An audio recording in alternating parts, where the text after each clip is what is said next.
Þá koma 7. liða dagskrá, það starfsáætlun stefnuræða umhverfis- og mannvirkjaráðs og til máls tekur formaður ráðsins Andri Teitsson og bæjarfulltrúi.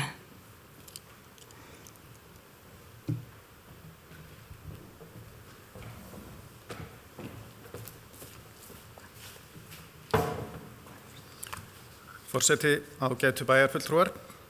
Þann 1. janúar 2017 voru fasteignir Akureyrarbæjar og framkvæmdadeild sameinaðar í eitt svið, umhverfis- og mannvirkjasvið.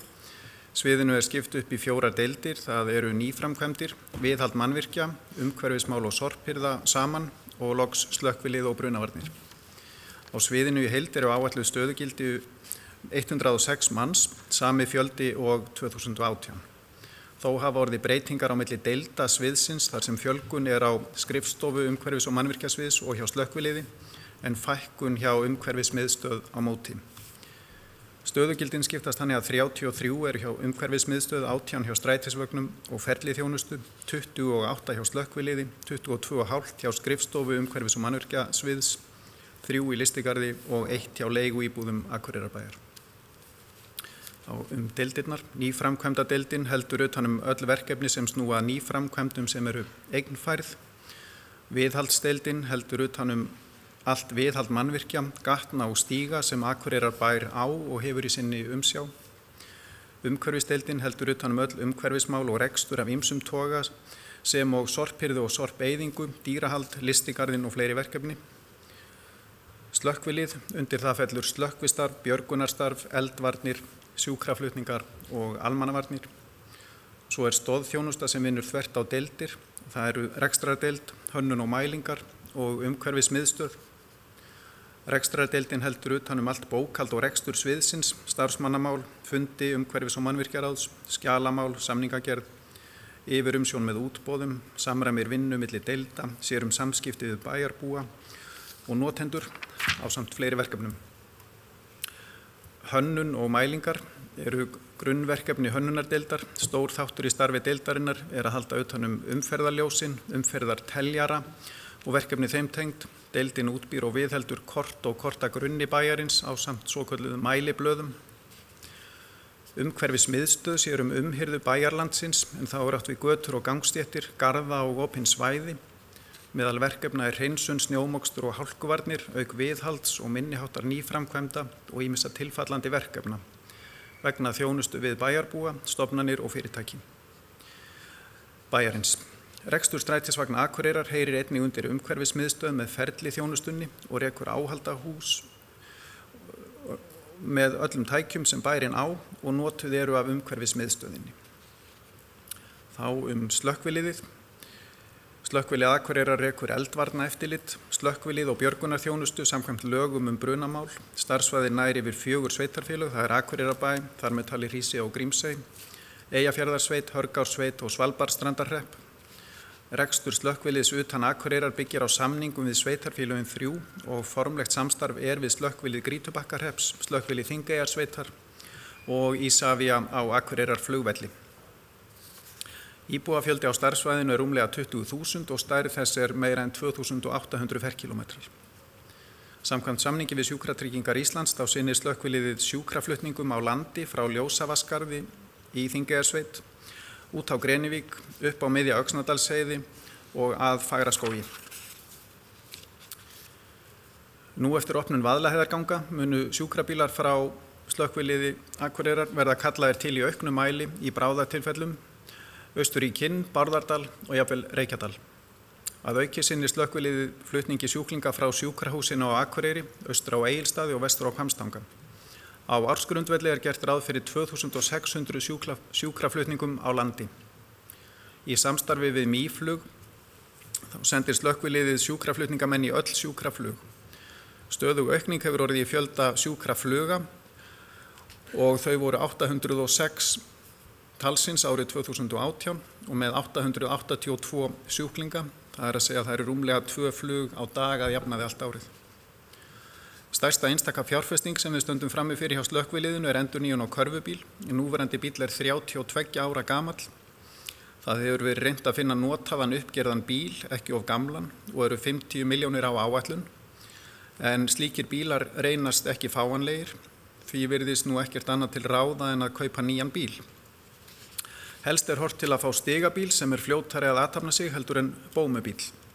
Vinnuhæð væri 32 til 34 metrar sem nægir fyrir öll hús sem núna á þjónustu svæðinu. Kostnaður gæti verið 90 milljónir króna og hefur bæjarráð samþykkt þetta verkefni sem mjög ánægjulegt. Slökkviliðsstjóri hefur bent á að óheppilegt sé með tilliti til reglugerðar nr. 747/2018 starfsemi slökkviliða að hann heyri undir umhverfis- og mannvirkja svið á sama tíma og hann ber ábyrgð á úttekt mannvirkja með tilliti til brunavarna. Ég tel rétt að ráðið skoði með opnum huga hvort þessu yrði betur komið fyrir með öðrum hætti. Mannahald. Starfsmannavelta hjá slökkviliðinu síðastliðin 5 ár hefur verið samtals 30% af fastráðnum starfsmönnum, en það tekur 3 ár að fullþjálfa slökkviliðs- og sjúkraflutningamann. Síðastliðið haust var fjölgað stöðugildum á vöktum 3 vegna aukinna verkefna, en auknar tekjur fengust einnig með nýjum samningum sjúkraflutninga og sjúkraflug. Síðastliðin 5 ár hefur verkefnum slökkviliðsins fjölgað úr 2300 í 3500 eða rúmlega 50%. Ánægja starfsmanna virðist vera mikil miðað við starfsmannasamtöl sem hafa farið fram nú í vetur. Þá að umhverfismálunum. Akureyrarbær stendur framarlega í umhverfismálum og við viljum gera enn betur. Umhverfis- og samgöngustefna Akureyrarbæjar mikilvægt stjórntæki í þeirri vinnu og huga þarf að framfylgd hennar og endurskoðun. Þróunin mikil og því þarf að endurskoða allar tímasetningar árlega og einnig að verðmeta þær aðgerðir sem listaðar upp í stefnunni. Á fyrstu mánuðum ársins 2019 var tekin fyrir hjá umhverfis- og mannvirkjaráði staða verkefna í stefnunni.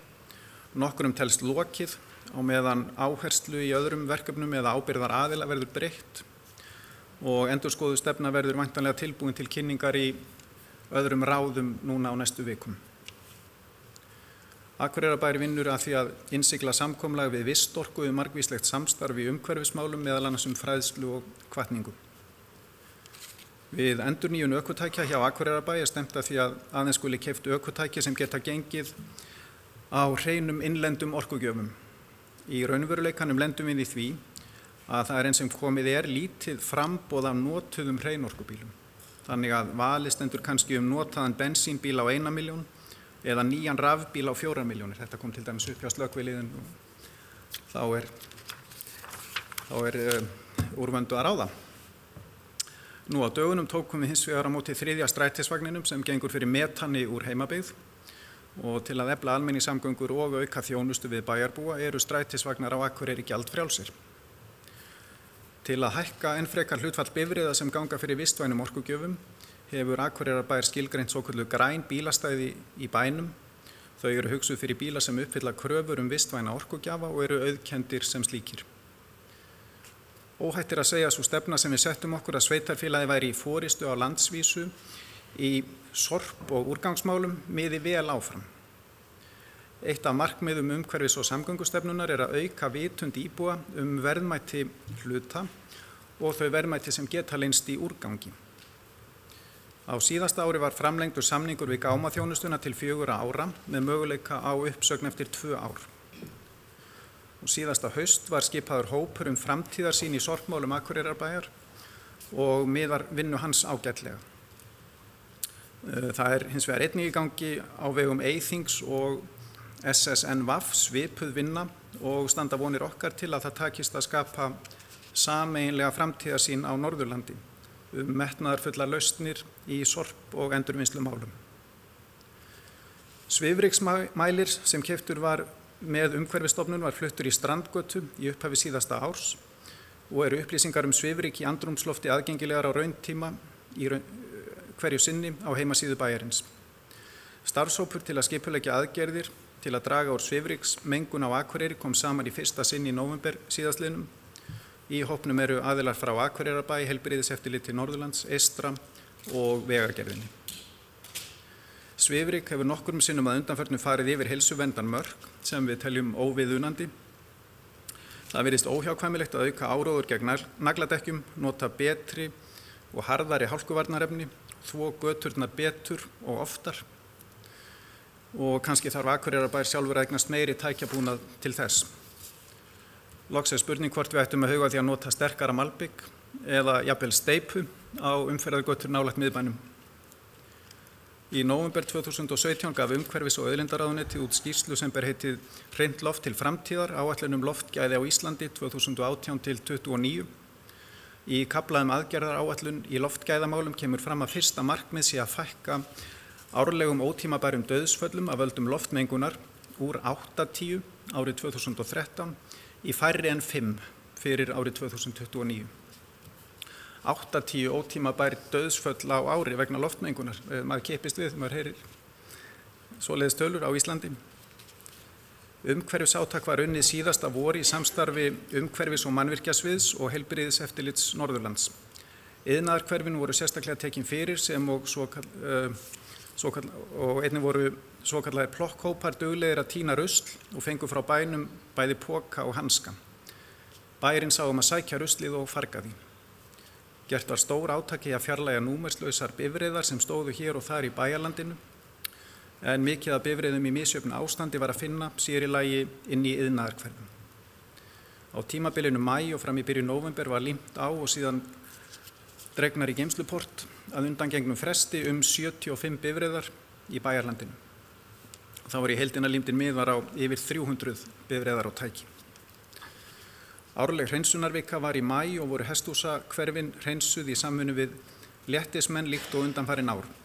Götur í eigu bæjarins voru þvegnar að lokinni vorhreinsun og hér skal áréttað að Vegagerðin ber ábyrgð á nokkrum mikilvægum götum á Akureyri, en Vegagerðin virðist þessar mundir sína aðeins minni metnað en Akureyrarbær til að halda götunum hreinum. Framkvæmdir í umhverfismálum hafa verið miklar á undanförnum árum og ber þar helst að nefna uppbyggingu og viðhaldi í Kjarnaskógi. Þar sem gerðir hafa verið 2 strandblakvellir, salernishús, grillhús, bifreiðastæði og fjölbreytt leiktaki hafa verið sett upp fyrir alla aldurshópa. Þá hafa verið gerðir stígar ásamt viðhaldi á núverandi stígakerfi.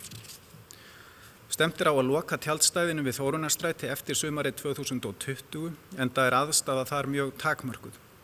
Sá reitur hins vegar áhugaverður fyrir uppbyggingu þjónustu starfsemi eða íbúðabyggðar. Tjaldsvæðið að Hömrum verður eflt í staðinn enda fer aðsókn vaxandi. Útplöntun í græna trefili norðan Glerár hefur verið stöðug og nauðsynlegt að skipuleggja svæðið betur með tilliti til framtíðar útivistarsvæðis. Unnið var að skipulagningu á græna treflinum og verður það skipulag kynnt á næstunni. Endurgerð allra leiksvæða bæjarins hefur staðið yfir undanfarin ár og þeim nánast lokið. Opnu leiksvæðin eru 38 talsins. Þau eru langflest með vottuðum leiktækjum og undirlag, en mikið fjármagn hefur verið lagt í þau undanfarin ár.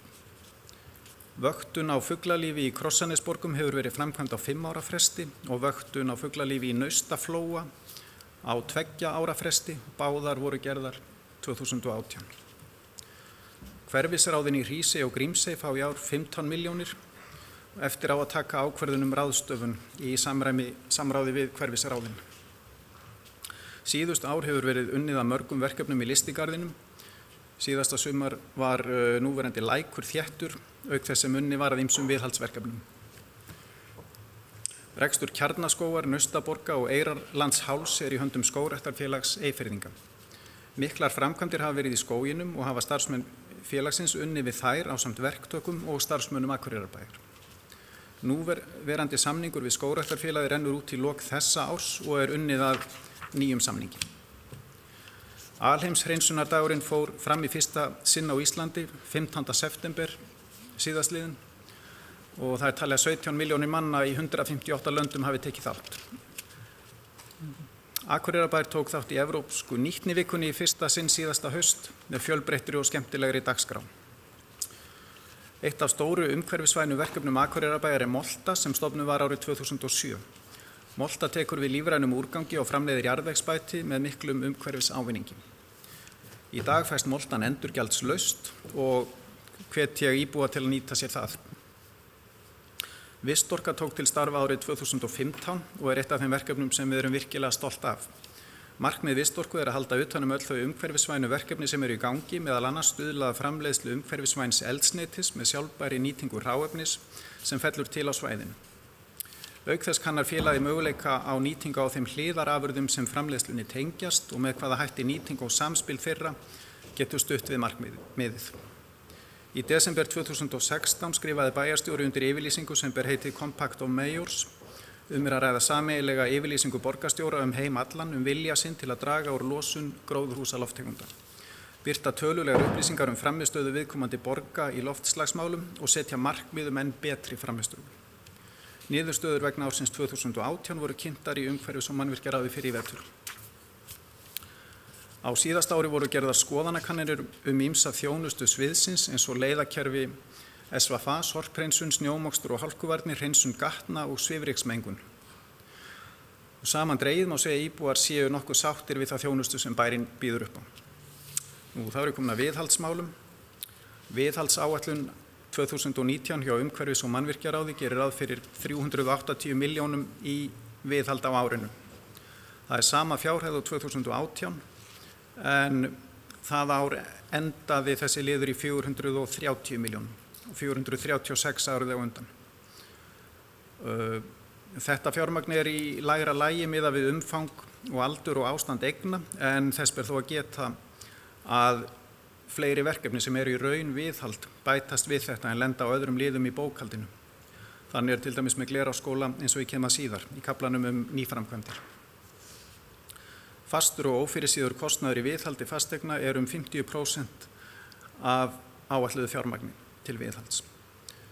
Og þetta viðhaldsfé skiptist þannig á flokka, leikskólar 60 milljónir, skólahúsnæði 95 milljónir, menningarhúsnæði 50 milljónir, íþróttamannvirki 85 milljónir, þjónustuhúsnæði aldraðra 45 milljónir og þjónustuhúsnæði fatlara 5 milljónir, ýmsar þjónustubyggingar 20 milljónir, annað 20 milljónir, samtals 380. En svo sem sagt verulegir peningar sem að bætast á við og í eignfært viðhald. Innan hvers af þessum flokkum eru svo alltaf 15 liðir, þannig að það eru mjög mörg verkefni í gangi og nokkur af stærri atriðunum eru þessi: Íþróttahús Káa, endurnýjun á búningsklefum, Íþróttahús Glerárskóla, nýtt þak, bætt hljóðvist, nýtt gólf, sundlaug Akureyrar, nýjar flísar í Grettisker. Í menningu og listum er meðal annars verkefni við Davíðshús, Hof, Sigurhæðir og Nonnahús. Og af leikskólum örfá dæmi: Hólmasól, lagfæringar á lóð skólans hjá Trönusvæði, Hulduheimar Sel, endurnýjun á gólfdúk, setja hita í gólf í fataherbergi, yfirfara girðingu. Skólar, það er Glerárskóli, endurnýjun á þaki B-álmu, Oddeyraskóli, endurnýja þak á Austurálmu og í öldrunarþjónustu þar er ætlunin að setja nýja lyftu á Hlíð. Við reknum með að taka fyrir á næsta fundi ráðsins tillögu að gera heildstæða athugun á ástandi skóla og leikskóla í sveitarfélaginu með tilliti til rakaskemmda og mögulegra vandamála af þeim orsökum. Einkum hvort heilsuspillandi aðstæður kunni í einhverjum tilvikum að hafa skapast. Það er engin launung að þau mál sem hafa komið upp á höfuðborgarsvæðinu og af þessum toga þau ýta á okkur að kanna þetta til hlítar. Við höfum þó brugðist við þegar vart hefur orðið við leka og við teljum að ástand bygginganna sé heilt yfir gott, en við metum það svo að nauðsynlegt sé að kanna þetta með kerfisbundnum hætti. Það liggur svo í augum uppi að ef ráðast þarf í stórfelld niðurrif og viðgerðir þá eru fljótar að fara þær fjárhæðir sem að hafa verið ætlaðar til viðhalds á þessum byggingum. Þá er komin að nýframkvæmdum. Framkvæmdakostnaður á árinu 2019 samkvæmt framkvæmda yfirliti Akureyrarbæjar er áætlaður 1335 milljónir. Þar af eru áætlaður 666 milljónir í götur, stíga og fleira. Ég ætla að nefna nokkur atriði sem að falla undir þennan lið. Snjótróðari, umhverfis- og mannvirkjaráð samþykkti síðasta föstudag að taka lægsta tilboði í nýjan og umhverfisvænan snjótróðara fyrir Hlíðarfjall. Það tilboð er innan kostnaðaráætlunar sem var 60 milljónir. Nýji tróðarinn hefur þá fulla heimild til að athafna sig í nágrenni við vatnsverndarsvæðin, bæði á skíðagöngusvæðinu norðan til í Hlíðarfjalli og eins í syðri skál sunnan við aðalskíðasvæðið ef því er að skipta. Samkomubrú, ákveðið var á vordögum 2017 að fara í smíði brúar á Drottningarbrautarstíg austan við leikhúsið. Hún var vígð 23. ágúst 2018 og setur svip sinn á Akureyri. Kostnaður var 86 milljónir og skeikaði aðeins 2% frá áætlun. Drottningarbrautarstígur til suðurs, vinna við stíginn sem liggur frá Hjartaplani við flugvöllin og að sveitarfélaga að Mörkum með tengingu upp í Kjarnaskóg hófst árið 2017. Vinna við malbikun og fínfrágang ásamt uppsetningu á gangbrautar þverun yfir Eyjafjarðarbraut var unnin árið 2018. Eyjafjarðarsveit hefur lokið við og malbikastíg sem nær frá sveitarfélaga Mörkum og inn á Hrafnagil. Þetta er 12 km löng samfelld malbikuð stígaleið frá miðbæ Akureyrar og inn á Hrafnagil og er nú þegar orðin vinsæl hjá göngu, hjóla, hlaupa og hjóla skíðafólki. Umferðaröryggisátak með Vegagerðinni. Vegagerðin og Akureyrarbær hafa unnið að umferðaröryggismálum á þjóðveginum. Umferðarljós hafa verið sett upp á mótum Gránufélagsgötu og Glerárgötu og gangbrautarljós á Hörgárbraut norðan Glerár. Göngu- og reiðstígur yfir Eyjafjarðará.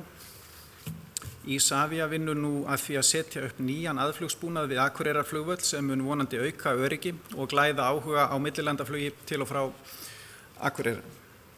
Sá böggur fylgir skammrifi að leiðin brúna yfir vestustu kvísl Eyjafjarðar á lokast af. Það gerist næsta haust. Akureyrarbær mun byggja nýja brú á móts við suðurenda flugbrautar og gera stíg frá henni og að núverandi brú á miðkvísl árinnar. Á teikniborðinu er 60 metra löng stálbitabrú, 3 metra breið og með traustum handriðum til að tryggja öryggi þeirra sem hana fara. 3 höf verða á brúnni og timburgólf. 10 metra löng malarfylling verður við hvorn enda. Nýjasta kostnaðaráætlun er 98 milljónir fyrir brú og fyllingar og 14 milljónir til viðbótar fyrir stíga, samkvæmt skýrslu frá Eflu. En til að hafa borð fyrir báru þá þarf að mínu mati að gera ráð fyrir 150 milljónum samtals í verkið. Leyfismál eru flókin þarna því við erum að tala framkvæmd í Veiðiá og auk þess á náttúruverndarsvæði vegna Óshólma Eyjafjarðarár. Landsnet undirbýr að reisa Hólasandslínu sem mun verða jarðstreng yfir Eyjafjarðará á svipuðum slóðum og nýja brúin. Við væntum þess að nokkur samlegð verði með þessum 2 verkefnum og þá væntum við þess einnig að Vegagerðin taki þátt í kostnaði við nýju brúna, enda var viðskilnaður Vegagerðarinnar við gömlu brýrnar óljósari á sínum tíma heldur en nú er talið boðlegt. Til framtíðar er það svo óleyst verkefnið að gera upp brýr á miðkvísl og austustu kvísl sem munu kosta 20 milljóna. Á miðbrúnni mætast sveitarfélögin Akureyrarbær og Eyjafjarðarsveit. Leikskóli við Glerárskóla. Unnið er að hönnun á nýjum leikskóla fyrir 145 börn við Glerárskóla og er gert ráð fyrir að hann verði tekin í notkun 2021. Teikningar af fyrirkomulagi og útliti voru kynntar á fundi umhverfis- og mannvirkjaráðs í liðinni viku. Glerárskóli B-álma. Verið er að bjóða út heildarendurnýjun á B-álmu þar sem allir milliveggir, lofta- og gólfklæðningar verða fjarlægðar ásamt raf- og pípulögnum og loftræsikerfi. Uppbyggingin verður samkvæmt nýrri hönnun sem unnin hefur verið í samráði við skólastjórnendur og uppfyllir allar kröfur brunavarnir, hljóðvist og loftgæði. Einnig eru öll tæknimál uppfærð og meðal annars sett upp hljóðkerfi í kennslustofurnar, ljósastýring og öryggiskerfi. Loftræsikerfi verður fullkomnara en áður hefur sérst í skólabyggingu á Akureyri og verður spennandi að sjá hvort það skila sér í enn betri loftgæðum.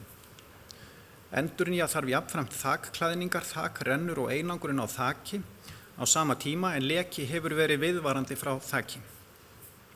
Auk þess var ákveðið að setja skyggni yfir austur inngang við B-álmuna. Kostnaður við þetta er áætlaður samtals 143 milljónir. Stækkun við Lundarsel. Í undirbúningi er að setja upp 2 léttar stofur við leikskólan Lundarsel. Hvor stofa verður tæplega 100 fermetrar með fataklefum.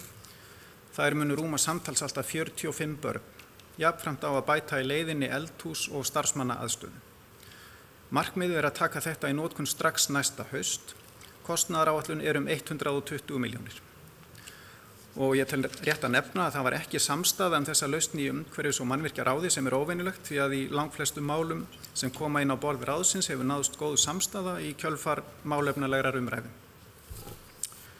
Listasafn. Á árinu 2011 kom fram hugmyndum að tengja saman listasafn og ketilhús. Þessi sýn varð að veruleika á síðasta ári þegar framkvæmdum lauk við stórfelldar endurbætur og uppbyggingum. Kostnaður fór talsvert fram úr áætlun og eru skýringarnar nokkuð dæmigerðar. A. Kostnaður við suma liði var vanáætlaður. B. Við breytingar á gömlu húsnæði kemur ýmislegt í ljós sem ekki var gert ráð fyrir. C. Ákveðið var að laga eða klára ýmislegt sem ekki var inni í upphaflegri áætlun. Og D. Sem að ég bætti inn í ræðuna eftir að henni var dreift. Fyrstu tölur sem voru nefndar voru kannski ekki áætlun heldur bara fjárhæð sem var eyrnamerkt til verksins á þeim tíma. En niðurstaðan svo að við erum með glæsilegt listasafn sem vonandi verður lyftistöng fyrir menningar og listalíf í bænum og einnig aðdráttarafl og ánægju auki fyrir ferðamenn.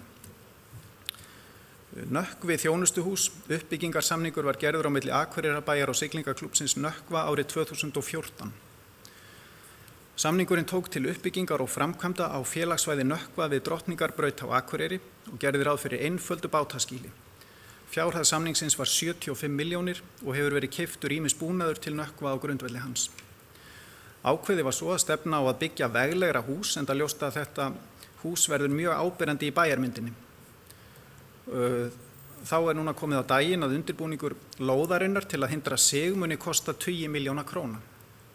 Og kostnaðaráætlun stendur núna í 350 milljónum og ætlunin að kanna möguleika á að einfalda húsið svolítið og koma framkvæmdinni að stað á þessu ári eða því næsta. Klettaborg 43, þar eru framkvæmdir hafnar við 6 íbúða kjarna fyrir fólk með sérþarfir.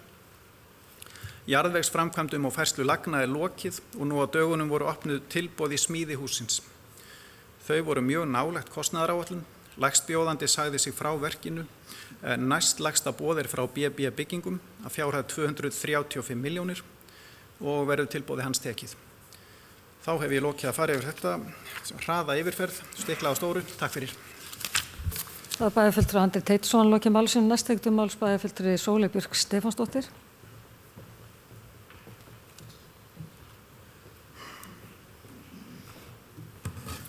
Forseti, ágætu bæjarfulltrúar. Ég vil byrja á því að þakka formanni fyrir yfirferðina, góða og upplýsandi. En eins og hann nefndi þá var hann búið að senda út ræðuna með fundagögnum og ég sá hann að stytta hana. Ég alveg verið, við veist þetta bara áhugaverður og mikilvægur málflokkur og hann ekki þurft að stytta hana fyrir mig allavega. En vegna þess að það sem kom ekki fram í töluðræðinu en kom fram í þeirri skrifuðu og ég vona að ég megi ræða það. Ég var að spá að segja svona, ég veit að hann sagði það ekki en mig grunar hann hafi verið að hugsa, leika svona hugsanalestur en það var ekki svo, við þetta búin að fá ræðinu fyrirfram. En þar var talað að nefnilega leggja áherslu á upplýsingagjöf til íbúa og virkja á til þáttöku og þá fór ég svona að hugsa, hvernig gerum maður það og þá langaði mig svona til þess að gera athugasemdir við það að inn á vef bæjarins þá eru fundagerðir umhverfis- og mannvirkjaráðs mjög rýrar í roðinu, svo ekki sé harðar tekið til orða og mjög lítið upplýsandi og mig langar bara til að skora á formanna að bæta þetta og beita sig fyrir meira upplýsandi fundagerðum og fylgja kannski þeirri reglu sem ég veit svo sem ekkert alveg hvort almenn eða bara við í bæjarráði. Við höfum allavega að rætta í bæjarráði að gögn fylgja almennt fundagerðum nema annað sé ákveðið sérstaklega og ég held að þetta ætti bara að vera fyrirmynd annarra ráða. Þannig að ég vil svona hvetja til þess. Og svo líka langar mig til þess að nefna að því að umhverfis- og samgöngustefna bæjarins í endurskoðun eins og formaður nefndi og ég fletti upp á fundagerð frá 12. apríl síðastliðinn þar sem þess getið að breytingar á stefnunni hafi verið kynntar en þar engin gögn ekki eins og innra vefnum þannig að ég sem bæjarfulltrúi finnst svona spilunum heldur þétt að sér og hvað þá varðar íbúa bæjarins og mig langar til að segja og ég held ég hafi sagt það áður en ég ætla bara að endurtaka það núna að mér finnst ótrúlega góð hugmynd að opna gefa íbúum kost á að tjá sig stefnur og aðgerða áætlanir sem eru í vinnslu af því að það það svo ótrúlega mikil þekkingu það sem býr út í samfélaginu og við eigum að nýta hana. Það þarf ekkert að vera ótrúlega mikið mál, en bara til dæmis að svona drög séu gerð aðgengileg og það alltaf hægt að senda ábendingar til bæjarins. Þetta einfaldasta leiðin, svo hægt að útfæra þetta betur og ítarlegar. Og eins rak ég mig á að 2. febrúar þá var eins og ég held nú að formaður hafi nefnt í ræðinu farið yfir niðurstöður af árangri Akureyrarbæjar í loftslagsmálum. Og ég veit ekki, í fundargerðinni stendur að það hefur verið farið yfir árangurinn árið 2017, formaður talaði árið 2018, ég ekki alveg viss hvort rétt, en þar heldur engin gögn aðgengileg og ég sem bæjarfulltrúi hef enga hugmynd hvernig hefur gengið með þetta. En það samt svona pínu ítarlegu texti í fundargerðinu og þar kemur fram að aðild Akureyrarbæjar að sáttmálunum kalli á að kolefnisspori sé reiknað fyrir sveitarfélag eða allt og árlega sé gert grein fyrir kolefnislosun bæjarins. Og mér langar bara til að heyra og svona inna eftir þessu hvernig staðan á þessu og líka eins og kveður á í samningnum Compact of Mayors eins og talað þarna, hvar eru tölulegar upplýsingar frammistöðu í loftslagsmálum birtar eins og kveður á þarna. Varðandi sorp og úrgangsmál, þá svona fannst mér skrítið að það talað þátt íbúa og mikilvægi þess, og nú ég aftur svolítið að vitni skrifuður að ég vona það fyrirgefist bara, að mikilvægi þess að auka vitund íbúa og ég velti fyrir mér hvað með fyrirtækin og mér langar til að spyrja, þekkjum við hlutfallið á flokkun sorps frá fyrirtækjum eins og við þekkjum í raun og veru flokkun sorps frá heimilum, við vitum hvert hlutfallið á flokkun og óflokkuðu en mér langar að spyrja hvort að við vitum hlutfallið á flokkun sorps og fyrirtækjum og að því ég held að það sé mjög mikilvægt fyrir okkur að horfa til hvoru tveggja, íbúa og fyrirtækja og eins og formaður kom inn á þá hafi íbúar auðvitað staðið sig gríðarlega vel með plokki og alls konar aðgerðum og mín trú svo að það sé minna rusl að koma undan vetri núna heldur en oft áður, það svona tilfinning sem ég hef. En ég hef líka kannski tekum maður samt meira eftir því, en mér finnst þetta, ég alveg viss að íbúar að standa sig ágætlega í þessu, þá auðvitað mig alltaf gera betur og auðvitað má alltaf minna á og hvetja fólk. En líka þurfum við að horfa í eigin barm og ég svona velti fyrir mér og ég eiginlega vonaði að sorp sé flokkað á öllum starfsstöðum Akureyrarbæjar, en mér langaði svolítið að spyrja hvort að við höfum einhverja fullvissu fyrir því og hvernig þá sé fylgst með því og svo bara í framhaldinu hversu áform grænt bókhald eða erum við að halda grænt bókhald. Svo var það græni trefillinn og mér langaði svolítið til að útvíkka þetta og fara bara í græna litinn í víðara samhengi að því að formaður sagði frá vinnu við skipulag græna trefilsins og mér langaði til að spyrja hvernig svo vinna fer fram og hvort að við þessa vinnu sé beitt fagþekkingu eins og til dæmis í landslagsskipulagningu og líka var ég að hugsa hvort það ekki mikilvægt að fara yfir skipulag bæjarins með svona, má segja, grænu gleraugunum og gera einhvern veginn stefnu eða einhver áætlun plöntun gróðurs innan bæjarmarkana og skipulagningu grænna svæða. Ég var að velta fyrir mér hvort að þetta hefðbundna skipulag og þessi þekking sem við höfum innan bæjarins á skipulagsmálum sem snúa rosa mikið að götum og stígum og svona gráu málunum, hvort að við séum með bara þekkinguna eða og hvort við séum að sækja hana eitthvað í þessari vinnu. Svo vil ég bara þakka formanni sérstaklega vel fyrir að tala dauðsföll af völdum svifryks. Ég held að það bara allt og lítið talað þetta og þessi heilsufarslegu áhrif svifryks og í raun og veru þá alveg ótrúlegt hvað við höfum dregið lappirnar lengi. En ég held nú samt að við séum að bæta okkur, en ég velti fyrir mér samt erum við að ná árangri, svifryk það minnka? Ég hef einhvern veginn tilfinningu fyrir að það sé ekki, þetta sé bara eiginlega jafn slæmt alltaf, en formaður kannski með betri upplýsingar þetta og mér finnst nefnilega þegar maður fer að ræða nagladekkin þá ofsalega mikið komið inn og talað öryggi og mér finnst það bara mjög skiljanlegt, ég meina það bara fólk að hugsa öryggi sitt en það ótrúlega margir sem trúa því að öryggi íbúa og ekki síst barna felist í því að aka á nagladekkjum en á sama tíma og raunin sú að svifryki drepur mun fleiri heldur en naglaleysi, ætla ég að segja í bland við varfærni í hættulegum aðstæðum að því auðvitað vitum við alveg að það hálka og það hættulegt að keyra í hálku. En ég alveg sannfærð að það hægt að gera betur í þessu máli og fólk svona fái betri upplýsingar að því ég ekkert viss að fólk almennt átti sig á því að 80 manns deyja á hverju ári á landinu af völdum svifryks. Varðandi vistorku þá það að mínum mati gríðarlega spennandi verkefni og ef að við svona fylgjum þeim hugmyndum sem að þar eru uppi að þá komumst við bara örugglega á topplista sveitarfélagi í heiminum í umhverfismálum og loftslagsmálum sérstaklega. En mér langaði samt að segja, mér finnst mjög mikilvægt að umhverfis- og mannvirkjaráð útvisti ekki loftslagsmálunum. Að það sé ennþá rædd af jafn mikilli alvöru inn í ráðinu, þrátt fyrir að við séum með vistorku líka.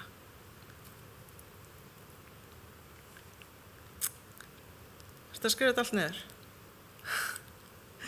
Þá ég sest núna búin að fara yfir þessar athugasemdir og spurningar sem ég hef í bili varðandi þessa ágætu framsögu. En þá ætla ég að snúa mér að málefni sem að formaður talaði ekki Og þetta alveg sjóðandi heitt málefni þar sem bærinn hefur fullkomlega vanrækt hlutverk sitt í samfélaginu. Ég tala kattahald. Þið til? Ég bara hef ekki tölu á því hversu oft íbúar hafa komið í viðtalstíma bæjarfulltrúa til þess að ræða málefni þessara yndislegu og skemmtilegu dýra. Og jafn oft höfum við bæjarráði vísa málinu til umhverfis- og mannvirkjaráðs eða umhverfis- og mannvirkjasviðs. Og ég held ég fari ekki með rangfærslur þegar ég fullyrði að það hefur ekkert verið gert í málinu. Og meðan ekkert gert í málinu, þá bara versna þessi samskipti kattaeigenda og íbúa sem að hafa ama af annar manna köttum. Því að þetta bara tvær hliðar. Og við verðum að fara að takast á við málið áður en að, ég ætla bara að segja, áður en til verulegri illinda kemur á milli fólks. Og það stendur upp á okkur, bæjaryfirvöld, að gera eitthvað í því og það fyrr en síðar. Og ég vil segja áður en við verðum vitni að dýraníði eins og átt hefur sér stað í einstaka sveitarfélögum á Suðurlandi þar sem eitra hefur verið fyrir heimilisköttum. Við viljum ekki missa samfélagið okkar í svona ástand, ætla ég bara að segja. Svo ætla ég að viðra mínar skoðanir og tillögur og hugmyndir í málinu sem að ganga ekki út á að fara beint í að banna lausagöngu katta. Það svona held ég síðasta úrræði. Ef við getum ekki betur, þá hugsa ég að við endum þar með þessu áframhaldi. En ég alveg sannfærð að það hægt að grípa til aðgerða sem eru mildari og geta lægt þessar öldur. Og ég ætla bara að segja svona því ég var svona velta vöngum bara yfir því hvað hægt að gera og ég ætla bara að segja þetta ekki svona úthugsaðar endilega vísendalega staðreyndar aðferðir, en þetta bara eitthvað svona til þess að sýna að það bara hægt að velta upp hugmyndum og það hægt að ræða þetta mál lausna með það. Og ég til dæmis hugsa með mér kannski hægt að setja fjöldatakmarkanir á ketti. Kannski bara höfum við kattakvóta, ein hugmynd. Kannski getum við banna lausagöngu katta upp að vissum aldri og þá þetta miða við einhvern aldur þar sem að maður getur svona verið nokkuð tryggur að það sé búið að venja það við að gera þarfir sínar í kassa á heimilinu sínum. Það eru hugsanlega hægt að banna lausagöngu katta á aðal varptíma fugla og örugglega margt fleira. Ég held bara að við þurfum að fara að taka þetta mál upp á borðið og velta upp hugmyndum á lausnum áður en allt fer til fjandans. Og ég veit það eru ótal ástæður sem hægt að finna upp á hvers vegna þetta og hitt ekki hægt eða gengur ekki upp, en ég alveg sannfærð að með góðu samtali á milli bæjaryfirvalda, kattareigenda og kattakvartenda hægt að finna lausnir sem í það minnsta hægt að pröfa og sjá hvort virka. Þá hefur þessari heitu kartöflu verið kastað og ég hlakka til að sjá hver grípur. Takk fyrir mig. Það er bæjarfulltrúi Sóley Björk Stefánsdóttir loki máli sínu. Næst tekur til máls bæjarfulltrúi Gunnar Gíslason.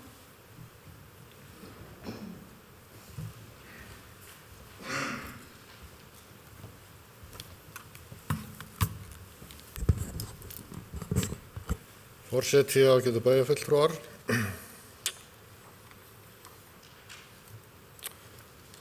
Ég ætla ekki svo sem að bæta miklu við kattahaldsumræðuna sem var hérna áðan, eða innleggið hana, en hins vegar að það geti upplýst bæjarfulltrúa Sóley Björk það að þetta var nú rætt á síðasta fundi umhverfis- og mannvirkjaráðs, lítillega. En eins og hún kom ágætlega inn á þá þetta snúið mál. Og það er alveg rétt hins vegar að þetta stórmál og það þarf einhvern veginn að taka á þessu. Ég ætla að byrja samt sem áður að þakka formanni umhverfis- og mannvirkjaráðs, bæjarfulltrúa Andra, fyrir ársskýrsluna. Aðeins að nefna þetta, og ég kem að því á eftir, ég ætla að tæpa á nokkrum málum. En við erum því miður í þessari ræðu og þessari stefnuræðu að þá erum við fyrst og fremst að ræða það sem búið er ákveðið að gera eða hefur verið gert. Og það hefði verið mjög gott að taka á því hvert við erum að fara í mörgum málum. Hins vegar það náttúrulega þannig með umhverfis- og mannvirkjaráð að þetta mjög víðfeðmur málaflokkur eða málaflokkar. Við erum að fjalla þarna fasteignir, byggingar. Við erum ekkert að ákveða að fara í einhverja byggingar, það einhver önnur ráð sem ákveða að gera eitthvað og okkar hlutverk að sjá til þess að það sé þá gert og framkvæmt. Við erum svo með framkvæmdir og framkvæmdamiðstöð og þar komum víða við. Og síðan ráðið líka umhverfisráð, þar að segja fjallar umhverfismál í bænum. Og það hefur svo sem verið gagnrýnt að umhverfismálin fái nú kannski ekki nægilegan svona tíma til að í umfjöllun ráðsins eða verkefnum ráðsins, en það hefur nú svona aðeins verið að skána upp á síðkastið og það eitthvað sem ég held að við erum eftir að sjá. Við erum náttúrulega líka með þessa samstarfsaðila, við köllum hann samstarfsaðila þegar við nefnum Moltu og líka Vistorku sem við erum í raun að vera að gera samning við til að halda utan ákveðin mál. En það þýðir ekki að umhverfis- og mannvirkjaráð sé að vísa frá sér verkefnum, eins og var svona óttast hér í máli bæjarfulltrúa Sóleyjar áðan. Ég lít allavega þannig á að þetta sé meira gert til þess að tryggja það að upplýsingar séu teknar sama reglulega og birtar og þær fjallað þær í umhverfis- og mannvirkjaráði. Svo það hins vegar umhugsunarefni þegar við erum aðilar að fyrirtækins og Moltu sem að vinna lífrænan úrgang, að það hefur þótt heldur dýrt til dæmis að til skamms tíma að fara með ýmsan lífrænan úrgang á vegum bæjarins í Moltu því að það kostar. Og þá getum við veltið fyrir okkur af hverju við erum að setja slíkt fyrir okkur. Ef við erum annað borð aðilar aðeins að telja mikilvægt að allir standi vel að þessu, íbúar sem fyrirtæki. Þá finnst mér að við eigum að taka þennan þátt og gera hann að bara föstum lið, allur lífrænn úrgangur sem fellur til að hálfu Akureyrarbæjar hann bara fer í Moltu, en ekki eitthvað annað.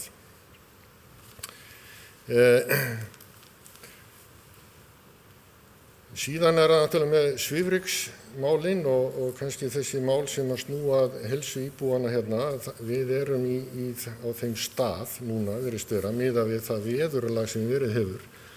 En það mikið svifryk í lofti. Það stafar alveg pottþétt af ýmsum orsökum.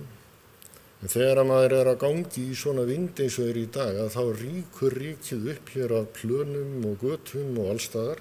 Og þá þýðir lítið að vera að salta götur eða sjóbera götur eða eitthvað slíkt. Þannig að við þurfum einhvern veginn að komast fyrir þennan vanda sem liggur þarna í því að reyna að hefta það að þetta rykur raun og veru bara að fara af stað yfir höfuð. Það kom til dæmis í ljós í vetur að bærinn að standa sig ágætlega í því að bera hérna á göturnar, hreinsa það sand, ekki sand heldur, við getum kallað þetta mínimöl. Og eins og kom fram í ræðu formanns að þá svona spurning hvort að þetta efni sé nógu hart þannig að það verði ekki að salla þegar keyrt á því. Það svo aftur annað mál. Og það eitthvað sem við þurfum að skoða en það hefur allavega verið talið vera nokkuð hart. En það sem maður hefur tekið eftir hins vegar og tók eftir í vetur var það var verið að bera á sand í raun og veru, bara foksand, rík og mjög mörg plön. Ef við erum að bera slíka efni á plönin, þá ekki veðri að búast heldur en að við stöndum bara í ríkmekki þegar þetta þotnar og fer að fjúka. Og það alveg hárrétt að það þarf að horfa sér líka til naglana. Eftir því sem mér skildist á síðasta fundi, formaður leiðrétti mig að það rangt með farið hjá mér, þá er verið að greina svifrykið sem mælist og þá ætti að koma í ljós hvaðan rykið að koma. Þetta það sem að koma upp úr malbikinu eða þetta það sem við erum að bera á göturnar eða getur verið að þetta sé líka efni sem bara fíkur hér af vöruflutningabílum. Ég var til dæmis á leiðinni yfir Hellisheiði í morgun, lendi þar á eftir svona stórum trailer með fullt af möl á pallinum. Það var býsna hvasst en það var líka mjög blautt. Ég lendi samt í því að það þyrlaðist yfir bílinn bara sandur. Maður bara heyrði það þegar maður var að taka fram úr þessum bíl á löglegum hraða. Og þannig að ég svona bara velti í fyrir mér að því að hér eru gríðarlegi flutningar á efni til og frá í bænum, hvort að það geti haft áhrif að einhverju marki. Ég held við ætlum bara að skoða þetta. Og svo komum við að hinnu, ef við ætlum ekki að bera sand á göturnar eða þessa mínimöl, ætlum við þá að fara að salta meira. Ég nú ekki að sjá það fyrir mér að það verður mjög vinsælt í bænum. Eða eru til önnur hálkuvarnar efni sem að hægt að nota og komi í staðinn fyrir saltið. Nú hafa heyrst fréttir af því að það séu til slík efni og menn hafa verið að gera tilraunir með það, til dæmis í Kanada og víðar. Og mér finnst bara full ástæða til þess að Akureyrarbær, umhverfis- og mannvirkjaráð, eða umhverfis- og mannvirkjasviðið bara fari í alvarlega skoðun á þessu málum. Og skoði það hvort það sé ekki hægt að finna önnur og betri efni heldur en saltið sem að betri sátt getur náðst um. Og svo get ég alveg tekið undir þá hugmynd og þá umræðu sem að formaður búin að koma að stað hérna í bænum nagladekkin.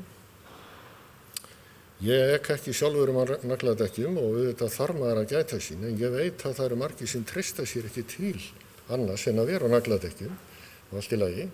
En getum við þá stytt tíman sem nagladekkin undir bílum? Nú búið að vera snjólast á Akureyri í hvað? 2 mánuði á götunum nánast. Hátt í það. Og það ennþá haugur af bílum á nagladekkin. Og ég ætla ekki að gera lítið úr öryggisþættinu þarna, en þetta kannski eitthvað sem við þurfum aðeins að velta fyrir okkur. Svo náttúrulega hitt sem ekki nefnt í ræðinu, ég kem kannski aðeins að það eftir, að það að ef við ætlum ekki að, ef við getum ekki tryggt öryggi og það má ekki vera á nöglum, hvað þá bæjar búin að gera? Jú, hann getur hoppað upp í strætó. Það kom við ljósið í vetur að hann þurfti að vera á nöglum. Hann var ekki á nöglum, en það þurfti að setja hann á nagla vegna þess að þeir sátu bara fastir í hálku. Og það var gert.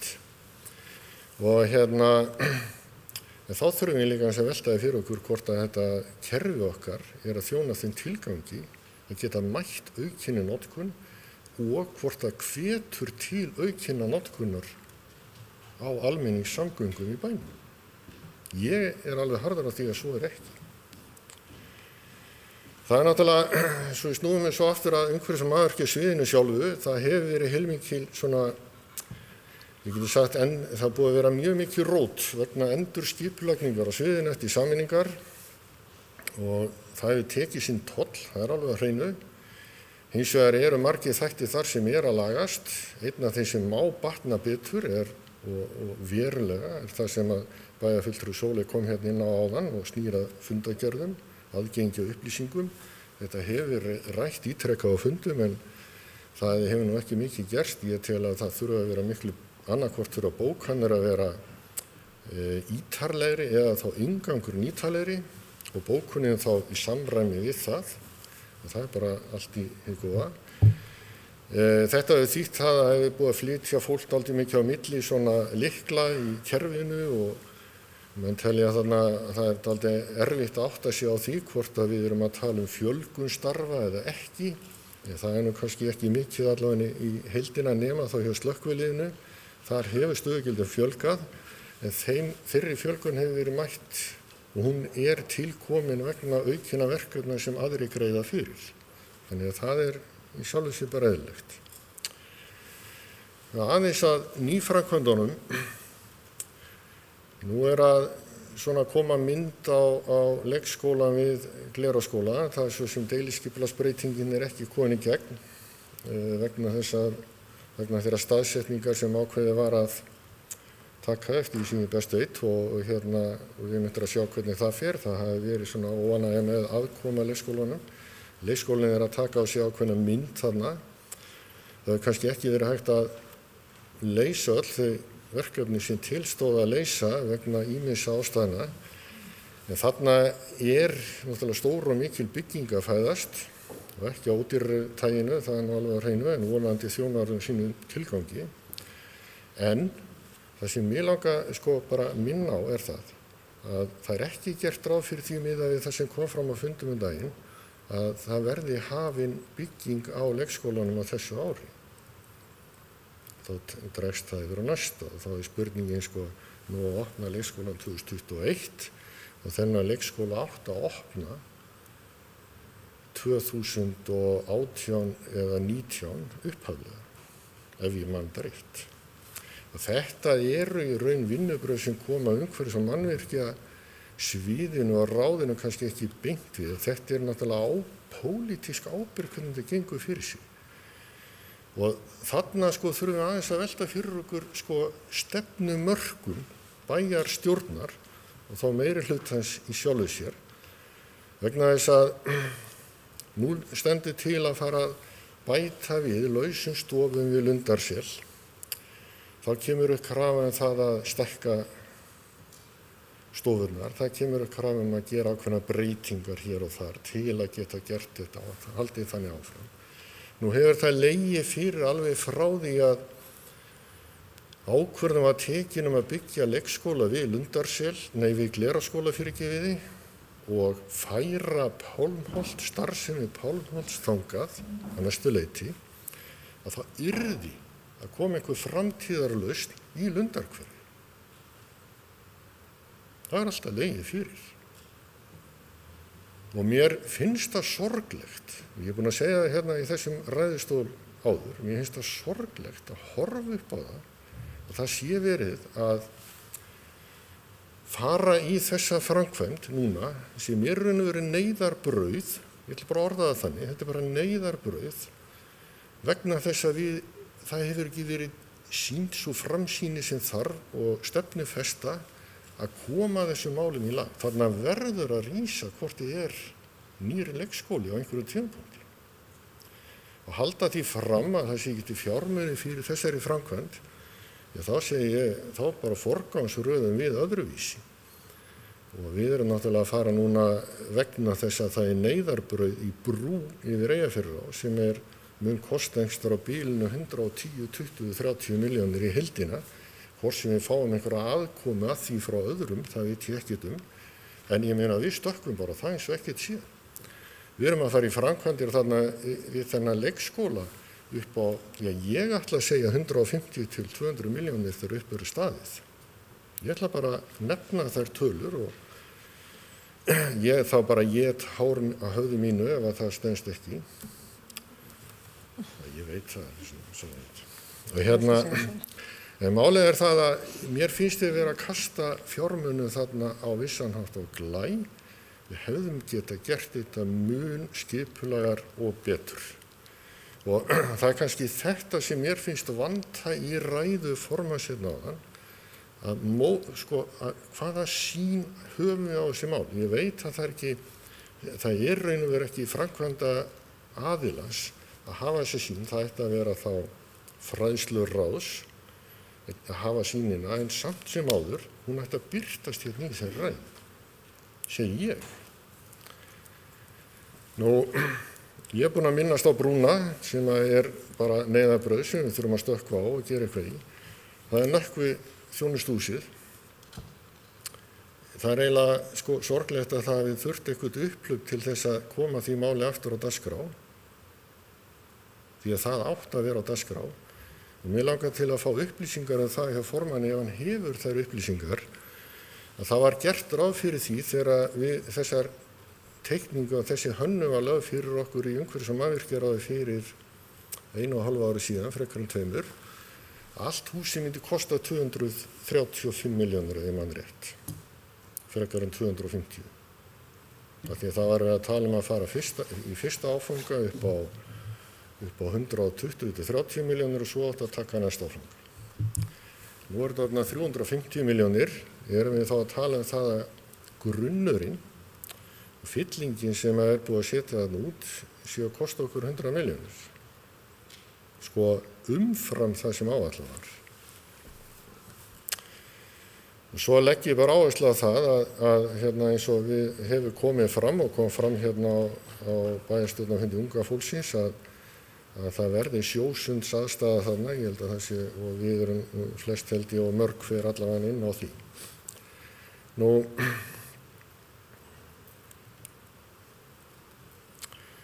Þá langar við aðeins að taka fyrir viðhaldsmálin sem var komið hérna inn á áðan.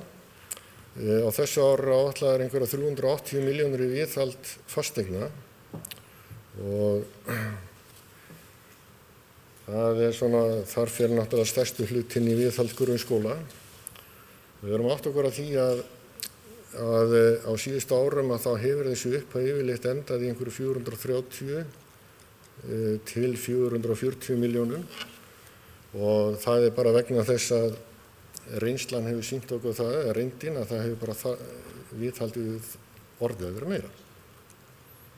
Og þá spurningin þessi, Bæjarhöldur Guðmundur,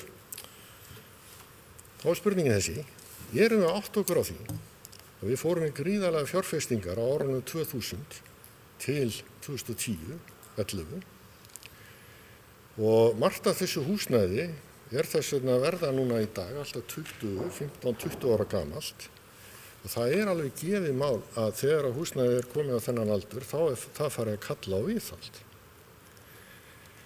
Og ég veit að mörgum svíður í raun að vera það að setja of mikla fjármuni þannig en þetta bara eitthvað sem við þurfum held ég að fara að huga betur að.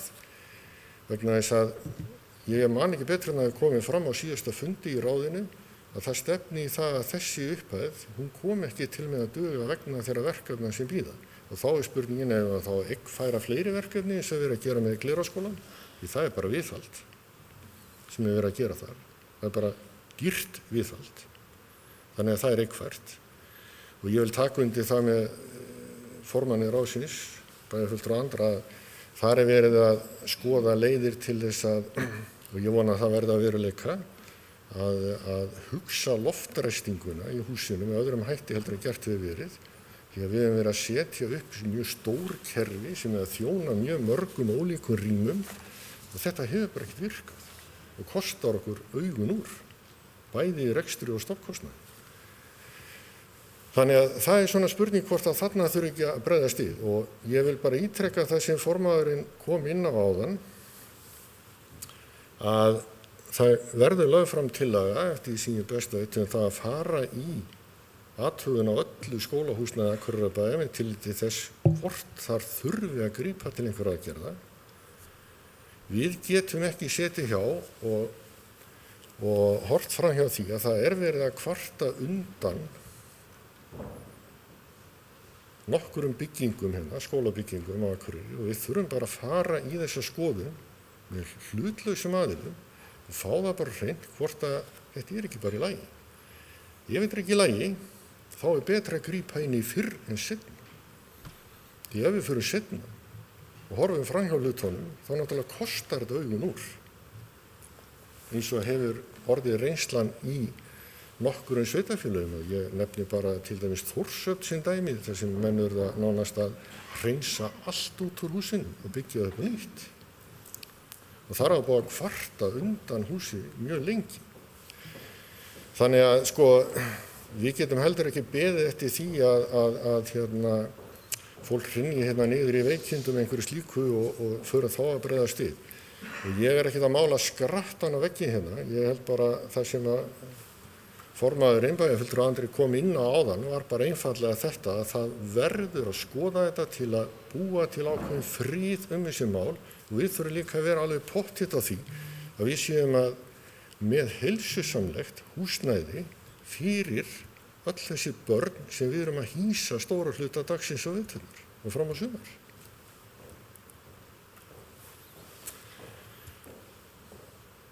Aðeins þá varðandi búnaðarkaupin, ég man ekki hvort að formaðurinn sleppti þessu ræðinni, hann gerði það, segir hann. Sko, við erum að setja 60 milljónir í búnaðarkaup og umhverfis mannvirkjaráð fær síns tillögur frá ráðunum, hinu ráðunum það að þurfa að kaupa búnað. Á þessu árið voru setta 60 milljónir í eina pott, það hafa verið 50 milljónir og þetta yfirleitt eitthvað af þessu stærra. Það eru áætlað fyrir svona smerri búnaðarkaupum inn á skólunum og öðrum stofnunum, en þetta eru svona stærri kaup. Hérna á þessum 60, við raun og veru búin útluta 66 milljónir og þar af eru 29 milljónir að fara í grunnskólan og 7 í leikskólana. Síðan maka komin með þetta hús sem við erum í, vegna þess að hér mikill og dýr búnaður sem að virðist þurfa endurnýjun við mjög reglulega. Og það sem við verðum þá átt okkur á líka, þetta fylgir líka þessum viðhald fasteigna. Ef við erum að bæta svona inn í pakkan, þá liggur í hlutarins eðli að við stöndum á einhverju tímapunkti frammi fyrir því að þetta þarf að skoða. Erum við á réttum stað með þessa upphæð, því að þessi upphæð hefur verið 50 milljónir síðan að ég man eftir mér hjá bænum, eftir að fasteignin komið til. Við erum að tala útgjaldaauka, já, við erum að tala mörguleyti útgjaldaauka, ef við ætlum að standa undir þeim kröfum sem til okkar eru gerðar. Og hvað ætlum við þá að gera? Við þurfum að takast á við það. Ég ætla svo í restina aðeins að ræða það sem ekki var nefnt í ræðinni, en mér finnst að þurfi að nefna og við þurfum einhvers staðar að taka umræðum og þar fyrsta lagi með ráðhúsið. Það hafa verið einhverja hugmyndir uppi það að byggja nýtt ráðhús eða endurskoða tilvist þess og þarfandi götum. Ég finnst bara eðlilegt að við ræðum það hér, hvernig menn vilja standa að því. Ég meina við erum að 3 stöðum, við erum með Geislagötuna, við erum með Glerárgötuna og við erum með Rósenborg. Og spurningin vegna þess að það liggur fyrir að það þarf í verulega mikið og dýrt viðhald á Geislagötunni og spurningin ætla menn í það og halda þess eins og þetta eða hvað ætla menn að gera? Þetta bara spurningin stefnu. Mér langar til að nefna líka listigarðinn, vegna þess að við tekjum nokkra umræðum það eins og með listigarðinn að við erum að setja þar inn einhverja 50 milljónir í dag í rekstur. Allt góðu með það, en af hverju erum við ekki með gjaldtöku í listigarðinn? Af hverju bara opið þarna? Af hverju getum við ekki tekið gjald þarna og reynt að reka listigarðinn bara á þeim heimsóknum sem þarna eru einhverju marki allavega? Við höfum ekkert komið inn á framtíðarsýnina varðandi íþróttamálin sem starfshópur að vinna núna, en það alveg morgunljóst að þar stöndum við frammi fyrir áskorunum sem eru býsna miklar. Við stöndum frammi fyrir því núna að KA hafði hyggju að flytja alla keppnisleikina upp á gervigrasi og búið að fá undanþágu fyrir því. Og það þykir mér þá líklegt að gerist á næsta ári. Hvað ætlum við að gera við Akureyrarvöll? Erum við farin að ræða það? Við þurfum kannski að ræða það. Það var ekkert komið inn á umferðarmiðstöðina, ekkert inn á miðbæjarstræti og skýli. Ætlum við halda áfram að vinna með umferðarmiðstöðina þannig að hún eigi að vera fyrir landsbyggðarstrætó, innanbæjarstrætó og leigubílana. Eða ætlum við að ræða þetta einhverjum öðrum nótum. Við erum búin að ræða umferðarmiðstöðina núna síðan hún var kosningamál 2014. Ef ekki lengur. Ég þori bara ekki að fara með það. Það hafa komið upp hugmyndir það að leysa strætóstíli í miðbænum bara með einföldum hætti sem ég held að sé ekki vitlaust, en það bara spurning hvort að menn fari það, hvar erum við stödd í því. Við hefum ekki rætt bílastæðamál í miðbænum eða bílastæðahús sem nú misjafn áhugi fyrir. Við hefum ekki rætt viðhald gatna. Ég veit að bæjarfulltrúi Guðmundur fer að fá hjartaáfall. En viðhald gatna í bænum því í raun mjög ábótavant og það hefur komið fram ítrekka á fundi hjá okkur að nú stöndum við frammi fyrir því að íbúðagöturnar allar komnar á tíma, meira og minna. Þær voru allar teknar í gegn þegar hitaveitna lögðu á sínum tíma. Þau lítið verið gert inn síðan og okkur hefur verið bent á það að þarna þurfa að taka til hendi og það kostar sitt.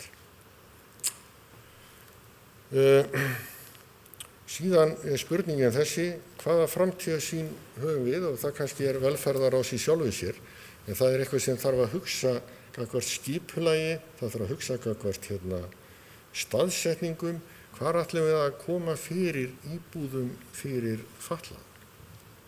Þessum íbúðakjörnum. Nú stöndum við frammi fyrir því að við erum búin að fara með tillögur núna inn og reynda að byrja að byggja eitt svona kjarna, en það dæmir í málaferli. Erum við búin að hugsa það til enda, hvernig við ætlum að koma því fyrir til framtíðar. Og hér ætla ég að láta staðan í bíli og reikna með því að fá einhver viðbrögð við þessu. Takk. Það bæjarfulltrúi Gunnar Gíslason lokið máli sínu. Næst tekur til máls bæjarfulltrúi Guðmundur Baldvin Guðmundsson.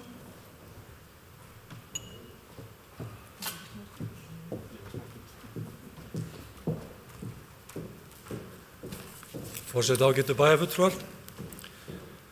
Þannig að byrja á því að þakka Andra formanni og bæjarfulltrúa formanni umhverfis- og mannvirkjaráðs fyrir hans yfirferð sem var kannski meira að fara yfir sviðið og hvað gerst hefði. Bæjarfulltrúi Gunnar sem situr í umhverfis- og mannvirkjaráði búinn að fara ágætlega yfir ýmsa þætti. Hann talaði sérstaklega að, svolítið gaman að því að hann ræddi hér að við þyrftum að forgangsraða í þágu barna, sagði að það var ekki mikið vandamál að koma inn eitt stykki leikskóla og það væri kannski vantaði síðan framtíðarsýn hjá okkur varðandi umferðarmiðstöð, bílastæðahús, ráðhús og eitthvað fleira sem hann tiltók sem að þyrfti að koma inn í framkvæmdaáætlun næsta ára líka. Mér sýnist nú kannski bara framkvæmdaáætlun okkar endurspegla það að við erum pínulítið að við leggjum svolítið mikið mark á, við leggjum áherslu á málefni barna. Réttum helminguna af því sem við ætlum að fjárfesta á næstu 4 árum fer til fræðslumála og við erum að bæta í þó þar. Við erum núna að setja þessar kennslustofu við Lundarskóla sem að gera það verkum að við erum að sjá enn frekari uppbyggingu í þágu barna. Þannig að við erum höfum kannski í fjárhagsáætlun fyrir árin 2019 til 2022 lagt áherslu á það að horfa til þess. Það voðalega auðvelt og gott að geta gert allt, en við höfum bara takmarkaða fjármuni til að fjárfesta og við erum að reyna að koma þessu þannig fyrir að við séum í rauninni að koma þessu öllu skikkanlega án þess að við séum að reisa okkur hurðarás öxl. Ég hjó eftir því bæði að Andri bæjarfulltrúi og Gunnar ræddu það að áætlun fyrir viðhald væri 380 milljónir, að við farið í 430 milljónir, þá spyr ég bara hvernig ráðið að virka. Við verðum að fara að horfa til þess að fjárhagsáætlun og við verðum að reyna að vinna eftir því. Menn segja núna að nú sé komið list það til að mynda búnaðarkaup. Við áætlum 60 milljónir í búnaðarkaup. Það getur vel verið að sé á lág upphæð. En samt höfum við komið með 66 milljónir sem við ætlum að fara í. hvaðan komast að 6 milljónir? Þannig að við þurfum aðeins að velta því fyrir okkur þegar við erum að gera fjárhagsáætlanir. Það getur alveg vel verið að þetta sé gagnrýnivert, að við séum ekki að setja nógu mikla peninga í þetta. Það kom fram hjá í ræðu formanns að við varum að setja 380 milljónir í viðhald. Það er talað um það að helmingur af því sé svona fast viðhald, síðan hinn helmingur þá 190 milljónir sem þá eitthvað sem að svona hægt að velja. Og ég trú ekki öðru en að við getum þá valið svolítið af þessum 190 milljónum til þess að framkvæma fyrir. Við þurfum ekki að fara í 240 milljónir eða 50 milljónir fram yfir þessar 190 milljónir sem við þá höfum til þess að vinna í viðhaldi. Og svo má ekki heldur gleyma því að á undanförnum árum þá höfum við líka tekið inn í framkvæmdir og framkvæmdaáætlunum verulegt viðhald. Þannig við í raun á þessu ári að gera ráð fyrir ekki 380 milljónum í viðhaldi. Við erum að gera ráð fyrir 701 milljón. Ekki 380, 701. Við erum að framkvæma viðhald í Glerárskóla fyrir 150 milljónir. Við erum að fara í íþrótta- Glerárskóla fyrir 105 milljónir samkvæmt áætlun. Við erum að fara í samkvæmt áætlun í Sundlaugina fyrir 10 milljónir. Við erum að gera 30 milljónir sem á að nota í Dalsbrautina eða íþróttahúsið við Dalsbraut. Þannig að þetta eru 700 milljónir sem verið að leggja í viðhald á þessu ári, viðhald og endurbætur. Þetta að vísu, þarna búið að geyma hlutina dálítið lengi og það verið að fara í endurbætur, það verið að gera stórar breytingar og þess vegna þetta inn á framkvæmda áætlun, þetta er bókhaldsrétt atriði, en engu að síður verður þetta líka að teljast til þess að við erum að stækka og við þurfum að auka þetta, en við mögum ekki alltaf horfa bara á þess að 380 milljóna króna tölu, við erum að horfa á heildina og heildarmyndina. Og við erum líka að reyna, og það er mikilvægt að við reynum það, við erum að setja fram fjárhagsáætlanir, að við reynum að fara eftir fjárhagsáætlanum á sem víðast og á flestum stöðum. Við þurfum ef við ætlum að fara fram úr, eða ef við sjáum fram á að þetta ekki hægt, þá þurfum við að taka umræðum það og koma með það inn í sem beiðni til bæjarráðs. Þannig að pólitíkin fá að taka ákvörðun við þennan viðauka. Mér finnst þetta að við þurfum aðeins að skerpa þessi vinnubrögð og ég skora á formanna að gera það. Aðeins að því, kannski ræðun hans, mér fannst að vera full hæverskur. Við erum að gera fullt af góðum hlutum og við þurfum að vera svolítið grobbin að því. Við erum að gera mikið, við erum verið farabroddi í umhverfismálum.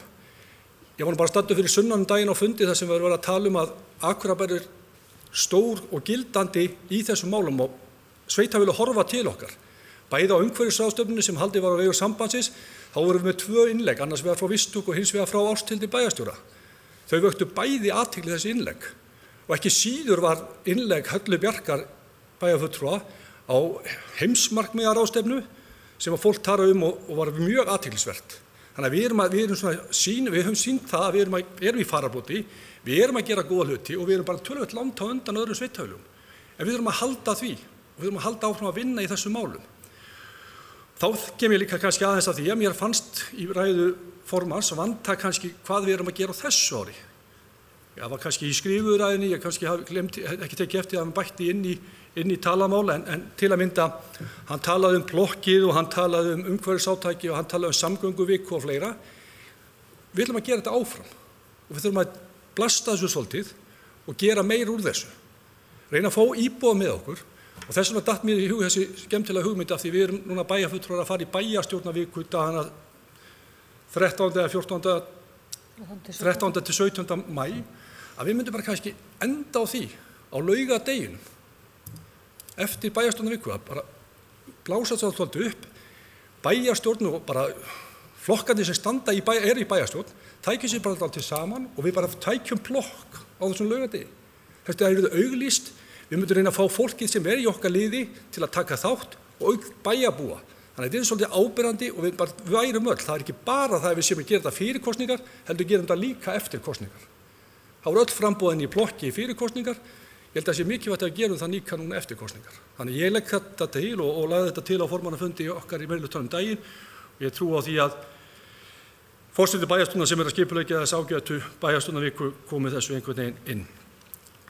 Það er eitt sem að ég hjó eftir, ekki eitt, ég hjó eftir svo mörgu í þessu ræðu formanns. Þegar hann talaði um svifrykið, þá hvað við erum að gera og hvernig við ætlum í rauninni að bregðast við. Mér fannst athyglisvert þegar hann talaði um að reyna að fá sterkara malbik eða jafnvel steipagötur hér í miðbænum. Ég veit ekki hvort betra, en bæjarfulltrúi Gunnar kom ágætlega inn á það að vera að reyna að greina þetta og ég veit það að formaður var búin að segja mér það að það væri verið að greina og reyna átt að sjá hvaðan í rauninni þetta svifryk kemur, þannig að við getum ráðist á rótum vandans. Það er afskaplega mikilvægt og eins og formaður kom inn á þá er þetta lýðheilsumál og það er þegar ég var að lesa ræðuna helgina þá bara brá mér þegar ég sá töluna 80 manns sem má rekja til svifryks á Íslandi. Það er grafalvarlegt mál. Og auðvitað þurfum við sem samfélag og við erum hérna á Akureyri alltaf að fá rauða tölur á mælum. Við þurfum að bregðast við þessu. Það er ánægjulegt að það skuli búið að stofna þennan hóp til þess að bregðast og vinna í þessu.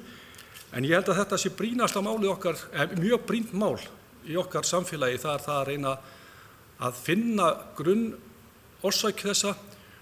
Bæjarfulltrúi Gunnar kom inn á margt sem að getur haft afleiðingar annað en það sem við erum að gera. Hann benti til að mynda á vörflutningabíla og fleira eða sem sagt flutningabíla sem er hér göturnar. Ég held líka að við þurfum að velta fyrir okkur hvað fíkur ofan að Glerárdalnum og svo framvegis. Þetta hefur allt áhrif, þannig að það verður fróðlegt að sjá hvernig þessi mæling kemur út. Mér finnst líka sorglegt, og ég segi aftur sorglegt, að stærstu göturnar sem valda mestu svifrykinu hér í bænum eru í eigu Vegagerðarinnar. Og formaður lýsti því að það væri metnaðarleysi Vegagerðarinnar. Þetta er eitthvað sem við þurfum að berjast við. Við þurfum að fá Vegagerðina til að taka ábyrgð á sínum götum, hreinsa þær. Þetta eru stærstu göturnar, það sem mesta svifryki er og það er átakanlegt ef að Vegagerðin er ekki að standa sig sem skyldi. Ég var hrifinn af því að sjá skipulag græna trefilsins. Þetta er eitthvað sem við náttúrulega í umhverfismálum þurfum bara að vinna betur, það er að segja hvernig hann á að koma áfram hjá okkur. Ég veit það og ég held að hafnarsamlagið sé að fara í stóraukið átak í akkurat trjárækt á móti þeirri mengun sem að til að kolefnisjafna skulum við segja, þessi skip sem eru að koma hingað. Og það er mikilvægt að hvernig við ætlum að nýta þau tré inn í þennan græna trefil okkar. Þannig ég held að það getur verið spennandi hvernig það kemur. Ég ætla aðeins líka varðandi í það sem við erum að gera líka í framkvæmdum. Ég var líka kannski ekki vant að hafa talað mikið um hvað við höfum gert, en eitt af því sem við erum líka að fara að framkvæma á næstu 3 árum og kannski menn eru ekki alveg að kveikja á. Bæjarfulltrúi Gunnar talaði við þetta forgangsraði í málum barna. Við erum til að mynda að fara í tæpa 500 milljóna króna framkvæmdir á Glerárskólasvæðinu. Það eru 1355 milljónir og svo skildist mér að það var eitthvað að bætast við, þannig að ég segi bara að þetta verður ekki lengur. Nálægt 500 milljónir sem er framkvæmt á þessu svæði næstu 3 árum. Þarna á að búa til eitt stærsta, flottasta leikskólan í bænum. Það er mjög metnaðarfull bygging. Ég var á aðalfundi hverfisnefndar, Holtá Hlíðarhverfis daginn. Það er mikil spenningur í bæði foreldrum og þarna var líka leikskólastjóri sem að horfi til þessa skóla. Þetta er og sviðsstjóri umhverfis- og mannvirkjaráðs sviðs kynnti þessa byggingu. Þetta er mjög spennandi dæmi og verður mjög metnaðarfullt og er vel.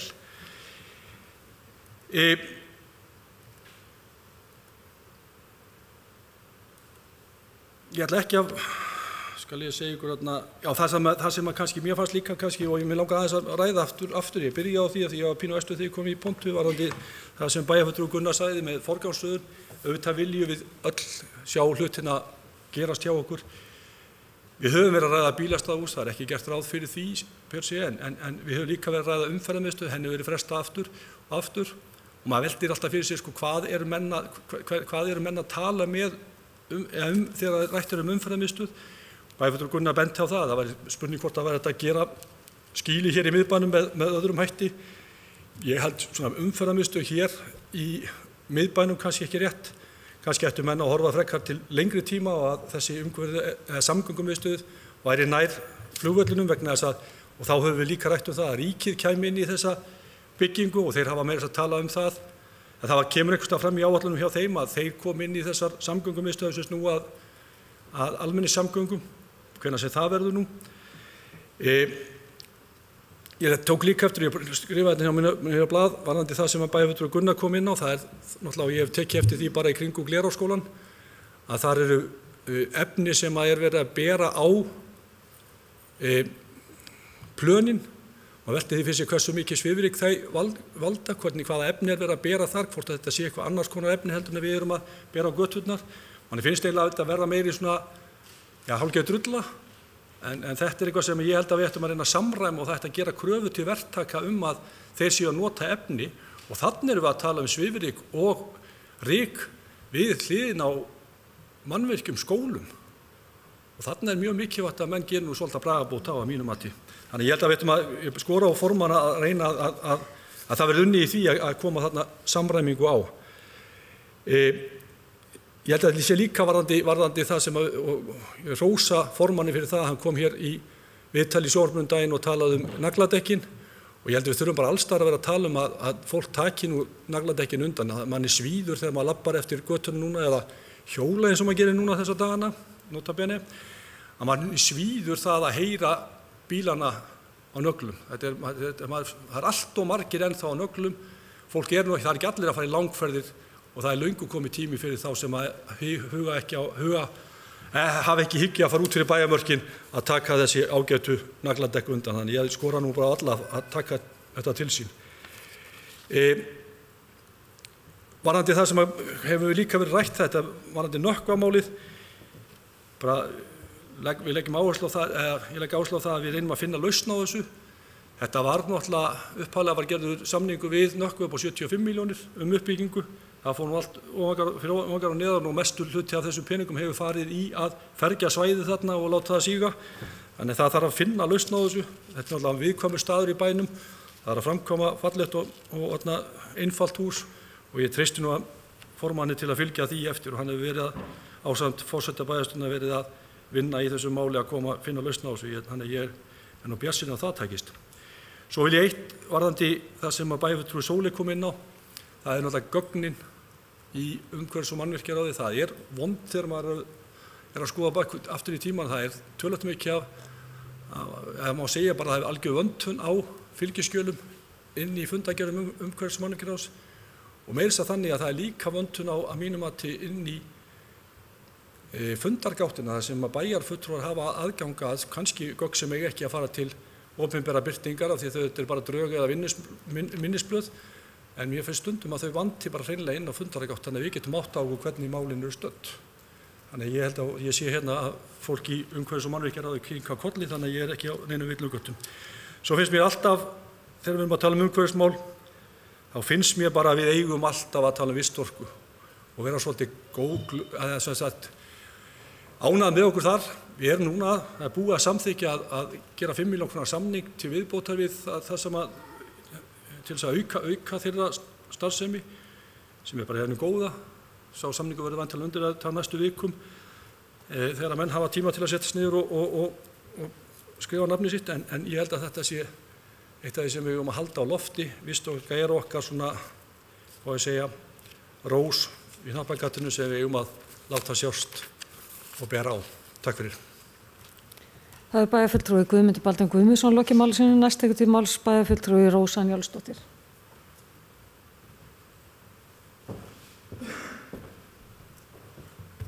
Forseti og ágætu bæjarfulltrúar. Ég vil byrja á að þakka bæjarfulltrúa Andra fyrir greinagóða starfsáætlun. Hann stýrir greinilega ráði sem hefur margt á sínu könnu og í mörg horn að líta. Mikið og gott starf fyrir fram innan deildarinnar og áhersluatriðin ansi mörg og það er gaman að heyra hversu virk við erum orðin í umhverfismálum og plokkarar sem nú loksins að fengja áhugavert heiti hafa nóg að starfa. Mér langar svo til að bera upp eina ósk, fyrst ég er komin hingað í pontu og beina því til umhverfisdeildar, að sérstakt átak veri gert í hreinsun við lóðamörk. Að íbúar veri hvattir til að líta sér nær og plokka upp það illgresi og annan gróður sem vexir þeirra lóðamörk út í gangstétta bæjarins. Þvílík óprýði á annars fallegum bæ sem blasir við framan við fallegu húsin og vel hirtu garðana sem íbúa með greinilega andum en gera svo kannski ráð fyrir að bærin eigi að sjá afganginn. Er það kannski tilfellið? Eiga bæjarstarfsmenn að rífa upp illgresi framan við húsið mitt? Mér finnst þetta alveg skelfilegt, næstum eins skelfilegt og Sóley finnst kattamálin hérna í bænum. Horfið eftir þessu sumar. Við höfum rækilega verið minnt á það síðustu daga Að vorið og sumarið á næsta leiti. Hitastigið hækkaði og sólin glampaði á haffletunni niður við samkomubrúna. Listagilið iðaði lífi alla helgin á barnamenningarhátíð þar sem að börn og fullorðnir nutu listar og samveru meðan aðrir kusu að flatmaga upp í sundlaug og leika sér í nýju rennibrautunum sem orðnar hluta kennileitum bæjarins líkt og samkomubrúin. Allt gott og blessað en eins og alþjóð veit að þá kostaði þetta skildingin. Og þegar ég las yfir og heyrði andra telja upp allt það sem býður viðhalds og liggur fyrir að framkvæma, þá var mér og ó. Þjónustuhús og uppbygging á félagsæði Nökkva með fullri virðingu fyrir þeirri starfsemi. Samningu sem átti að kosta 75 milljónir stefnir í að kosta 350 milljónir. Höfum við ekkert lært? Ég spyr bara. Leikskólabyggingu Glerárskóla, það komið verðmið á hann, en hvað mun hann kosta þegar yfirlíku veit enginn? Og talandi leikskólan, hvað komið langur tími síðan farið var að tala nýjan leikskóla? Það þetta að fara að byggja. Allavega 1 ár, kannski 2. Það 2,5 ári að hann verið tekin í notkun, segir áætlunin. En bæjarfulltrúi Gunnar talaði jafnvel lengri tími. Þið náðu ekki alveg hvað hann nefndi. En það búið að tala í allavega 2 ár og ekki enn búið að taka fyrstu skóflustunguna. Börnin sem voru í þörf fyrir leikskólaplási fyrir 2 árum verða að byrjuðu grunnskóla þegar leikskólinn verða loksins tilbúin. Svo verið að setja plástra sárin hér og þar til að brúa bilið, gott og vel, það þó verið að gera eitthvað, lausa stofi við lunda sem leysa vandinn í ákveðin tíma og takið eftir verðmiðinni strax farin að hækka frá því sem farið var stað með. Mér finnst alveg óþolandi hversu langan tíma tekur að koma verkum við framkvæmd. Brýnum verkefnum, samfélagslegum verkefnum eins og að byggja leikskóla. Þessu verður að breyta. Það bara talað og talað og talað. Og það verið að tala það hérna að það hafi verið talað fyrir ykkur máli fyrir mörgunum síðan og það ekkert farið að gera. Það líka óþolandi að kostnaðaráætlanir standist ekki, að endalaust sé hægt að skýla sér bak við eitthvað ófyrirséð. Ég veit ekki hvort að kenna lélegum samningum, þvælingum mála á milli ráða og nefnda, en ég kalla eftir skýrari sýn og vandaðri vinnubrögðum.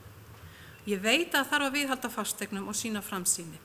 Sundlaugin frábær og hefur mikið aðdráttarafl. Það þarf að hlúa menningu og listum sem að nærir okkur og flest viljum við hafa fallið til kringum okkur og vera stolt af bænum okkar. En á stóru heimili þarf að fara vel með peningin og ekki eyða honum í eitthvað rándýr gæluverkefni þegar þörfin mikil víða annars staðar. Margt smátt gerir eitt stórt, segir máltækið, en ef við snúum þessu við og segjum að kostnaður við eina stóra brú hefði getað komið sér svo vel við mörg smá aðkallandi verkefni, þá hefði þeim pening svo sannarlega verið vel varið. Takk fyrir. Það bæjarfulltrúi Rósa Njálsdóttir loki máli sínu, næst til máls bæjarfulltrúi Andri Teitsson.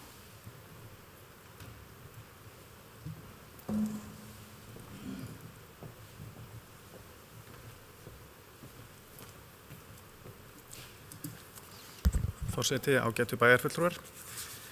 Ég vil þakka fyrir glimrandi góða umræðu, fjölmörg atriði sem hafa verið nefnd og ég get tekið undir þau flest. Ég ætla að reyna að stikla á stóru, reyna að snerta alla punktana sem var beint til mín, kannski sérstaklega. Upplýsingagjöf frá umhverfis- og mannvirkjaráði, ég bara sammála. Ég hef rekið mig á það sjálfur, ég hef verið að reyna að grafa aftur í tíman, skoða fyrri fundi, maður grípur í tómt stundum. Ég held að þetta sé einhver leyti því að ástæðan sé svo að það hafa verið mannabreitingar og kannski ferlinn bara ekki alveg í skorðum. Við reynum að laga þetta. Nú með Compact of Mayors var það árið 17 eða 18. Ég hygg að það hafi verið þannig að við töluðum hvað var gert á árinu 2018 en þá hafa aðalega verið tiltækar tölur frá 2017. En bæjarfulltrúi Sóley spurði líka hvar erum við stödd með þetta verkefni og hver staðan. Ég vildi að við getum sagt við erum með 11% betri en Reykjavík eða eitthvað en staðreyndin svo að þekkingin brotakend sem búið að afla í þessu verkefni. Við höfum svona glefsur hérðan og þaðan af upplýsingum en þetta er ekki orðið heildstætt og ekki þannig að þessi hægt að sem sagt, gefa einhverja einkunnir hvar við erum stödd. Það er ekki komið á það stig því miður. Varðandi sorp og úrgang að eins og bæjarfulltrúi Sóley nefndi að vitund íbúa er prýðileg svona í flestum hópum. Það er þó sjáum við að í fjölbýlishúsum hallar aðeins á, vantar svolítið upp á ábyrgð og metnað og líka í stúdentablokkunum sem allir minnum vonbrigðum að heyra því að það er mikið af ungu fólki sem þetta maður veit að hefur metnað á þessu sviði en kannski skila sér ekki alveg alltaf. Og hvað með fyrirtækin? Jú, það er þekkt að það vantar upp á hjá fyrirtækjum í einhverjum tilvikum líka og þau mörg hver eru kannski dálítið gjörna að horfa á krónur og aura og eins og kom fram hjá bæjarfulltrúa Gunnari líka þá var til skamms tíma ódýrara að keyra ákveðna flokka til urðunar vestur í Húnavatnssýslu heldur en að fara með í moltu, lífrænan úrgang. Ég held að þetta sé breytt núna, það er að segja gjaldskrá moltu hefur staðið nokkuð í stað en kannski hækkað kostnaðurinn við að keyra vestur. En varðandi hvað við vitum flokkun frá fyrirtækjum, það hefur ekki verið mikil vitneskja því að þetta fer ekki okkar hendur, það eru verktakarnir sem að taka þetta og eins og ég segi sumt verið vestur og svo framvegis en þó hef ég heyrt að hjá þessum Eyþings og SSNVAF úrgangshópi sé verið að reyna að taka saman upplýsingar þetta. Það er að segja hvernig eru fyrirtækin í heild sinni að standa sig við flokkun og hvað kemur frá þeim mikill úrgangur. Þetta eru auðvitað lykil upplýsingar ef við ætlum að reyna að móta einhverja framtíðarsýn hvað á að gera við plast og málma og lífrænt og svo framvegis. Græna trefilinn, hvaða höfum við á svoleiðis, þá er gaman að segja frá því að við erum með ráðgjafa sem er Jóhann Holst, norðmaður, skógfræðingur ef ég veit rétt og hann hefur verið okkur innan handar með þetta og hann er einmitt væntanlegur á fund ráðsins næst eða þarnæst til að skeggræða þessi mál og verður mjög spennandi. Mér langar að spyrja hann skógrækt á skíðasvæðinu í Hlíðarfjalli líka því að reyna að dempa suðvestanáttina sem er okkur ansi erfið á köflum. Já, það var rætt svifryk, kannski litlu við það að bæta, vistorku og kattahaldið.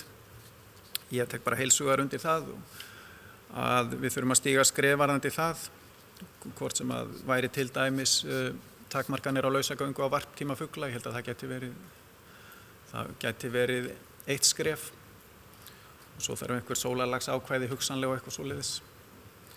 En ég er bara algjörlega sammála því að bæði vegna fuglalífs og vegna sóttvarna og fleiri ástæðum þá þarf að skoða þetta. Kannski væri þetta mál fyrir íbúakosningu, það ger allt vitlaust.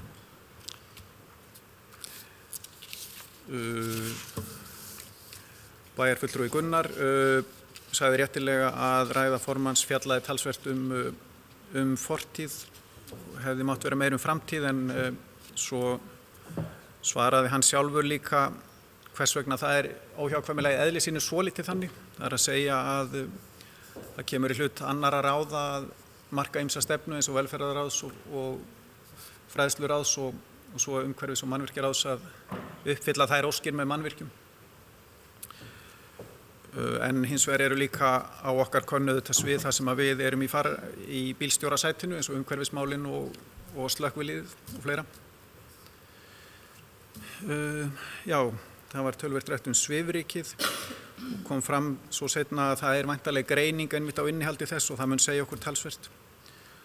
Og augljóslega þurfum við að spýta í lófana með þetta. Það ber alltaf sama brunni með það, þetta er mikið vandamál. Ég þekki ekki hvort að það er meira svifryk núna heldur en fyrir 10 árum, svo var spurt, en allavega of mikið.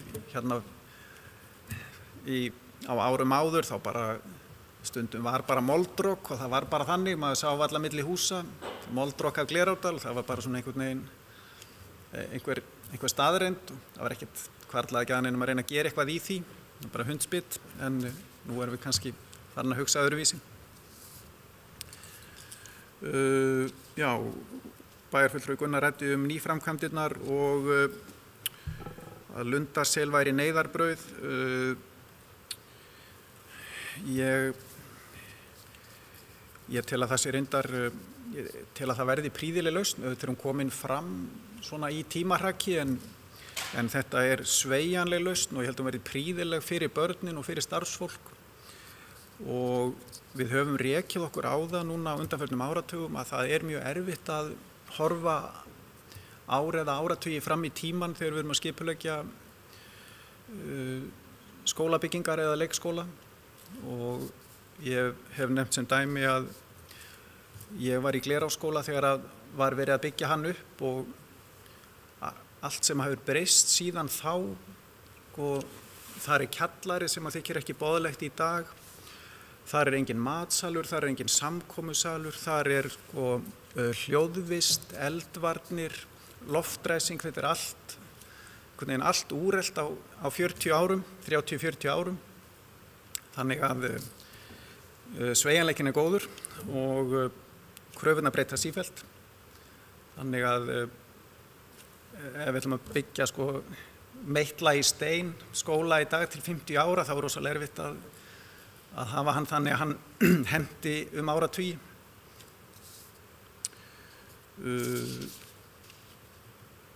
Já, varðandi Nökkva, það kom fram að það hefði verið á lofti fyrir 1,5 eða 2 árum áætlun upp á 200 milljónir eða rúmlega það, en núna væri það 350 og þá var spurt hvort grunnurinn skýrði mismuninn. Það er ekki alveg svo. Núna er staðan þannig að það virðist þurfa svona 40 milljónir í viðbót frá því sem nú er til að stabilisera grunninn. Það er að segja að það þarf svona 30 stykki af steinsteyptum súlum, reka þær niður í grunninn. Þær kosta svona 1.000.000 krónur stykkið. Þannig að það erum við að tala 30-40 milljónir. En ég kann ekki skýringu á hvers vegna við erum að öðru leyti að tala 300 milljónir í staðin fyrir 200 eða rúmlega það.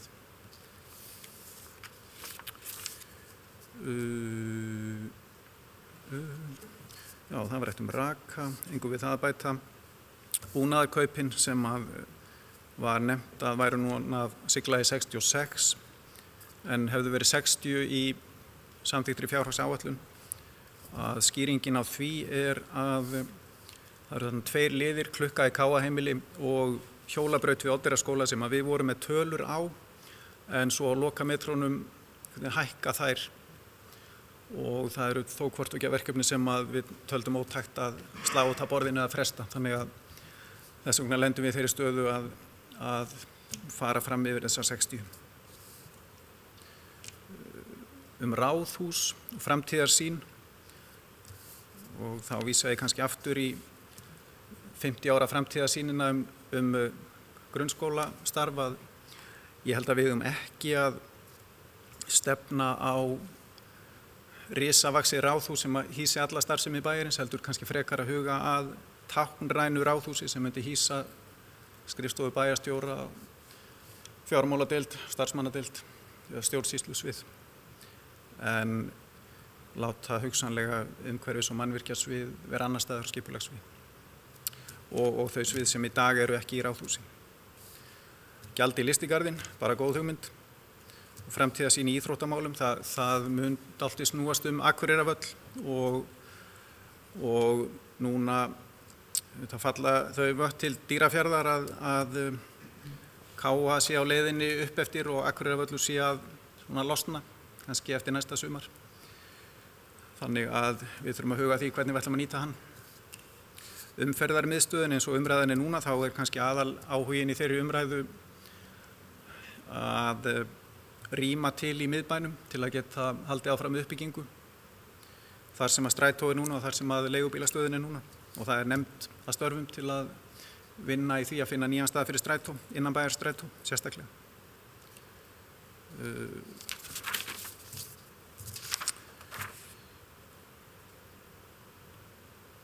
Já, svo ætlaði ég þá bara að nefna það sem var bæjarfulltrúi Rósa kom inn á, hreinsun við lóðamörk. Ég er bara alveg sammála að fólk mætti gjarna ganga hringinn á lóðinni hjá sér og tína bæði rífa upp illgresi þar sem við skilgreinum sem svo og sömuleiðis rusl, plastpoka og annað sem hefur fíkur inn í runna og þá oft innan lóðamarka, jafnvel.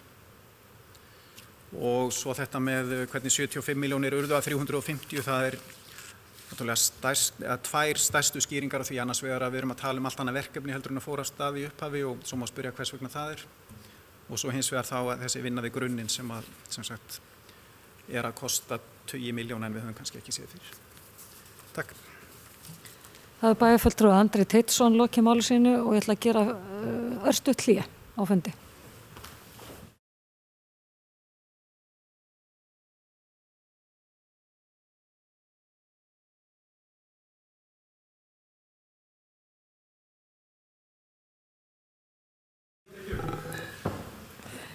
Þá gangum við aftur til dagskrár og næst á mælendaskrá var bæjarfulltrúi Dagbjört Pálsdóttir.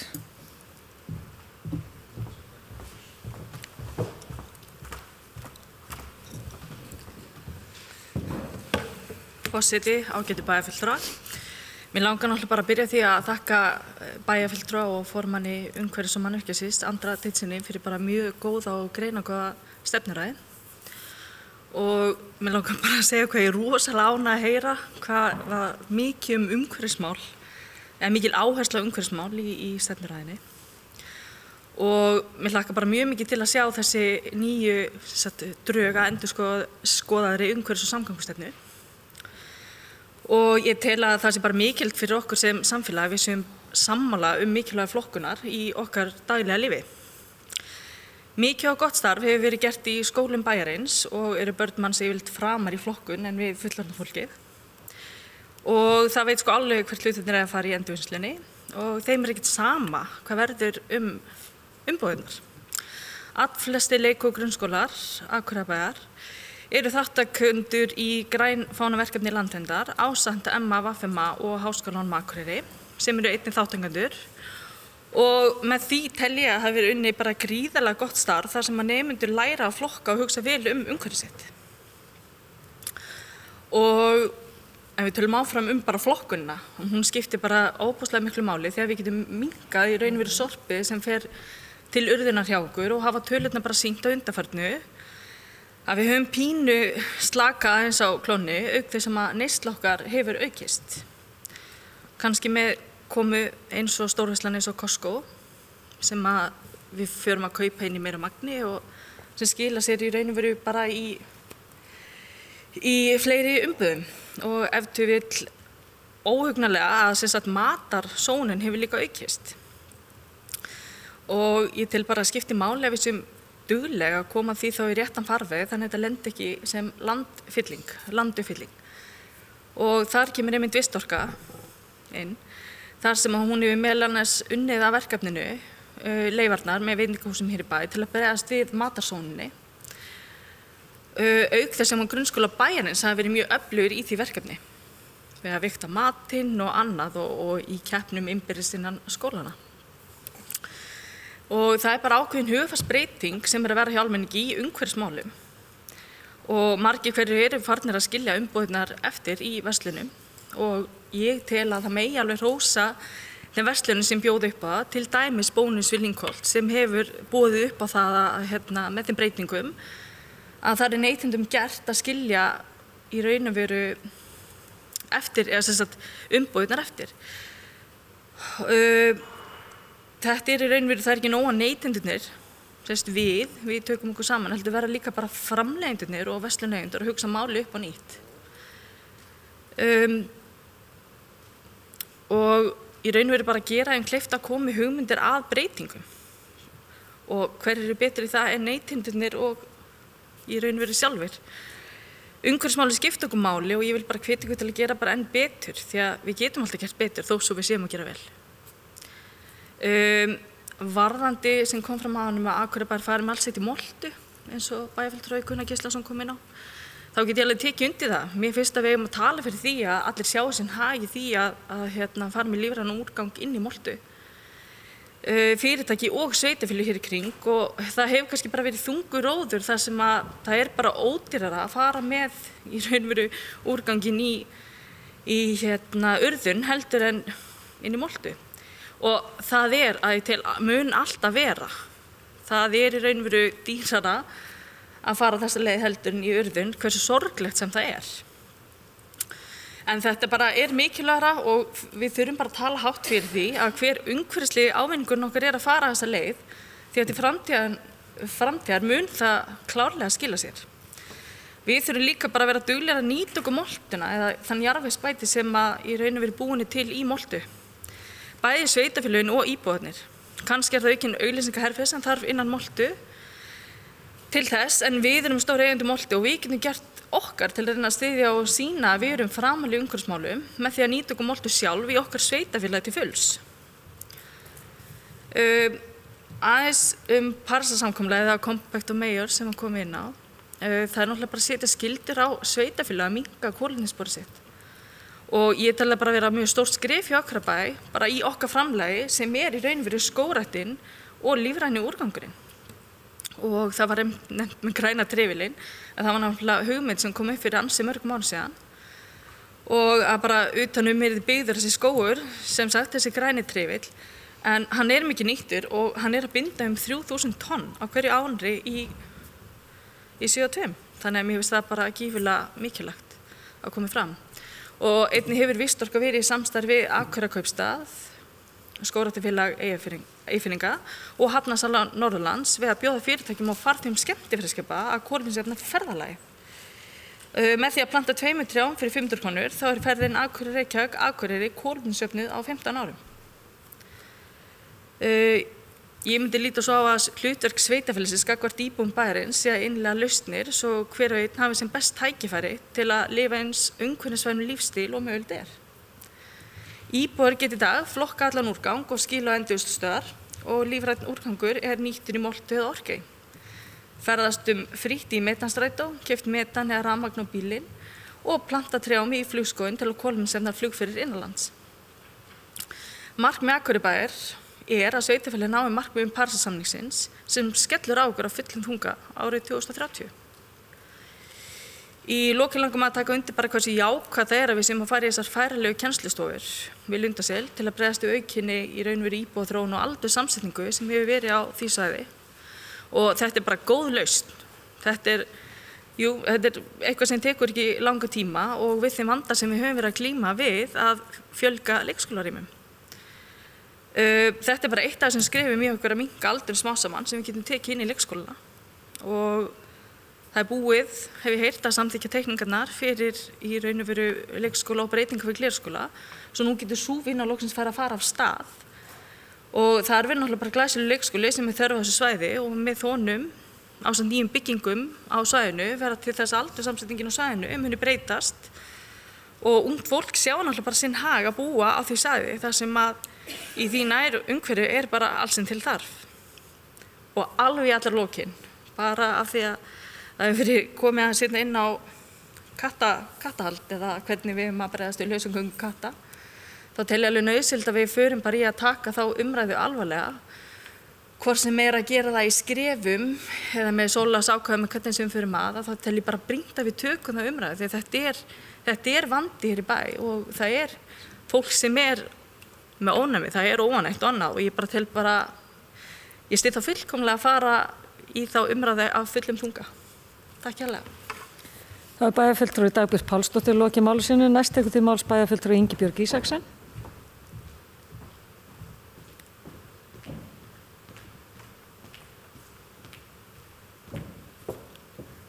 Forseti, ágætu bæjarfulltrúar. Mig langar líkt og aðrir að þakka formanni umhverfis- og mannvirkja ráðs og bæjarfulltrúa Andra Teitssyni, þetta nú heldur betur titill, fyrir ræðu sína. En líkt og komið hefur verið inn á hérna í máli fólks varðandi umhverfismálin þá þetta virkilega stór þáttur, stórt mál sem Akureyrarbær að beita sig fyrir og vekur athygli víða. Það ansi mörg sveitarfélög sem horfa til okkar hvað varðar umhverfismál. Og bara það eitt að 3 vagnar af 4 séu metanvænir vagnar bara mjög stórt skref og eitthvað sem við getum verið virkilega stolt af. Ég sá nú bara hérna í fréttum líkt og margir aðrir daginn þegar var verið að tilkynna það og auglýsa það að Reykjavíkurborg ætlaði að hafa 1 dag frítt í strætó. Við erum með það allan ársins hring hérna og við endilega slá okkur varðandi þessi mál. Varðandi hreinsun í bæjarlandinu þá hefur við verið að fara í átök að vori eins og líkt og formaður kom inn á hérna og varðandi númerslausa bifreiða það verið að fjarlægja þær úr bæjarlandinu sem full þörf á og ansi mikilvægt líka bara að halda því átaki áfram jafnt og þétt þannig að við losnum við þessar hvimleiðu bifreiðar úr bæjarlandinu. Það hefur verið komið líka hérna aðeins inn á varðandi hreinsun gatna og hlut vegagerðarinnar sem skortnu skammti því miður og ég held að við þurfum endilega, ég vil gjarnan hvetja formannin til þess að beita sér þar að reyna að fá vegagerðina í frekar samstarf hvað varðar hreinsun gatna og eins líka hafa samband við fyrirtækin malarefnin sem hefur verið að dreifa á plönin þeirra því að þetta er ekki kannski verið að tala plön sem á vegum bæjarins heldur plön á vegum fyrirtækja í bæjarlandinu. Einnig var komið inn á það að við erum búin að samþykkja það að fjárfesta í nýjum vistvænum tróðara sem mikið fagnaðar erindi. Ég nefnilega átti einmitt samtal við forstöðumann skíðasvæðisins hérna í gær af því að ég fekk ábendingu það að gönguskíðabrautirnar hérna væru svolítið hlykkjóttar á köflum, á beinum köflum meðal annars og mér fekk upplýsingur það að það væri vegna þess að það vantaði tróðara og þetta mun væntanlega leysa það mál sem bara fagnaðar efni en við höfum þá fjárfest í 2 tróðurum á 2 árum. Varðandi umferðaröryggismál sem við höfum rætt reglulega hérna í bæjarstjórn, þá fagna ég því að það séu komin umferðarljós hérna á gatnamótum Gránafélagsgötu og Glerárgötu. En það var nokkur í bæjarbúi að koma að tala við mig og kvarta við því að það sé ansi langur biðtími til þess að komast inn á Glerárgötuna við ljósin. En ég spurði að þessu á fundi umhverfis og mannvirkjaráðs, á síðasta fundi umhverfis og mannvirkjaráðs og fekk upplýsingar það að það væri búið að kanna til hlítar, þetta væri bestun á tímanum, svokallið. En umferðin eftir Glerárgötunni hefur forgang og svo þegar þú kemur eftir Gránafélagsgötunni þá þarftu aðeins að hingra. Varðandi Glerárskóla þá var aðeins komið inn á það að við erum að fara í viðhald á Glerárskóla, B-álmu svo kallað. Hún mun vera sem ný eftir þessar endurbætur sem bara alveg frábært og virkilega nauðsynlegt að ráðast í. Við ætlum einnig að fara í aðra álmu árið 2020 og ég vil endilega að við skoðum það að ganga lengra því líkt og forma kom inn á hérna þá voru skólar sín tíma ekki hannaðir fyrir þá starfsemi sem í dag í skólum. Það var ekki gert ráð fyrir matsal og mötuneyti, samkomusal og þar fram eftir götunum og þetta eitthvað sem við þurfum að huga að þegar við erum að fara í viðhaldsframkvæmdir hvort við getum komið þessu við. Varðandi skólastofurnar sem hafa verið hér til tals við Lundarsel þá ég ekki sammála því að það sé neyðarbrauð. Þetta úrræði kom til tals í hópnum Brúum bili sem í rauninni með það verkefni að skapa framtíðarsýn varðandi uppbyggingu í leikskólamálum og mannvirkjum hér á Akureyri og hann mun skila af sér í lok maí og hlakka ég mikið til þess að koma og kynna þá skýrslu fyrir ykkur hér og taka til umræðu. En það þurfti að bregða skjótt við. Lautin sem 5 ára deild í Glerárskóla, hún verður lögð af frá með sumrinu og við þurftum að bæta við plássum. Þannig að það var ákveðið það í staðan fyrir að fara í þetta næsta ári að ráðast strax í þetta. Og allir hafa tekið saman höndum að gera þetta vel. Það verið að grípa tækifæri núna og bæta aðstöðu starfsfólks og barna á leikskólanum sem til afar brýnt. Því að þessi lausn, hún þarf ekki að vera verri heldur en margar aðrar. Þetta nýtt land allt við góða raun. Og það nú meðal annars þannig að í sveitarfélögum sem hafa verið í svona færanlegum skólastofum eða skólastofum, þau vilja helst ekki fara inn í nýbyggðar byggingar vegna þess að þeim líður svo vel. Að auki líka bara afar mikilvægt fyrir okkur og við sjáum það núna þegar fjölgunin svona mikil í Lundahverfinu þá mikilvægt að hafa einingar sem við getum fært á milli svæða eftir því hvernig þróun byggðar þróast.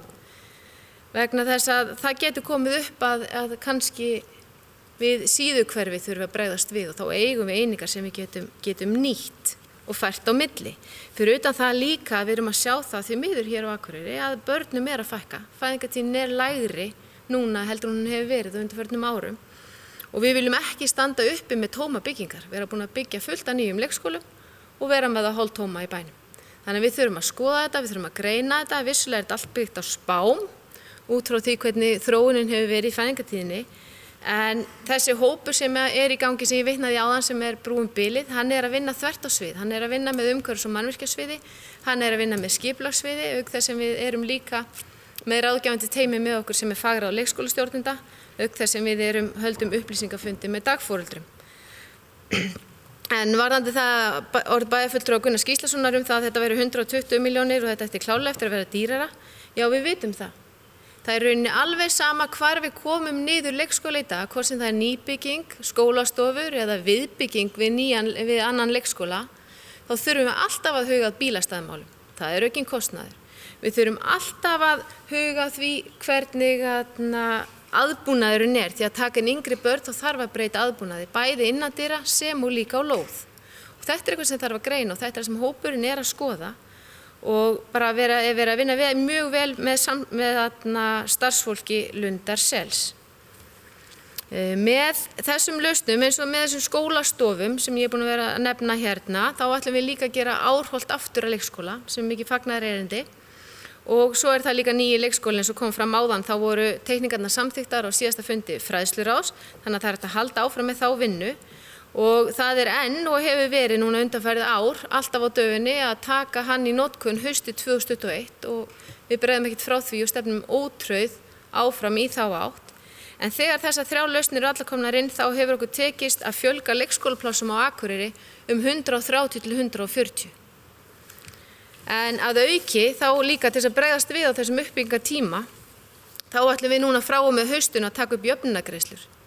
Þannig að kostnaður við vistun barna frá 17 mánaða aldri hjá dagforeldrum verður jafnaður við gjöld í leikskóla, ef frá er talin fæðiskostnaður. Þannig að það má segja það að það er í algjöru forgangi hjá þessum meirihluta að stíga skref í málefni leikskóla og huga að börnum og ungmennum. En varðandi uppbyggingu þá í rauninni er alveg rétt sem bæjarfulltrúi Gunnar Gíslason kemur inn á, það þarf að huga því að byggja nýja leikskóla við Lundarsel. En það þarf líka að huga því hvað við ætlum að gera varðandi Hagahverfi. Þar erum að byggja heilt nýtt hverfi. Mjög ungt hverfi og það þarf að skoða það. Það þarf að skoða Naustahverfi því að hluti af Naustatjörn, 5 ára deildin inn í Naustaskóla. Við þurfum að koma þeim líka fyrir. Það þarf að skoða Síðuhverfi en þar erum við með húsnæði á leigu og eins þá Lundarhverfi. Þannig að þetta er ansi stór og mikil verkefni sem eru að liggja fyrir okkur og ég held að við þurfum að gefa okkur tíma og vanda til verka þannig að við getum haft góða uppbyggingu hér í leikskólamannvirkjum til framtíðar. Takk hérlega fyrir. Það er bæjarfulltrúi Ingibjörg Ísaksen loki málsins, næst tekur til máls bæjarfulltrúi Hilda Jana Gísladóttir.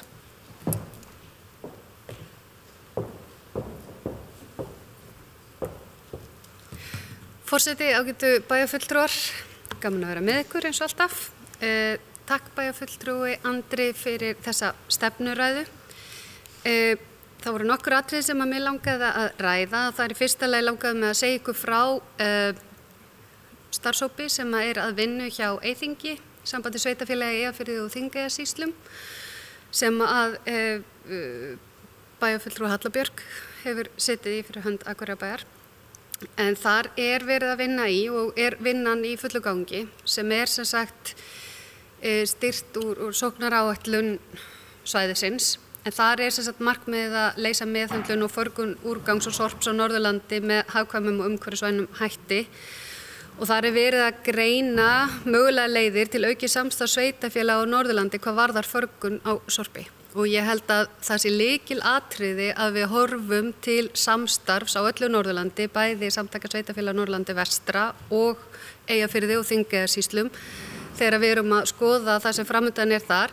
En það skiptir ekki síður máli að eiga í góðu samtali við ríkisvaldi þegar kemur að þessum málefnum, ekki síst hvað varðar til dæmis brennslur og hvað varðar greiðslur. Þannig að það sé, eins og komið fram hérna, það sé bæði hagkvæmara og ódýrara að vera vistvænn og vera umhverfisvænn. Og endanum þá er það eitthvað sem að mun gerast og við vitum að mun gerast er að urðun mun ekki vera með þeim hætti sem að verið hefur. Ég held að það sé alveg ljóst og ég held að samstarf á þessum vettvangi skipti okkur gríðarlega miklu máli. Það er líka verið að safna eins og bæjarfulltrúi Andri nefndi lauslega. Það er verið að safna gögnum sem ég held að verða okkur mjög verðmæt. Þar sem við förum yfir samanburð milli sveitarfélaga á flokkun, bæði hjá heimilum annars vegar og hjá fyrirtækjum hins vegar. Og ég held að þessar tölur að hafa það bara svart á hvítu, hvernig er þetta, geta fylgst með þeirri þróun, ætti að vera keppikefli okkar að gera sýnilegar því að þær hjálpa okkur við ákvarðanatökur og þær fyrstu tölur sem að minnstakosti ég hef séð koma mér á óvart og meðan við kannski orðaræðuna þá kannski meiri flokkun hjá fyrirtækjunum heldur en að ég hefði talið svona fyrirfram meðan við svona tilfinningun út í loftið. En ég held að þarna sé lykilatriði að hafa gögn sem hægt að byggja á. En á þessu verkefni, og það okkur mikilvægt, þar á að greina og kostnaðarmeta valkosti og umhverfisvænni meðhöndlun lífræns og almenns úrgangs sem fellur til á svæðinu og greina kost og galla þess að koma brennslustöð á Norðurlandi og ég svo sem svolítið búin að læra það að brennslustöð sé ekki að sama brennslustöð og það sé hægt að hafa ágætlega umhverfisvænar brennslustöðar en síðan spurning hvort það þurfa að vera ein á landinu og hvar svo ákvörðun er verið tekin og ríkið þurfi kannski að koma að því. En það mun liggja fyrir skýrsla meðal annars þetta, greining á hvernig hagkvæmast og óhagkvæmast sé að meðhöndla sorp og það verði til afurð sem að sveitarfélögin geta nýtt til þess að setja sér sameiginleg markmið og reikna út kolefnisspor meðan við núverandi lausnir hvernig við getum náð árangri til að standa markmið Íslands samkvæmt Parísarsamkomulaginu. En lokaafurðin verður skýrsla þar sem kemur fram niðurstöður og möguleg skref í átt að öflugu og skipulegu samstarfi sveitarfélagana á svæðinu á öllu Norðurlandi, á aukinni endurvinnslu, skýra stefnu í átt að kolefnishlutleysi og sameiginlegri ákvörðun sveitarstjórna framtíðarlausn og ég tel að þetta sé mjög spennandi. Það sem ég líka ánægð með hér í þessari bæjarstjórn þegar við erum að fara yfir forgangsröðunina sem við erum að leggja fram að við erum að forgangsraða börnum allra fremst. Við erum að sjá fram á það ef áætlanir ganga eftir að við séum að fjölga leikskólarýmum 125 til 135 eins og bæjarfulltrúi Ingibjörg talaði áðan fyrir haustið 2021. Strax fjölgun núna í haust og síðan aftur þar á eftir og taka upp þessar jöfnunargreiðslur þannig að það sé í rauninni ekkert barn og ekkert foreldri sem að falli milli skips og bryggju. Og við erum að flýta okkur að sjálfsögðu að einhverju leyti og það verður bara að hafa sig vegna þess að þetta forgangsmál okkar held ég allra hérna í bæjarstjórninni. Hvað varðar lausar kennslustofur þá held ég að við megum jafnvel horfa meira til þeirra. Þeir eru ótrúlega góðar og virðast vera mjög bara í fyrsta lagi góðar að vera í góð fyrir börni ef að rétt því að það ekki alveg sama lausar kennslustofur og lausar kennslustofur.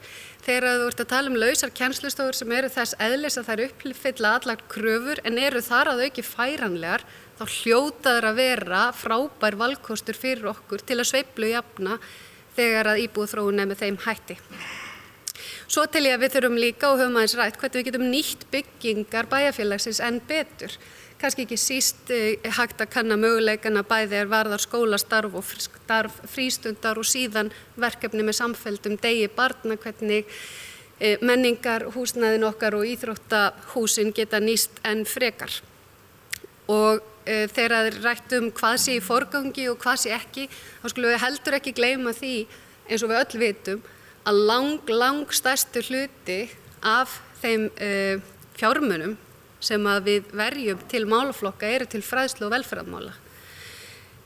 Varðandi umhverfismáli þá held ég að við séum nú öll tiltölulega ánægð með í hvaða átt við höfum farið þar og ég held að könnun Capacent sem var kynnt hérna sýna fram á það að við séum að gera vel en það ekki nóg að gera vel í samanburði við alla aðra. Við viljum og ætlum að halda áfram. Og að því að Vistorka hefur nú verið nefnt nokkrum sem í dag, þá vil ég benda ykkur á að það var skemmtilegt í dag að þá var Vistorka að kynna vefsíðu sem að var að fara í lofti fyrir eigendur rafbíla og þetta var kynnt hérna í menningarhúsinu Hofi í dag og þetta var kynning fyrir rafvirkja og rafvirkjameistara og raflagnahönnuði og kynning frá Orkusetri og Ísorku og Hlöðu og það kom líka í dag sem nú teljast nú til tímamóta fyrsti lithium rafhlöðu rafbílinn sem náði 50.000 km markinu og fyrstli Tesla Model 3 bílinn settur í hleðslu hjá Norðurorku. Varðandi endurbætur og uppbyggingar þá ég líka stolt af því að við séum að forgangsraða með þeim hætti eins og bæjarfulltrúi kannski Guðmundur kom inn á og fleiri að uppbygging við Glerárskóla að það sé tæplega 1,5 milljarður sem við erum að fara að verja í uppbyggingu leik, grunnskóla, íþróttahús og þakki á skólanum, held ég að sýni mjög vel þá forgangsröðun sem að við erum að velja þegar kemur að því hvert fjármagnið á að fara, sem að auðvitað skýrasta stefnan hvað við viljum gera. Varðandi svifrykið, ég verða að viðurkenna, ég hef áhyggjur af þessu og mér finnst það stundum svolítið yfirþyrmandi hvernig á að takast á við það og kannski ekki til eins miklar töfralausnir og ég hefði viljað, en ég held að ég finni það allavega mjög vel að það mikill áhugi hér, en það sem ég mikið úti við, að þá finn ég svifryki taka á lungun og þetta alveg ferlegt og við þurfum einhvern veginn sameiginlega bæði sjálf og hvetja okkar samfélag til þess að horfa á það, þau verðmæti sem í því að hafa hreint loft. Og þegar það kemur að þessari blessuðu umræðu salt og sand, þá bara get ég sagt fyrir mitt leyti að ég myndi alltaf velja lungun fram yfir þessa bíla. Að verja lungun fyrst. Og mér finnst líka tiltölulega ósanngjarnt þegar maður stígur vistvæn skref og fer til dæmis að ferðast á rafhjóli, að það séu þeir sem að fái alla drulluna. Ég vil nefna nokkra hluti sem ég sérstaklega ánægð með. Það var þetta átaki að fjarlægja númerislausar bifreiðar sem mér fannst mikið lítið á bæjarfélaginu og ég held að hafi vel tekist til. Ég alveg einstaklega ánægð og stolt af uppbyggingu í Kjarnaskógi með tilheyrandi strandblakvelli, hjólastígum, hoppubeljum, gönguleiðum og frisbígolfvelli. Og mér finnst það skipta svo miklu máli þegar maður að horfa á það hvernig við ætlum að verja fjármununum. Það þarf bæði að vera hægt í fyrsta lagi, að upplifa það að það sé hægt að mæta grunnþörfum manns sem mannveru og svo að það sé möguleiki að njóta lífsins og það sé þess virði að vera í samfélaginu. Og þetta dæmi finnst mér verkefni sem að skipti miklu máli varða lífsgæði. Varðandi flokkunina, þá myndi ég gjarna vilja sjá okkur og ég held að við tökum skrefið í að horfa sérstaklega til þess að það sé auðveldara og einfaldara að vera vistvænn og umhverfisvænn heldur en það að vera það ekki. Ég heyrði nú einu sinni fleygt að hvort við ættum að fara að setja flokkunina heimadyrum en setja almenna sorpið á grendarstöðarnar. Mér finnst það spennandi valmöguleiki. Umbuna þeim sem fari í rétta átt, ekki öfugt. Og ég veit ekki, það næstu eins og það fljóti framhjá að við séum búin að byggja upp 38 opin leiksvæði á Akureyri í þessum litla bæ hérna á norður hjara. Ekki nóg með það heldur að þau eru með vottuðum leiktækjum og undirlagi. Og mér finnst svo mikils virði að í almannarýminu séu aðgengileg svæði sem eru fyrir alla. Og í því samhengi þá myndi ég nú reyndar ekki vera sammála því að fara í gjaldtöku í lystigarðinum. Ég tel að lystigarðurinn sé akkurat dásamlegt almannarými sem að við ættum að fjármagna frá bænum. Varðandi samgöngumiðstöðina, þá inn í samgönguáætlun ríkisstjórnarinnar eins og við höfum talað áður og lögð áhersla á að það verði rísi samgöngumiðstöðar í landshlutunum og þar skiptir miklu máli þessi hæfing á almenningssamgöngum strætó, flugs og ferja. Og tek ég fyrir hönd Eyþings þátt í starfshópi sem að reyna að vinna að þessu verkefni og ég tel að búi mikið undir þar og ekki síst í umhverfismálum. Mér langar líka að nefna uppbyggingu göngu- og hjólreiðastiga þó svo að það svíði í lungu þegar mest að gera að þá þau forgangsröðun fjármagns í göngu- og hjólreiðastiga tel ég að hafa verið mjög mikið heillaspor fyrir okkur sem bæjarfélag. Það að fara í athugun á öllu skólahúsnæði eins og við höfum ákveðið að gera eða erum að ákveða að gera, að fara og fá hlutlausan aðila til að meta þær þannig að reynsla annarra geti kennt okkur, finnst mér líka sýna mikla ábyrgð hjá okkur. Að við séum að láta hlutlaus aðila fara yfir okkar byggingar, að sjálfsögðu ekki bara til að setja síðan skýrslu í skúffu heldur til að geta brugðist við og ég mjög ánægð með það.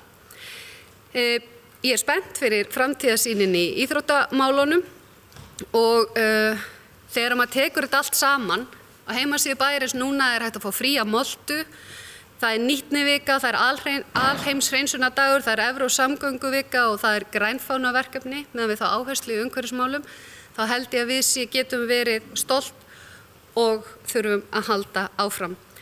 Varðandi lausagöngu katta, að þá verði ég að viðurkenna fyrir mig að mér finnst það ákaflega sorglegt að menn eigi svona erfitt með að umgangast dýr í bæjarlandinu. Ég vildi óska að það væri meiri vilji til samvista milli dýra og manna, en að sjálfsögðu þarf að taka tillit til þess þegar maður býr í samfélagi með öðrum, því hvernig öðrum líður, og þess vegna þurfum við auðvitað að ræða þann valmöguleika hvort að lausaganga katta geti orðið heimil, en mér finnst gríðarlega mikilvægt að við hugsum það út frá öllum hliðum, þar að segja að við hugsum út í það hvað gæludýr geta gert fyrir fólk, og þetta í alvörunni svona mikið mál að það sé svona erfitt að horfa fram hjá því, sem það getur vel verið. Ég hef alveg heyrt fólk segja það, og þá þurfum við auðvitað að taka tillit til þess og hvað það gerir gæludýrum, en á sama tíma hægt að horfa í hina áttina, en kannski sérstaklega að ef út í slíkar aðgerðir verður farið,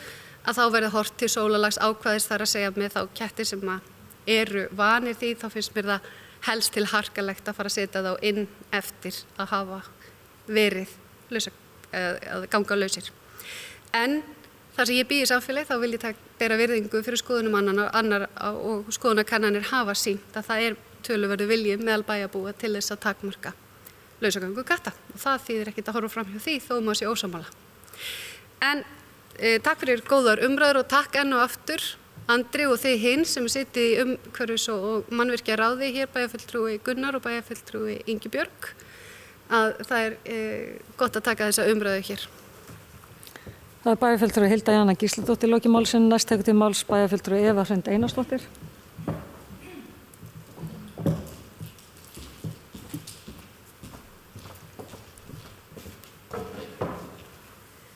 Forseti ágæti bæjarfulltrúi, ég vil líkt og aðrir þakka Andra fyrir sína yfirferð og eins bara fyrir líflegar umræður hér í dag.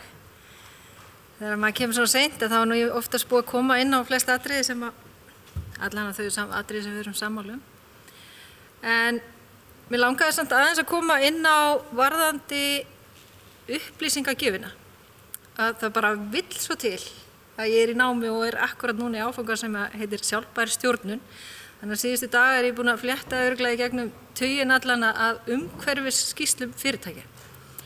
Og meðan ég var í þeirri vinnu, þá kom ég verulega óvart hvað mörg fyrirtæki eru framarlega í umhverfismálum, eru að greina hlutina hjá sér og gefa það fram í skýrsluformi.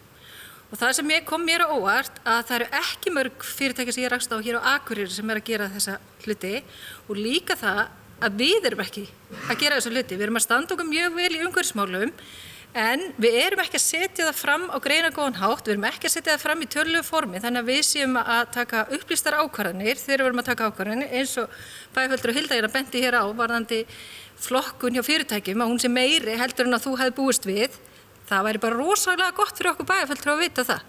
Og eins bara örugglega fyrir marga bæjarbúa, eins bara, ég hjó líka eftir þessu hjá Norðurorku sem ég veit að fyrirtæki sem að leggja gríðarlega mikla áherslu á umhverfismál. Það var ekki til dæmis mikið það að finna á heimasíðu þeirra, ég veit það í áskýrslum, en við þurfum að gera þetta sýnilegra og ekki bara til ákvörðunartöku, að því þegar við setjum þetta svona fram, þá hvetur það aðra hagsmunaaðila að gera það líka. Og við eigum að vera fyrirmynd í þessum efnum, ekki bara framkvæmda hlutina heldur líka að gera það og sýnilegra heldur en þeir eru í dag, og einmitt að eiga söguna tilbaka, eins og bæjarfulltrúi Andri kom inn á, hann hefði viljað vita hvernig svifryksmengun hefði verið fyrir 10 árum. Svoleiðis er bara mjög mikilvægar upplýsingar frá okkur til þess að taka ákvarðanir. Erum við jafnvel á betri stað heldur vorum fyrir 10 árum, en við erum bara ekki að upplifa það að því að við erum upplýstari hætturnar sem fylgja svifryksmengun.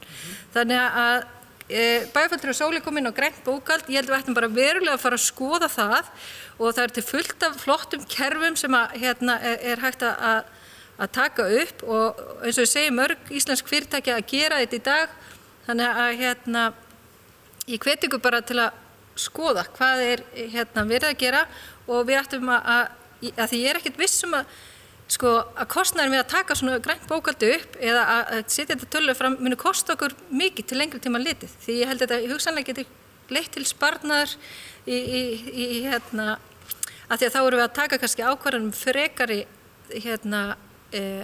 koma í veg fyrir frekari sóun, til dæmis það að stýra notkun á vatni meira, rafmagni innan okkar stofnana hjá bæjarbúum, þannig að ég legg bara gríðarlega mikla áherslu á þetta.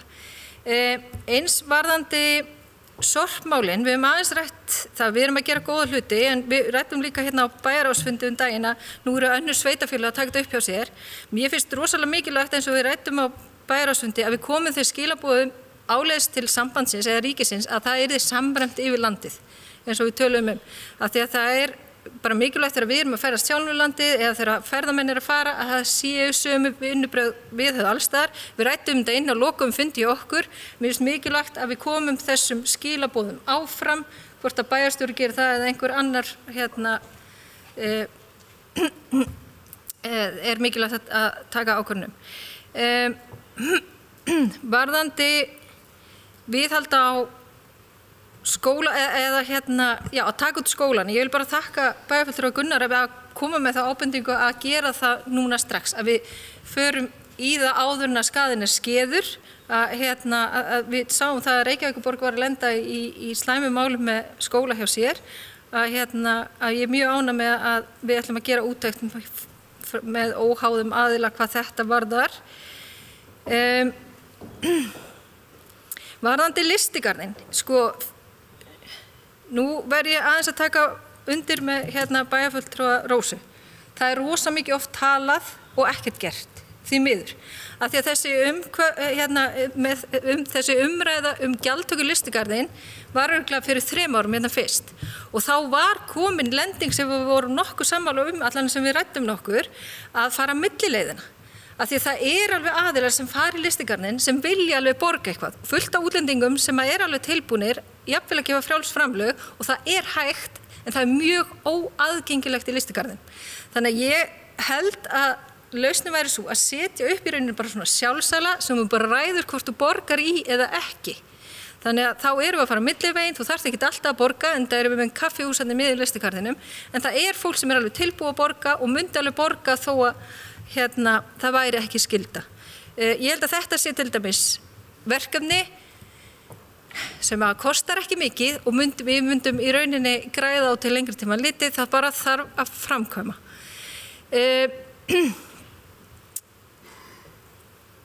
Af því við höfum svolítið mikið verið að tala viðhaldið, þá var ég myndi hvísla bæjarfulltrúa Sólu, hvort það væri til listi yfir stefnu í viðhaldi hjá okkur. Þannig að ég veit að koma oft inn það að segja þá stefnu sem að við bæjarfulltrúar höfum aðgang að. Því að ég veit að koma beiðni frá hinum á þessum aðilum og þeir fara á einhvern lista hjá sviðinu. Eins og svo fréttir maður bara eins og það nú á að fara í viðhaldsaðgerð upp í Káaheimili, að það hafi verið eitthvað eldgamalt fyrir 5 eða 10 árum einhver beiðni. Og svo hefur ekkert verið farið í það og svo núna búið að vera í umræðinni á að fara í frekar uppbyggingu á Káasvæðinu og þá alltaf einu komið viðhald á því húsnæði.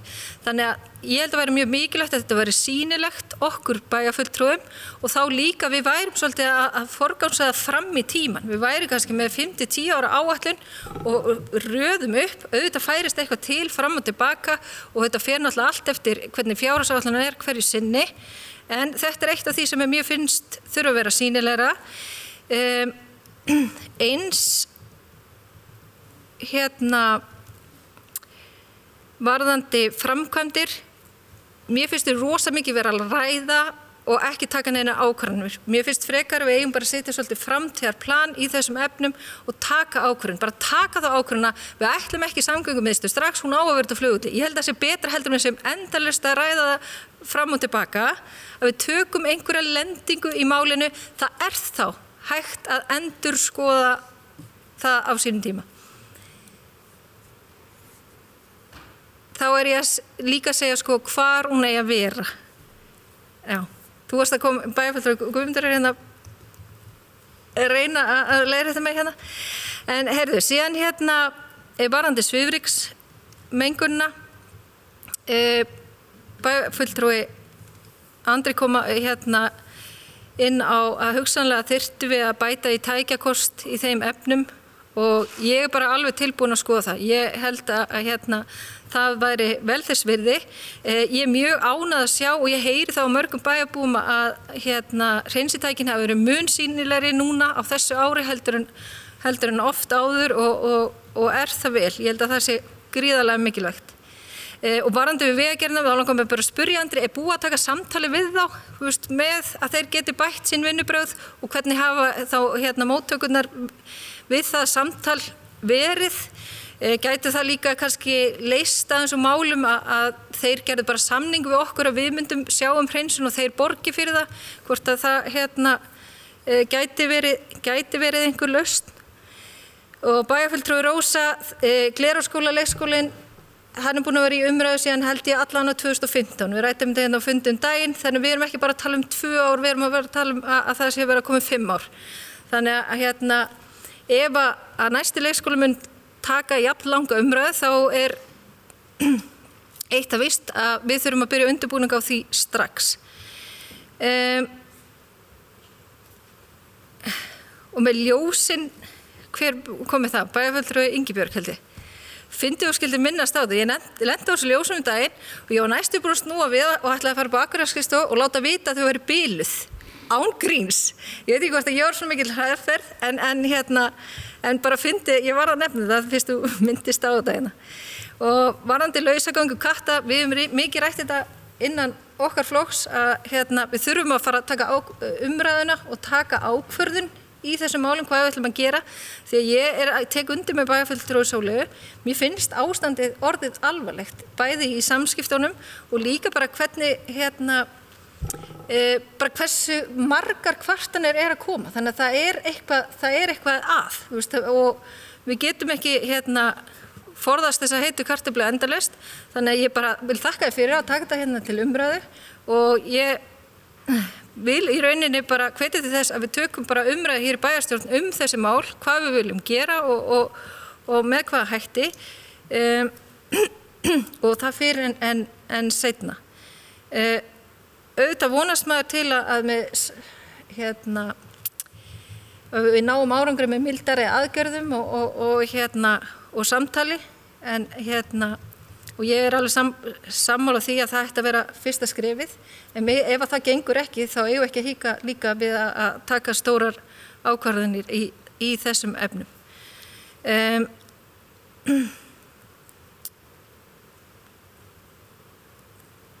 Já, ég held þetta sé bara komið í bili, en mér sýnast þeirra næg verkefni hjá Andra og ráðinu á næstunni, en ég vona að hann taki alvarlega til greina með græna bókhaldið og betri upplýsingagjöf og því ég held að það geti skipt okkur verulega máli.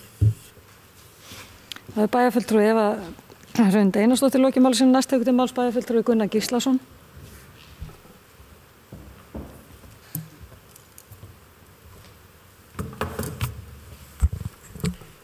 Forseti ágætu bæjarfulltrúar, því að bæjarfulltrúi Guðmundur var að veifa framkvæmdaáætluninni, þá var það svo sem alveg rétt að umferðarmiðstöðin er ekki inn á 3 ára plani, við erum ekki þar. En biðskýlið í miðbænum er inn á plani.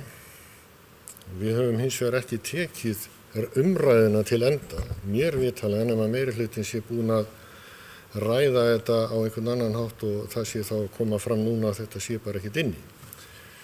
En aðeins svona, mér langar aðeins til að bregðast við nokkrum þáttum. Í fyrsta lagi kom bæjarfulltrúi Guðmundur inn á kostnaðinn og viðhaldið og hvernig væri staðið að því og bæjarfulltrúi Andri kom aðeins inn á það í sínum andsvörum áðan. En það er alveg rétt að það menn að vera að fara fram úr þessu lið og það er kannski vegna þess að menn hafa staðið frammi fyrir verkefni sem þeir hafa ekki komist hjá. Ég ætla bara að nefna eitt sem okkur hefur verið bent á umhverfis- og mannvirkjaráði, það er með leigu íbúðakerfinu. Þar hafa oft komið upp mjög fjárfrek verkefni þegar leiguskipti eiga sér stað og það er ekki hægt að bíða með að fara í þau. Því miður að þá er það þannig að í sumum tilvikum að íbúðirnar koma mjög illa undan leigu í einhverjum mæli og þetta virðist vera að vaxa kostnaður bara vegna þessa. Þannig að ég legg nú til að við fáum bara þessa fulltrúa eða starfsmenn og stjórnendur inn á umhverfis- og mannvirkjasviði til að fara yfir þetta með okkur í bæjarráði þá líka. Og það hafa verið gerðar áætlanir af því að bæjarfulltrúi Eva Hrund kom hérna inn á áðan, varandi í viðhald. Það hafa verið gerðar áætlanir og þær hafa verið lagðar fram á fundum, en þær hafa bara ekki með einhverjum hættin að ná fram að ganga og þá þurfum við kannski aðeins að fara yfir það hvernig við ætlum að nálgast þetta. Og ég get alveg tekið undir það. Við erum að tala hérna stórar fjárhæðir og það er ekkert einfalt að eiga við það vegna þess að þrátt fyrir það að bæjarfulltrúi Guðmundur hafi sagt það hér í umræðum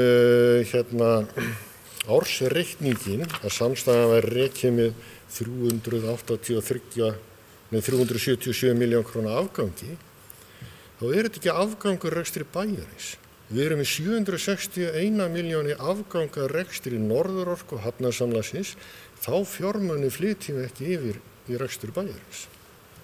Þannig að það er alveg morgunljóst að við erum að reka bæjarsjóð með 383 miljón króna halla, sem þýðir bara einfallega það, vegna þess hvernig við stöndum frammi fyrir þeim verkefnum sem við erum í, að við þurfum til að taka bara djúpa umræðum í þessu mál og reyna að takast á við þetta.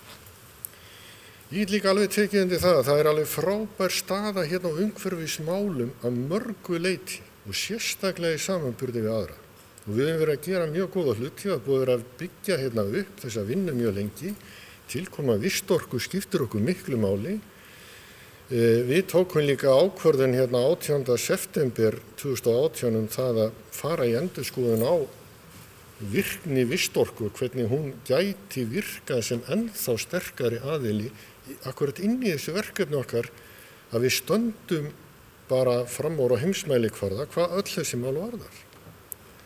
Ég veit, við höfum búin að halda 1 fund, en ég veit ekki hvar það mál er statt í dag. Ég hef ekki heyrt frekar það. Við höfum líka verið að vinna við erum með stefnu hérna í samgöngustefnunni, við ætlum að kaupa nýorkubíla. Formaður umhverfisráðs, bæjarfulltrúi Andri, kom inn á það að þá stöndum við frammi fyrir því þegar við erum að fara að kaupa nýja bíla að við fáum ekki notaða nýorkubíla á hagstæðu verði. Nei, ef við ætlum að standa við stefnuna þá verðum við bara að gjöra svolítið að kaupa dýrari bíla og við verðum þá bara að takast á við það. Og við náum ekki kolefnisjöfnun hér nema að við stígum ákveðin skrifi þess að bærinn verður að ganga undan í þessum efnum. Og þegar ég var að nefna það að við erum ekki að fara með ákveðin lífrænan úrgang í moltu, þá fékk ég þær upplýsingar á fundi umhverfisráðs í fyrra frekar en hitt í fyrra, að við varum ekki að fara með það sem kemur út úr slætti hérna á sumrin, þangað. Heldum væri það urðað einhver staðar eða farið með það hérna eitthvað upp yfir, ef ég man rétt. Það getur vel verið að hafa orðið breyting á. En ástæðan var talin svo að þetta kostaði og mikið. Það væri ekki til fjárveiting fyrir þessu. Þannig að þurfum við þá að skoða hver er áherslan hjá okkur. Eitt annað dæmi, Norðurorka hefur verið að styðja við fyrirtæki Orkei sem er að framleiða lífræna olíu. Þar hafa safnast upp byrðir vegna þess að það er gengið illa að selja þetta. Malbikunastöðin, hún getur gengið fyrir þessu, en þetta er dýrari orkugjafi heldur en hráolía. Og menn hafa verið þess að blanda þessu inn og reyna að nota eitthvað hluta. En af hverju, þá spyr ég, af hverju eru við þá ekki bara að nota eingöngu þessa olíu? Ef við eigum hana, hún er lífræn, hún mengar ekki, hún kolefnisjafnar. Það er þessi atriði sem við þurfum líka að taka alla leið. Og við vorum sammálaðið það í umhverfis- og mannvirkjaráðum daginn allavega með nýorkubíla. Og með plokki sem bæjarfulltrúi Guðmundur kom inn á, ég bara sjálfsagt mál. Ég held ég taki líka undir, minnir að það hefur verið bæjarfulltrúi Sóley sem kom inn að væri heldur minna ruslin oft áður. Var það ekki Sóley? Ég er eiginlega sammálað því á göngu hérna bæinn að það hefur dregið úr sig, það er samt allt of mikið. Og kannski ætti bæjarstjórna því að við tökum ekki allan bæinn 11, kannski ætti við bara farið hverfisgöngur eins og sjálfstæðismenn voru með hérna í den og plokka rusl, bara bæjarstjórnin. Það væri ekkert vitlaust. Af því að Guðmundur nú Rósa býr reyndar norðan ár líka, er það ekki bæjarfulltrúi? Núna, eða það ekki? Nei. Þá Guðmundur eini bæjarfulltrúi sem býr norðanur. Já. Kannski hefði við bara gott að taka einmitt rúntið þar. En aðeins varðandi stefnuræða, ekki stefnuræða, bæjarfulltrúi Andri, þú komst inn á það að segja ég hefði svarað því. Já, ég svaraði á vissan hátt, af því að umhverfis- og mannvirkjaráð getur ekki flutt stefnuræði fyrir önnur ráð, en það kannski lýsir það líka bara stefnuleysinu að hluta til þar ef að staðan svo að við getum ekki flutt stefnuræðu sem byggir á því sem aðra nefndir og ráð hafa ákveðið að gera og horfa til. Það er bara mín innkoma inn í þetta. Varðandi Lundarsel og þessar stofur, hér talað prýðilega lausn og kannski ekki neyðarlausn. Þetta neyðarlausn vegna þess að menn voru ekki búnir að hugsa málið til enda, segi ég enn og aftur. Fyrirsjáanleiki á fjölda barna, hann ekki alltaf 100%. Við erum búin að sjá það. En við erum samt þannig stödd að í Lundarhverfi þá hefur verið tiltölulega lítil breyting á fjölda barna mjög lengi. Við erum búin að vera spáði að myndi fækka börnum í Lundarskóla sem dæmi, bara gerist ekkert. Það virðist vera svo hreyfing innan þessa hverfis og samsetning íbúða að það virðist verða svona lítil breyting hvað þetta varðar, þannig að ég held að fyrirsjáanleikin þarna, hann kannski meiri en víða annars staðar. Og af því að menn tóku ákvörðun að fara með Pálmholt, það lá ljóst fyrir að Lundarsel eitt og sér myndi aldrei duga. Það við erum búin að vita það síðan 2015. Þannig að við áttum þá að mínu viti strax og við bendum á það að fara að huga þessu og ef það gott að hafa sveigjanleika á lausastofur, ekki ætla ég að draga á því. Þá segi ég á móti, við erum og eigum nú þegar 2 lausastofur við Lundarsel, 2 lausastofur við Pálmholt, við eigum lausastofur við Kiðagil, við eigum 5 lausar stofur sem hefur verið plantað niður og við færum ekki neitt. Þá spyr ég, okkur færum við það ekki? Jú, vegna þess að það bara verið að nýta rýmin eða annarkvort inn í húsinu og reikna þetta sem starfsmannarými eða eitthvað í þáveruna ef það verið að reikna þið. Nú veit ég ekki hvernig búið að breyta þeirra reglum. Og það eitt af því sem hefur áhrif og þörf. Þannig að þetta bara eitthvað sem við þurfum að hafa í huga. Og já, það alveg hárrétt að húsnæði, það verður úrelt á 30-40 árum. Það gerist margt og kannski á skemmri tíma, en við afskrifum líka húsnæði á 40 árum. Sem þýðir, við erum ekki ráð fyrir því að standi að nýtist í 40 ára eða eitthvað, nema endur byggja það. Miðað við svona rekstra forsendurna sem að lagðar upp. Og þá komum við aftur að þessu, ef við viljum bara hafa lausastofur, af hverju þá byggja leikskóla við Glerárskóla sem kostar 900 milljónir og nákvæmlega mjög stíf bygging að mörgu leyti, dýr bygging, þetta dýr lausn og ég spyr þá, af hverju erum við ekki að vinna þetta út frá ódýrari hugmynd? Við erum komin út í arkitektur. Ég bara fullir það.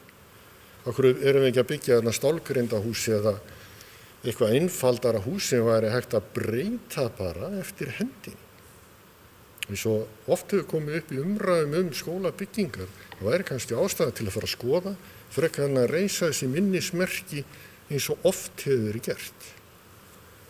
Þannig ég ætla bara að velta upp, vegna þess að þegar við vorum að skoða þetta sínum tíma, 2012, þá kom þessi umræðu upp í gegnum heilmikla pælingar að byggja þarna. Þá sáu menn fyrir sér tiltölulega einfalda 2 hæða byggingu sem þyrfti ekki að kosta nein óskup.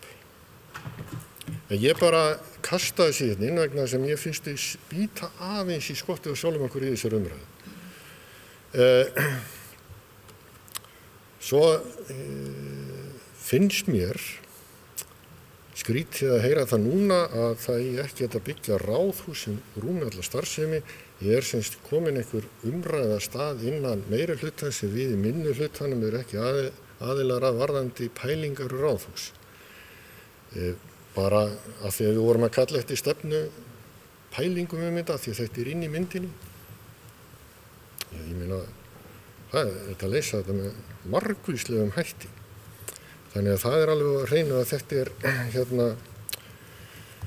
þetta er eitthvað sem að við þurfum bara að skoða og við verum alveg örugglega til í að taka umræðu. Og svo langar við bara til að minna á það að því að nú á að fara að taka Árholt aftur í notkun sem leikskólahúsnæði sem þótti nú úrelt hérna fyrir mörgum árum. Á þá að breyta því eða hvað á að gera fyrir svo utan það.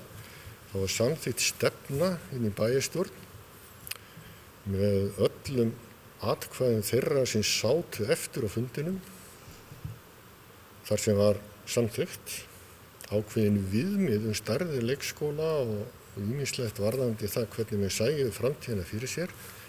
Ég einhvern veginn sé ekki að þessi stefna og þessi stefnumörkun sé í raun og veru inn á borði hjá fulltrúanum þegar þeir að vinna í dag og ég hef ekki orðið var við að það hafi verið samþykkt ný stefnumörkun hvað þetta varðar. Þar var lagt upp með það að rekstraleg hagkvæmni lægi að baki því að vera með minnst ást í 90 til 140-50 barna leikskóla. Menn væri ekki að búa til minni einingar nema að það væri einhver sérstakar ástæða fyrir því og það var ekki eins og nefnt. Ég bara veltaði fyrir mér í hvað við erum komin. Ég er algjörlega sammála því að það er bráðnauðsynlegt að leysa þessi mál. En það er ekki þannig komið fyrir okkur á Akureyri að við erum að horfa upp á það að leikskólarnir verði hálftómir. Ef við ætlum að fara að horfa upp á það, þá erum við að gefast upp fyrir byggð á Akureyri. Við erum ekki að fara að sjá 200 barna árganga hérna ár eftir ár. 2012 til 13 var gert ráð fyrir 275 börnum í árgangi miðað við þá reynslu og framtíðarsýn sem menn höfðu. Í dag er þetta 220 til 30. Gerum ekki grein fyrir því. En við þurfum að átta okkur á því að ef það verður þannig og við getum ekki breytt íbúasamsetningunni þannig að við fáum fleiri íbúa á aldrinum 30 til 45 ára, hlutfall þeirra hefur lækkað verulega frá 98, þá stöndum við kannski frammi fyrir því akkurat sem við erum að ræða hérna og við þurfum kannski að bara velta fyrir okkur að Akureyri verður ekki sjálfbært sveitarfélag. Ég vil það ekki. Mér finnst bara fáránlegt að standa frammi fyrir þessu og þetta er eitthvað sem við verðum að fara að leysa og það gerum við ekki nema að bjóða upp á barnvæna leikskóla, þessum er gott starf, þessum er gott umhverfi og allavegna pláss fyrir öll börn frá 12 mánaða aldri og því fyrr, því betra. Takk. Það er bæjarfulltrúi Gunnar Gíslason lokið málsinn, næst tekur til máls bæjarfulltrúi Sóley Björk Stefánsdóttir.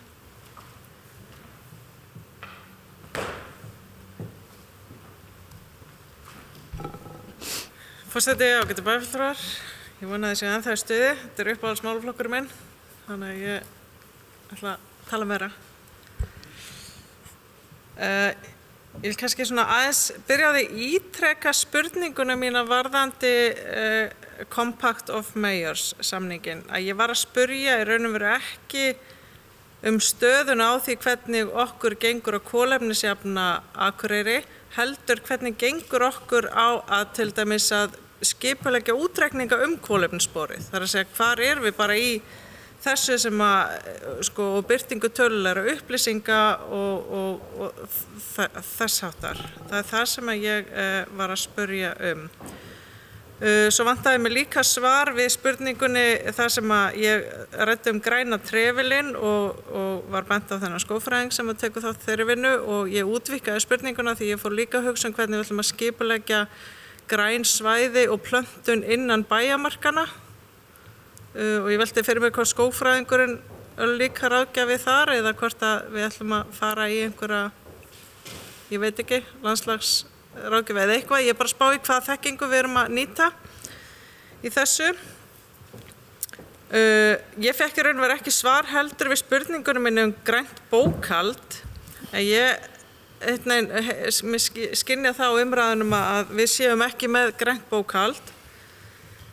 En mér langar að segja ykkur frá því að í staðdagskrá 21 úttekt sem gerð var hérna fyrir Akureyri og árið 2002 var samþykkt og ég bara flissa pínu inn í mér að ég ætla að biðja ykkur að hugsa núna með öðru heilakvælinu jafnréttismál og með hinu heilakvælinu hlustið á það sem ég segja núna. Árið 2002 voru tilnefnir umhverfisfulltrúar frá deildum og stofnunum bæjarins sem höfðu það hlutverk að vera tengiliðir meðferð úrgangs, orkunotkun, umhverfisvæn, innkaup, útboð, grænt bókhald og fleira. Segja þetta minnir mig bara svolítið mikið á þróunarleiðtogana sem við ætlum að leysa jafnréttismáli með núna. Þannig að ég bara segi, ég vona bara það gangi betur. Þetta hefur augljóslega ekki verið að virka þarna 2002. Með flugskóginn sem að Dagbjört nefndi, að þá var ég bara svona, hvaða flug, svo ég googlaði og upp fékk ég frétt frá Vikudegi á vef Vikudags 5. júlí 2017. Þar sem að stendur Guðmundur H. Sigurðsson, framkvæmdastjóri Vistorku, með leyfi forseta vitna í Vikudag, segir að búið sé að skrá niður mörg fyrirtæki á Akureyri sem ætla að vera með í verkefninu flugskóginn sem að planta trjám fyrir þeirra starfsfólk sem ferðast á milli. Og svo segir Guðmundur, við reiknum svo með að fara í verkefni fyrir almenning með haustinu 2017. Þannig að það mætti nú kannski fara ít eftir því. Sjálf hef ég kolefnisjafnað mínar ferðir í gegnum kolfið en auðvitað er sjálfsagt að nota nærsvæði til þess. Mér langar að spyrja aðeins bæjarfulltrúa Hildu Jönu sem að ræddi það eins og reyndar flestir bæjarfulltrúa meirihlutans hvað við höfum staðið okkur vel í umhverfismálum og nefndi forgangsröðun fjármagns til uppbyggingar göngu- og hjólastíga og mér langar bara til þess að biðja formann umhverfis- og mannvirkjasviðs að aðeins kannski að fara yfir það hvernig þessi forgangsröðun svona stóra myndin kannski hvernig ég get montað með því þegar ég fer á sveitarstjórnarráðstefnu VG í næsta mánuði. Ég get sagt hvernig við erum að gera hlutina. Og annað sem að bæjarfulltrúi Hilda aðeins varðandi starfshóp Eyþings sorpmál. Sko vegna þess að einmitt eins og þið segir réttilega í meirihlutanum þá höfum við verið að standa okkur gríðarlega vel. Og ég hef svona pínu áhyggjur af því vegna þess að við höfum líka verið að standa okkur gríðarlega vel bara í samanburði við flest önnur sveitarfélög í Íslandi sem hafa verið að standa sig gríðarlega illa í sorpmálum. Og ég hef svona pínu áhyggjur af því, allavega held ég að sé mjög mikilvægt að við höldum á spöðunum hvað þennan starfshóp varðar, að við förum ekki einhvern veginn að missa dampinn til þess að bíða eftir því að öll önnur sveitarfélög á Eyþingssvæðinu nái samstöðum hvernig á að flokka.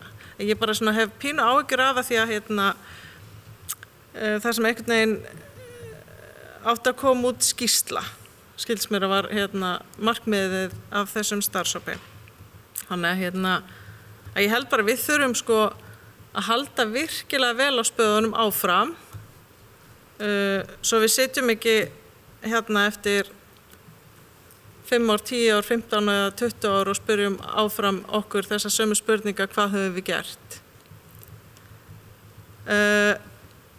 Svo ætla ég að vitna í sjálfa mig. Frá 20.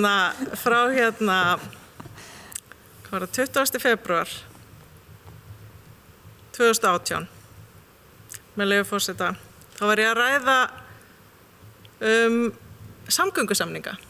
Það sem ég lagði til tillögum við færum að bærinn biði starfsfólki sínu upp á samgöngusamninga. Og tilvitnun hefst í sjálfa mig með leyfi forseta.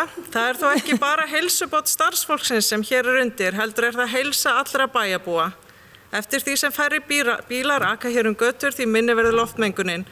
En samkvæmt loftgæðaskýrslu EEA, Umhverfisstofnunar Evrópu, má gera ráð fyrir að 80 ótímabær dauðsföll eigi sér stað hér á landi á ári hverju sem reka má til svifryksmengunar. Til upprifjunar fyrir bæjarfulltrúa sem að sátu í fyrra. Þannig að þeir hafa það væntanlega fengið sama sjokk þá og þeir fengu þegar bæjarfulltrúi Andri Teitsson sagði þetta sama í sjónvarpinu. Varðandi kattahaldi, þá held ég þurfi aðeins að útskýra betur. Ég var ekki að leggja til að við bönnuðum lausagöngu katta. Það bara ekki mín tillaga. Og ég ætla bara að segja, ég held að íbúakosning það hvort að banna í lausagöngu katta sé hræðilegasta hugmynd sem ég hef heyrt bara síðustu 5 árin. Af því að það akkurat það sem við ætlum ekki að gera. Það sem við ætlum ekki að gera að halda áfram að gera ekki neitt og láta íbúa rífast málið. Það sem við ætlum að gera að taka þátt í samræðinu og taka ábyrgð af því við sem stjórnvald af því að skipuleggja hvernig hægt að gera hlutina og hvernig hægt að gera hlutina vel og hvernig við getum hjálpa íbúum og skapa ramma til þess að fólk getur lifa í sátt og samlyndi. Bara svo það sé alveg skýrt, af því að mér fannst einhverju vera miskilja þó einhverju höfðu greinilega skilið samt hvað ég var að fara. Varðandi síðan að lokum flokkun og fyrirtæki og krónur og aura.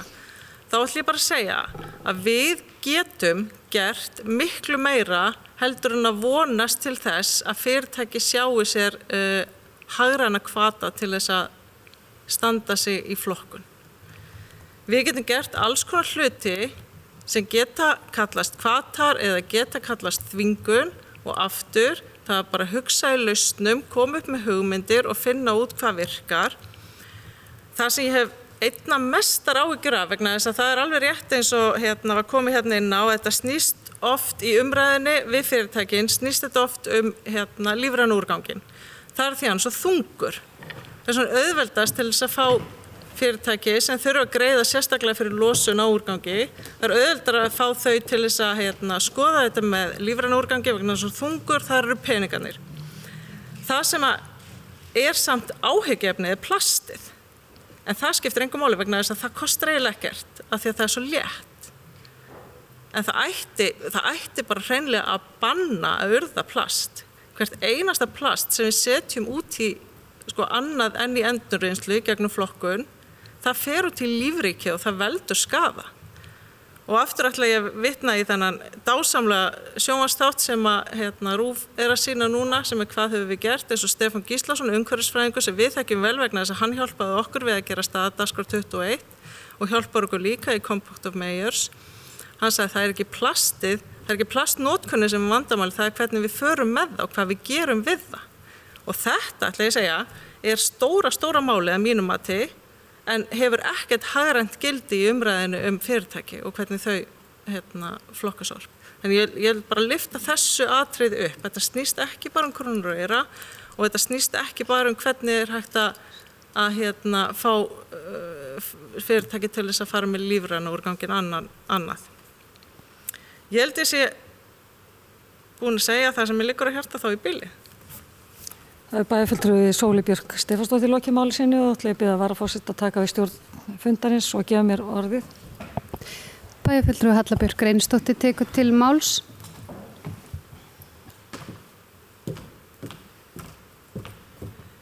Forseti, ágætu bæjarfulltrúar, ég ætla líkt að aðrir að þakka formanni umhverfis- og mannvirkjaráðs fyrir sína yfirferð og ræðu, löng og upplýsandi. Og líka þakka fyrir umræðurnar. Ég náttúrulega að koma svolítið seint, þannig að ég ætla svo sem ekkert að vera að bæta við því sem hefur komið hér þannig fram nema að mér langar að bregðast við nokkru og það náttúrulega umhverfismálin því ég svo heppin að fá að setja í bæði ruslahóp bæjarins og svo í ruslahóp Norðurlandssvæðisins. Eða við kallum það ruslahóps eða úrgangshópurinn með eins og bæjarfulltrúi Hilda að koma inn á að finna lausnir á úrgangsmálum á Norðurlandi og hvernig við getum unnið saman. Og það bara verið að fara yfir málið, það liggur ekki ennþá fyrir því að spurningum það hvort við getum fengið að vita þessar tölur, þær eru ekki staðfestar og vinnan ekki búin en leið og það gerist, þá verðum við upplýst hvernig fyrirtækin að standa sig í flokkun versus almenning.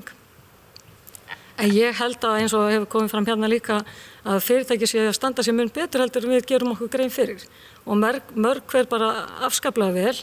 Það hins vegar dálítið mikið að fyrirtæki sem kannski að gera lítið sem ekkert og ég held að ég hef þá trú að við getum lagað það mjög mikið með því að hafa lausnirnar einfaldar og auðveldar og aðgengið auðveld. Ég held að það flækist oft mikið fyrir bæði einstaklingum í flokkun sem á fyrirtækjum að þau veit ekki alveg hvernig það að snúa sér eða það flókið að koma þessu frá sér. Það ekki endilega að þau ekki vilja það ekki eða séu þá ekki mögulega tilbúin að borga fyrir það. Og við getum gert ýmislegt, við þurfum að vera með eitthvað hagræna hvata. Við getum haft gjaldskrána þannig að við stýrum þessari flokkun með einhverjum hætti og það hefur komið fram að moltan var til skamstíma mjög dýr lausn fyrir fyrirtæki og einstaklinga eða fyrir bæinn að losa sér við að þangað frekar en að virða það. En Akureyrarbær tók það ákvörðun samt sem áður að halda sér við þá lausn sem var bara alveg frábært. En það sá kostnaður alltaf jafnast út meira og meir og ég hef trú á því að það sé ekkert langt í það að urðunarskatturinn verður orðinn svo mikill. Það verður bara bannað urða. Urðunarstaðurinn fyrir vestan okkur, hann að klárast. Þannig að það ekkert eins og við höfum bara endalisa möguleika á urða og það verður bara látið borgað alltaf mikið fyrir það í framtíðinni og það ekkert langt í það.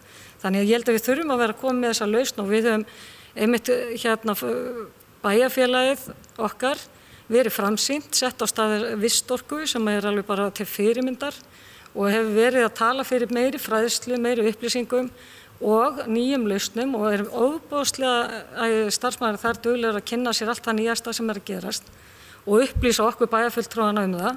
Þannig að við getum verið svona nokkur skonar talsmenn, mikillar flokkunar og umhverfisvænna lausna annar staðar. Og það má líka nefna og bara ágætt að koma fram að í svæðisáætluninni hjá okkur að þá gert ráð fyrir að við hættum að urða lífrænan úrgang 2025 og við þurfum þá að fara að leysa það. Og hvernig ætlum við að fá fyrirtæki til að mynda til þess að gera það með okkur? Það hefst með samtalinu og upplýsingum og gera það aðgengilegt. Og eitt af því sem að Molta ég held ekki svo eitt uppljóstrarninu að skoða, hefur verið að skoða, að einhvers konar ryksuga sem að ryksugar plast eða eitthvað frá lífrænum sem væri þá hægt að bjóða fyrirtækjanum sem að matvæla fyrirtækjanum og búðunum eða verslununum lausnir til að setja innpakkaða vörur og það sé svo tekið frá þar sé lífræna og nýtt og rusli sett í annan farveg. Og ég ætla að taka undir með bæjarfulltrúa Sóleyju Björk að það nefnilega skiptir öllu máli hvað við gerum við það. Það ekki endilega við höfum ekki að vera hætt að nota og það að vera með plastbóka lausa Akureyri alveg ágætis markmið en það eitt og sér leysir ekki allt. Það hvað gerum við plasti sem fellur til.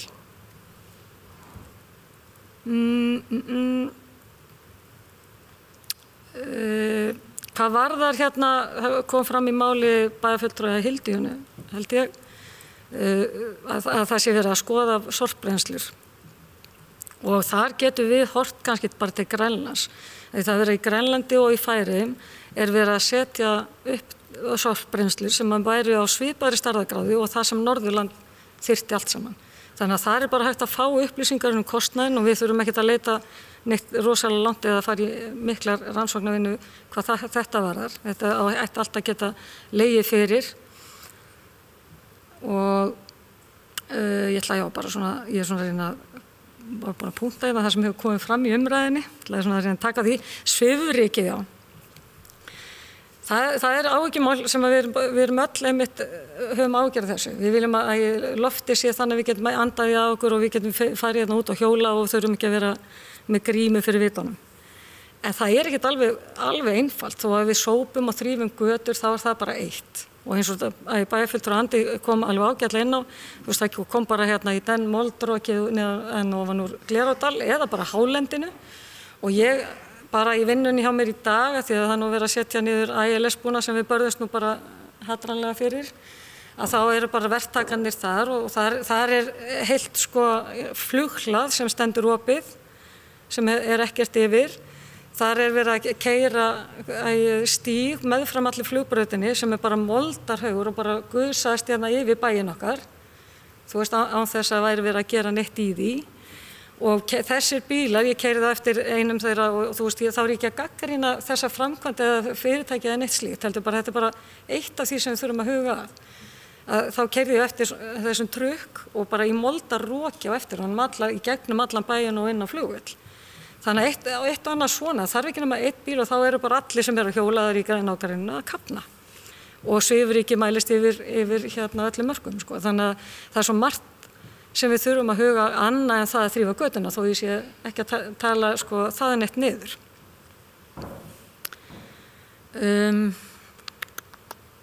Já, fræðsla og upplýsingar og aðgengi held ég það sem við þurfum fyrst og fremst að einbeita okkur að. Og nýorkubílar, það kom fram í umræðina sem ég langaði þess að bregðast eða okkur erum við ekki að kaupa þá og það ætla ég bara að taka undir. Ég held að við ættum ekki að vera að setja okkur stefnur eða markmið og við erum verið að tala um það áður bara í varðandi hinnar ýmsu stefnur sem við erum búin að setja okkur nema að við sjáum fram á við getum einhvern veginn að það séu fjármagnaðar og við getum einhvern veginn staðið og gengið inn í þessi markmið og þá uppfyllt þessar stefnur eða þessar sýn sem við höfum. Og nýorkubíla, ég held að það, þú veist, þetta kostar vissulega en þegar við verðum komið með græna bókhaldið sem við heldum ættum líka að fara að huga að vegna þess að það verður þannig að þetta verður bara hægt að kaupa og selja og þú veist, það verður gróði fyrir okkur, við fáum einhverja fjármuni fyrir að standa okkur vel að þá kom þetta til með að borga sig. Þannig að ég held að við höfum að halda áfram að þessari vegferð sem við erum á í umhverfismálum. Við erum alveg gríðarlega framalega en það er alveg óbúðslega fljótt að tapast þetta forskot. Sveitafjölögin fyrir sunnan, þannig að þau verða enga stund að ná okkur, þessi stóru sveitafjölög, ef við bara höldum ekki vök okkar. Af því að við viljum að auðvitað vera fremst og að sé litið hérna alltaf til Akureyrar sem umhverfisvænasti bær landsins. Eitt af því bara svona, ég ætla nú að leyfa bæjarfulltrúa því að hún er búin að biðja orðið Ingibjörg Ísaksen að svara taka leikskólabyggingarnar og þau mál miklu betur að sér í því heldur en ég nokkuð tíma. En ég ætla að koma aðeins inn á Ráðhúsið og þar ennþá verið að greina þörfina fyrir fermetra og svo framvegis við fórum í þessa vinnu, ég á samt bæjarstjóra og að ég leita eftir upplýsingum og kemur til með að liggja fyrir bara strax eftir páska og þá munum við taka umræðina hvað verði gert og hvað sé hagkvæmast að gera. Flugskógurinn, ég nefnilega man eftir þessari frétt sem með flugskóginn og að því að ég nú berst fyrir og ásamt okkur öllum bara bæjarfulltrúum fyrir beinu flugi og meiri flugi inn á svæðið og meiri ferðamennsku að þá áttar maður sér náttúrulega alveg líka á því að það er ofboðslega umhverfisvænt. Þannig að við þurfum að bregðast við því og flugskógur er eitt og þetta er bara brjálæðislega fín hugmynd sem við eigum að bara dusta ryki af ef það er ekki vinslu og þegar ég bara veit tækir bara alveg. En þá eigum við sannarlega að dusta ryki af því og leyfa einmitt almenningi að kaupa sig inn eða kolefnisjafna sitt ferðalag með þessum hætti. Svo langar mér bara svona lokum Já, með kattahaldið. Ég var hérna fyrir 8 árum eða kannski 6, ég maður ekki, þá var þetta tekið til umræði í bæjarstjórn að leysa ganga katta og þá var ég algjörlega á því, já, við skulum bara banna þetta og þú veist, þetta er bara alveg óþolandi þessi kettir og það voru skríðandi inn um gluggann hjá mér og upp í rúm og ég vildi ekki sjá þetta. Svo hef ég bara einhvern veginn mildast, ég er svona tek bara undir með bæjarfulltrúa Sóli aftur hérna, að ég til í einhverja svona leið, við þurfum að finna einhverja lausn sem að við getum svona sætt þessi sjónarmið, allavega byrja á því að reyna þá leið, að því að bönn og boða bönn, þau geta þetta bara snúist í andhverju sín og ekki leyst neitt heldur búið til fleiri vandamál. Takk. Bæjarfulltrúi Halla Björk Reynisdóttir hefur lokið máli sínu og færi inn aftur stjórn fundarins. Takk, það næst tekur til máls bæjarfulltrúi Þórhallur Jónsson.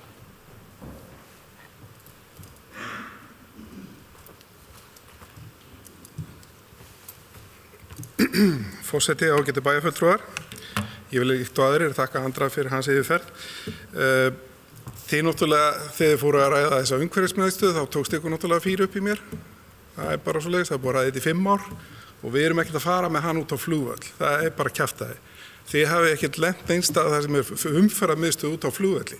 Þið hafið ekki einu sinni tekið strætó inn í bæ þegar þið lendið á flugvöllinum í Reykjavík. Ekki rétt hjá mér, ég held það. Ég hef það.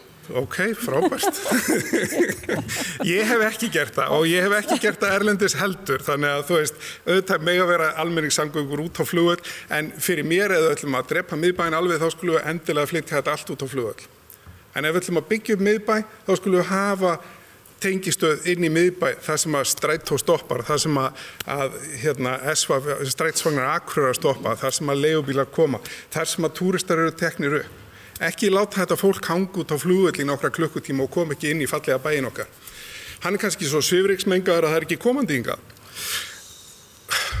Hvað? Ég veit það ekki. Maður sagði mér að Marri Gísla hefði sagt fyrirverandi bæjarverkstjóri, þetta var ekkert vandamál í minni tíð, ég var með 3 bíla að sópa, þetta var ekkert mál. Í dag er ég búin að keyra svolítið eftir gömlum sóp sem að þyrlar upp meira ryki heldur en hann hyrðir upp, finnst mér. En ég mjög fegin þegar hann að sópa og götunar á blautar, það bara svo fái dagar á Akureyri þar sem staðan þannig. Þannig að þetta logn búið að vera bölvavandamál núna undanfarið og mikið svifryk, við höfum alveg tekið eftir því.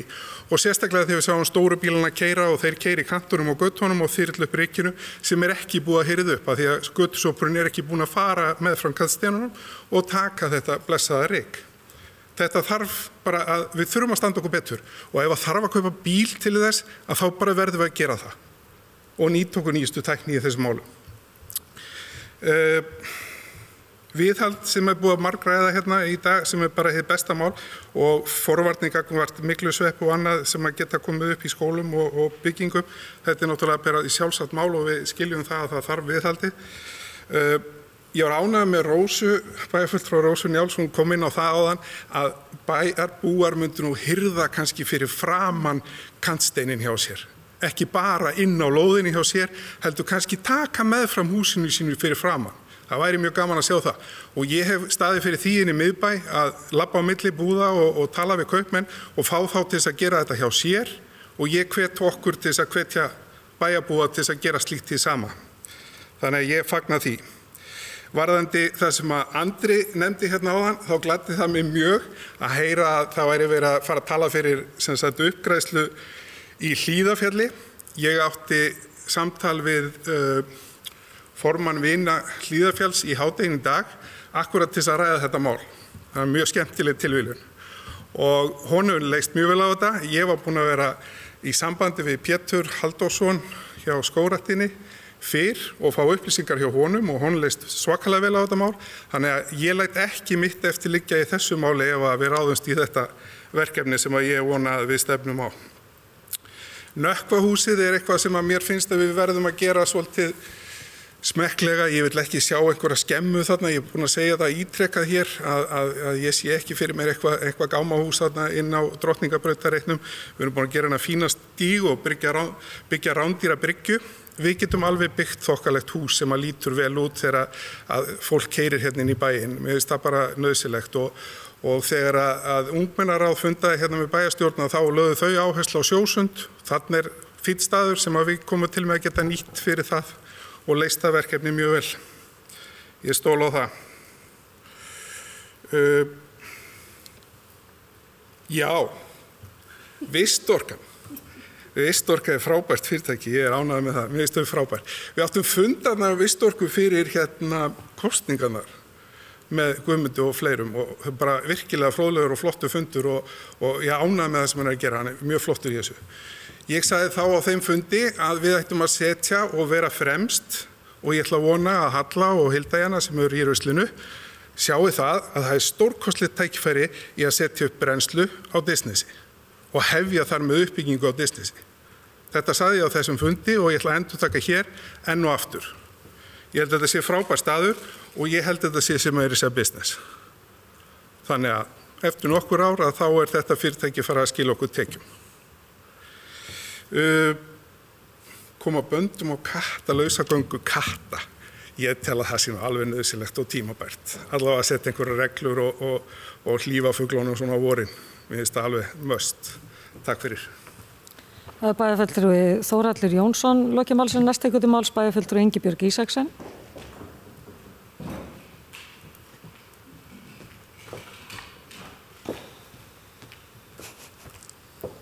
Forseti, ágætu bæjarfulltrúar. Þetta orðið ansi löng en afar skemmtileg og áhugaverð umræða.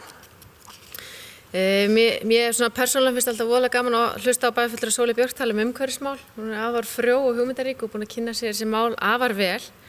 En ég hnýt nú það að ég held að þetta sé fyrsta skipti á fundi sem við ræðum umhverfismál. Þar sem hún talar ekki það hún hafa miklar áhyggjur af sameiningu umhverfismála við umhverfis- og mannvirkjasvið. Þannig að ég lít svo á annarkvort hún bara sátt við þetta og sér að þetta að ganga eða allavega já, eða þá að hún sé bara búin að gefast upp á þessu öllu saman. En varðandi fræðslu þá get ég alveg tekið undir það og hún alveg gríðarlega mikilvæg varðandi umhverfismál og flokkun og fleira og við sáum það nú svart og hvítu þegar við hófum það að flokka lífrænan úrgang þegar fórum með í gegnum skóla bæjarins, leikskólana og grunnskólana. Það sem að kveiknaði líf hjá börnunum okkar það og þau fóru að kenna foreldrunum sínum heima fyrir hvernig ætti að gera þetta og voru svo litlir eftirlitsaðilar fyrir okkur að þá skotgekk þetta og það röku upp tölurnar varðandi flokkaðan lífrænan úrgang. Og þetta alveg frábær leið fyrir okkur til þess að nýta okkur í áframhaldandi vinnu. Og mér finnst bara gaman að segja frá því að á síðasta fræðsluráðsfundi þá töluðum við það að halda svo kallað umhverfisþing fyrir börn og ungmenni hérna í haust hér í bæ, fá leikskólana og grunnskólana inn í þá vinnu, koma með hugmyndir og börnin sjálf myndu halda þingið, við varum þeim til stuðnings og aðhalds og þessu að vísað áfram til ungmennaráðs sem ætlaði að vinna þetta með okkur og vistorku sem að við höfum talað, hefur verið títtrætt hérna í dag. Þannig að ég held að þetta sé bara gríðarlega skemmtilegt verkefni sem við getum nýtt okkur til þess að fá hugmyndir frá börnunum okkar því að þau eru mjög áhugasöm umhverfismál og vilja sífellt læra meira. Varðandi skólastofurnar og uppbyggingu bara og fjölgun rýma, leikskólarýma hérna í bænum, þá hefur enginn talað það að hafa bara lausar kennslustofur. Og það var rætt hérna það að Pálmholt þar var laus kennslustofa en það var sett þar inn eining í ágúst 2002, þannig að hún að verða núna í haust, hún er búin að vera í 17 ár að sinna sínu starfi, en það húsnæði verður lagt af. Og þegar með tilkomu Glerárskóla, leikskólans við Glerárskóla, þá mun efra húsið í Pálmholti verða lagt af, en neðra húsið heldur áfram starfsemi, bara svo því sé til haga haldið. Þannig að við erum annars vegar að setja inn 2 kennslustofur við Lundarsel, þar sem eru 44 auka rými miðað við 5 ára börn. 32 miðað við þann aldur sem við sjáum fram á að taka þar inn, en yngja þá í leiðinni inn á Lundarseli sjálfu. Við erum að tala að breyta Árholti aftur í leikskóla, það er rétt. En varðandi að stefnu sem var samþykkt hérna, þá sjáum við fyrir okkur sú starfsemi að þetta verði ungbarna leikskóli, 2 deilda, 12 barna leikskóli, það sem er í rauninni með börn á sama aldri með sömu þarfir á sama tíma. Það sem eru kannski ekki með lítil börn, önnur eldri hlaupandum sem eru trublandi. Þannig að þetta er í rauninni úrræði sem við viljum skoða og prófa að hafa staka einingu sem er bara fyrir unga börn, auk þess sem við sjáum fyrir okkur að vera ungbarna deildir í einhverjum leikskólum bæjarins. En starfsemin mun fara eins og ég segi undir leikskólan við Glerárskóla, þannig að þetta verður stór eining og hagkvæm í rekstri auk þess sem við eigum þetta húsnæði, þurfum ekki að taka á leigu né byggja. Þannig að þetta er bara gríðarlega, held ég, gríðarlega góð hugmynd. Síðan er það Glerárskóli og þar munum við fjölga leikskólaplássum 144. Ef frá eru talin rýmin í Pálmholti sem verða aflögð, þá er það 100 rými. Þannig að þetta er gríðarlega stór skref sem við erum að taka, öll mismunandi, ekkert eins, en samt sem áður mun leikskólarými fjölgum 130 haustið 2021 þegar Glerárskóli kemur til starfa. En varðandi Glerárskóla og kostnaðin í kringum þennan nýja leikskóla, það verður að tala það að þetta sé dýr bygging, jú, ég get alveg tekið undir það, þetta er dýrt og það er dýrt að byggja nýtt. En við höfum líka verið að kynna okkur hvernig þetta er í öðrum sveitafélögum þar sem við höfum verið að byggja nýja leikskóla og þá er þetta sambærileg kostnaður og annar staðar. Þannig að við erum kannski ekki að fara fram úr okkur þarna, heldur þurfum við bara virkilega að skoða þetta, gera hlutina skynsamlega og vera með raunhæfar lausnir. Mér langaði svona aðeins að komast inn á hérna varðandi gras og moltu og kostnað við það að fara með grasi. Það var vissulega skoðað hjá umhverfis- og mannvirkjasviði að fara með grasi yfir til moltu. En molta tekur ekki við garðúrgangi, þannig að það í rauninni fjallin sjálf sig. En meira var það ekki bíli. Takk hérlega fyrir. Bæjarfulltrúi Ingibjörg Ísaksen lokið málsins, næst tekur til máls bæjarfulltrúi Hilda Jana Gísladóttir.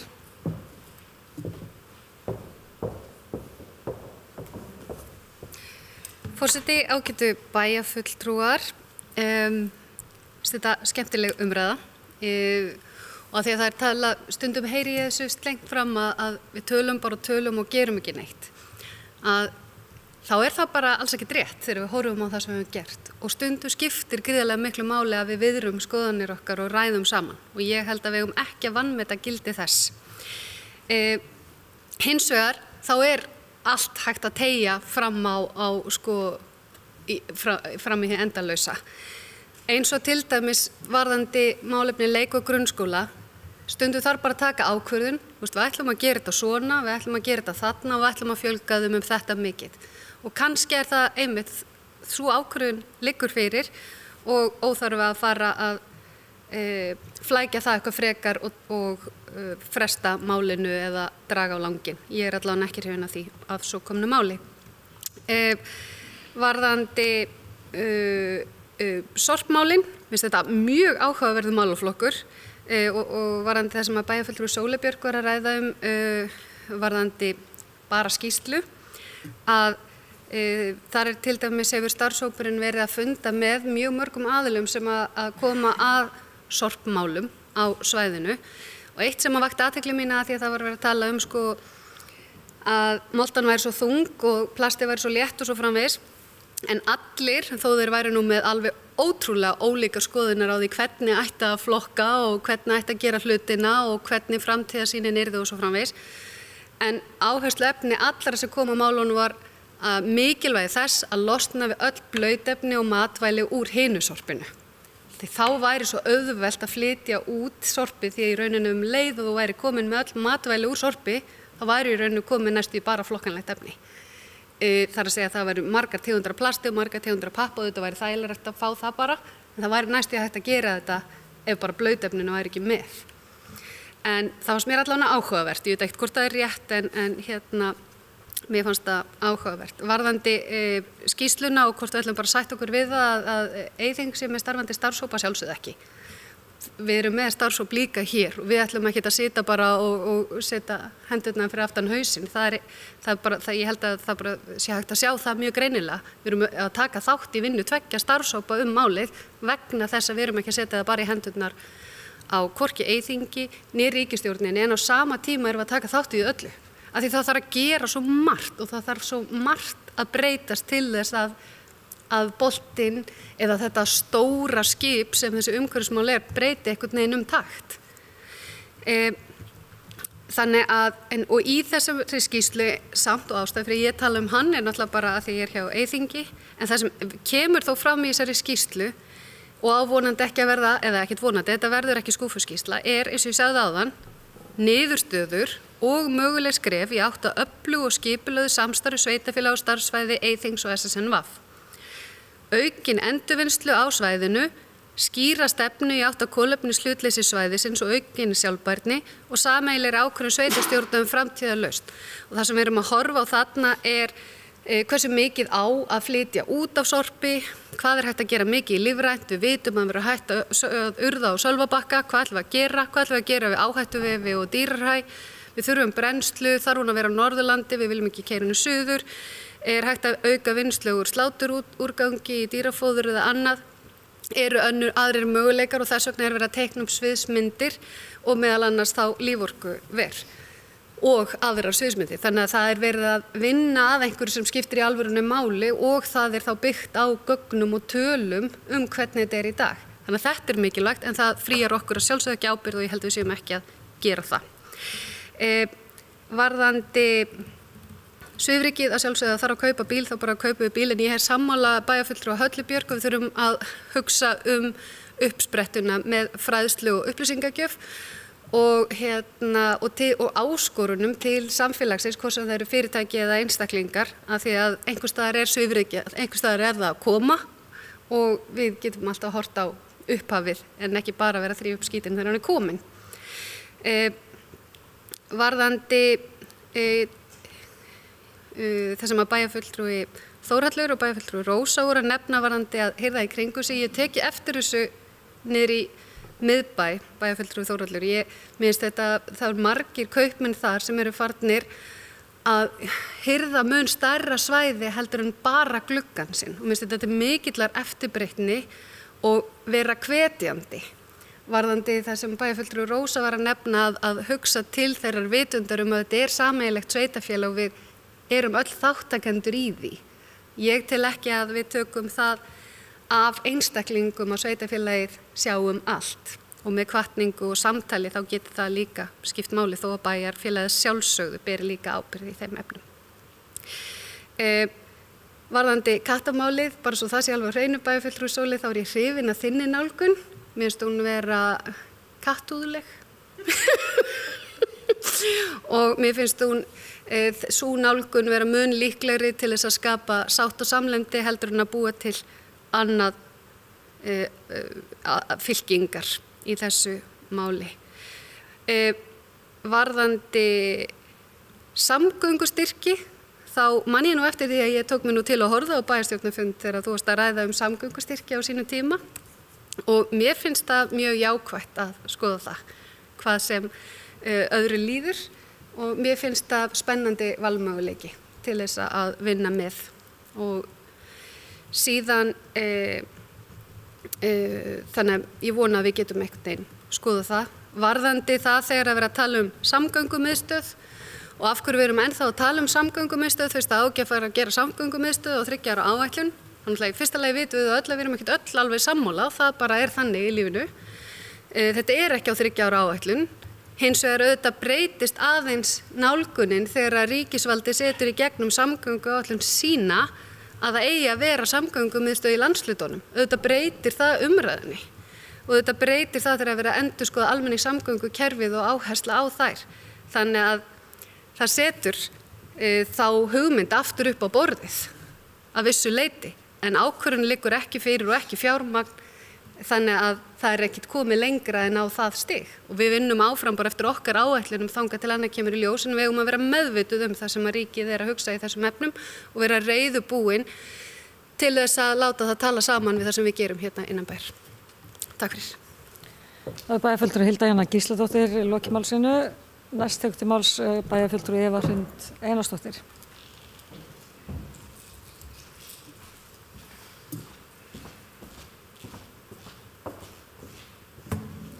Forseti ágætu bæjarfulltrúar. Ég ætla ekki að vera langur hérna en að því endaður á samgöngumiðstöðinni hérna ég veit að hún er ekki inn á 3 ára áætlun. Það sem ég er að tala hvort við getum sest niður og tekið ákvarðanir þó að sé til lengri tíma heldur en 3 ára. Svo er bara hægt að taka upp þá aftur og ræða nei, þetta hendur ekki af því þetta er búið að breytast. En þannig við séum með smá sýn hvað er í framhaldinu hjá okkur. Við erum með stóra ákvarðanir í framhaldinu eins og með Akureyrarvöll. Við þurfum einhvern tímann að setjast niður og ræða þetta. Það er stóra ákvarðan varðandi Ráðhúsið. Ég hef allan aldrei sest niður með ykkur og rætt það að neinum viti. Það getur vel verið að þessi einhverju smærri hópar sem ég veit ekki af. En það sem mér hefur bara, og ég er búin að kvarta yfir margoft, mér finnst við ekki vera að taka stefnumótandi ákvarðanir hér í bæjarstjórn. Það er það sem mér finnst vanta og það er það sem ég er að leita eftir. En mér langaði aðeins hérna, að því bæjarfulltrúi Halla, já, þú komst inn á með bíla, þú lendir á eftir stórum bíl og varst að fá allt yfir þig. Mér var sagt í gær að það væri skylda að vera með ábreiðu yfir ef þú verður að ferja eitthvað. Ég bara spá í, að því ég hef alveg séð bíla án ábreiðu sko, hvernig því er fyllt eftir, því ég held að það sé gríðarlega mikilvægt þegar að vera að flytja efni á milli staða hér innan bæjar, að það sé þá farið eftir þeim reglum sem við erum að setja og ef það er ekki gert, að það sé þá rætt við viðkomandi aðila og þeir beðnir að laga það hjá sér. Að því við komum aðeins hérna, bæjarfulltrúi Sóli og við höfum aðeins verið að ræða hérna varðandi fyrirtæki og upplýsingagjöf til þeirra og svona, að því ég nefndi hérna áðan að ég tók eftir því að þegar ég var að grufla í þessum málum og finna umhverfisskýrslur og fleira, að það væri lítið af fyrirtækjum sem væri með þetta inn á heimasíðum sínum hér á Akureyri. Ég er ekkert endilega viss að fyrirtæki hér á Akureyri sé endilega að standa sig vel í umhverfismálum. Þau eru allan ekki með það sýnilegt. Þannig að ég væri bara pínu spennt á að vita að við myndum bara gera könnun hjá fyrirtæki bara hvernig þau standa sínum umhverfismálum. Þannig að við bara vitum svolítið bara í hvaða stöðu við erum sem sveitarfélög með okkar fyrirtæki. En bæjarfulltrúi Sóley, þú komst nefnilega inn á efnahagslega þáttinn, að það þarf að vera efnahagslegu hvati. Ég held að hann verði með tíman líka sjálfkrafa innbyggður í það að því að umhverfislæsi almennings er sífellt að vera meira. Og þá fer fólk að sækjast eftir vörum sem eru umhverfisvænni. Auðvitað tekur það tíma, en þá er það kannski líka okkar hlutverk, eins og við höfum verið að koma inn á, að fræða almenning og fræða fyrirtæki, af því eftir því sem almenningur eru upplýstari, því meira fer hann að stýra sinni neyslu í rétta átt. Þannig en að því ég talaði umhverfisskýrslur, þá ákvað ég fara nefnilega inn á Akureyrarbæjar síðuna og flett upp á umhverfisskýrslum Akureyrarbæjar, af því að mér fannst vanta nefnilega tölulega gögn í hvaða stöðu við værum. Það eru engar skýrslur varðandi tölulega gögn þar að finna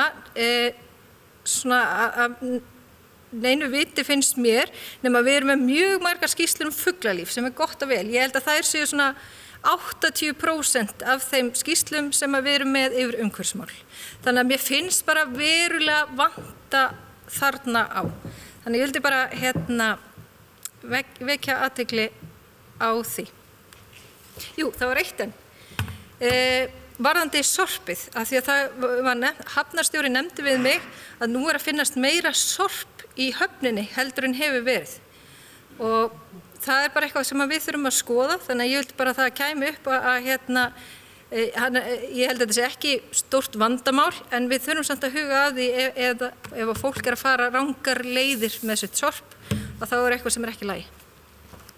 Bæjarfulltrúi Eva Hrund Einarsdóttir lokið máli sínu, næst tekur til máls bæjarfulltrúi Sóley Björk Stefánsdóttir.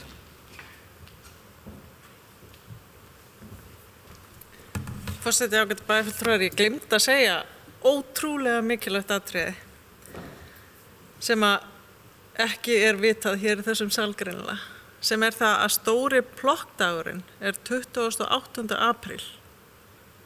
Og get ég upplýst það að þrátt fyrir ekki séu kosningar, þá hefur nefndafólk og Vinstri grænna ákveðið að taka þátt í þessum degi saman sem hópur. 28. apríl.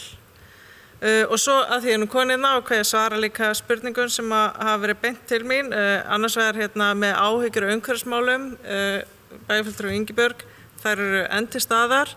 Eins og ég kom inn á, ótti minn og áskorun til umhverfis- og mannvirkjasviðs ráðs að útvista ekki loftslagsumræðunni til vistorku. Óttin er komin í annan farveg hjá mér, skulum við segja. En það er alveg rétt. Ég hef gríðarlega áhyggjur af þessum málaflokki og ég mun ekki þreytast á því að halda því til haga hversu mikilvægt það er að við séum að ræðan ekki bara inn í þessu ráði heldur miklu víðar. Og kannski aðeins varðandi það sem að bæjarfulltrúi Eva var að tala með fyrirtækin og sorpmálin, þá var ég einmitt akkurat að segja ekki endilega að það þyrfti að vera efnahagslegu hvati, heldur getum við líka bara gert ákveðnar kröfur, hvort sem að það er í formi hvatningar sem getur verið efnahagsleg eða öðrum toga, eins og bæjarfulltrúi Eva kom inn á, eða þá bara hreinlega í einhverju reglugerð. Bæjarfulltrúi Sóley Björk Stefánsdóttir lokið máli sínu, næst tekur til máls bæjarfulltrúi Guðmundur Baldvin Guðmundsson.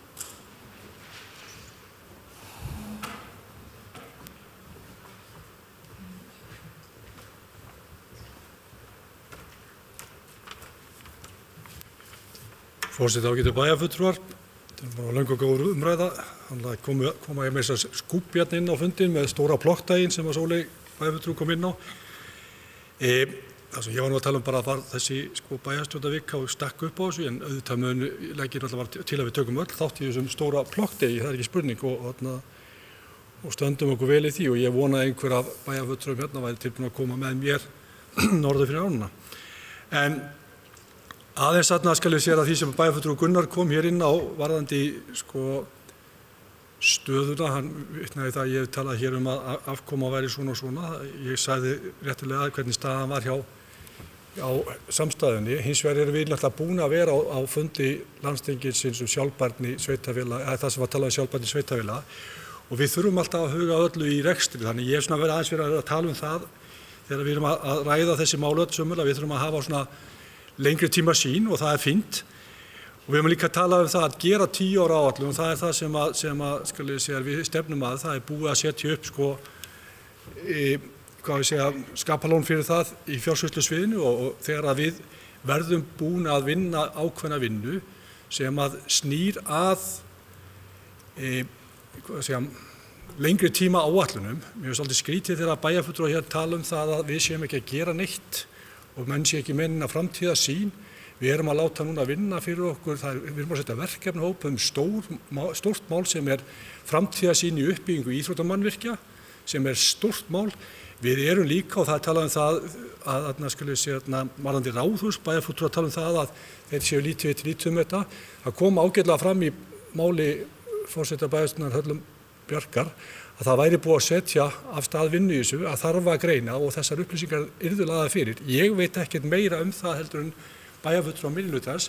Við erum að láta vinna þessa vinnu, við erum að reyna að fara að sjá til hvernig við sjáum framtíðina fyrir okkur. Þannig að það talandi það að það vanti og skorti framtíðarsýn. Ég ætla aðeins að vísa því til föðurhúsanna.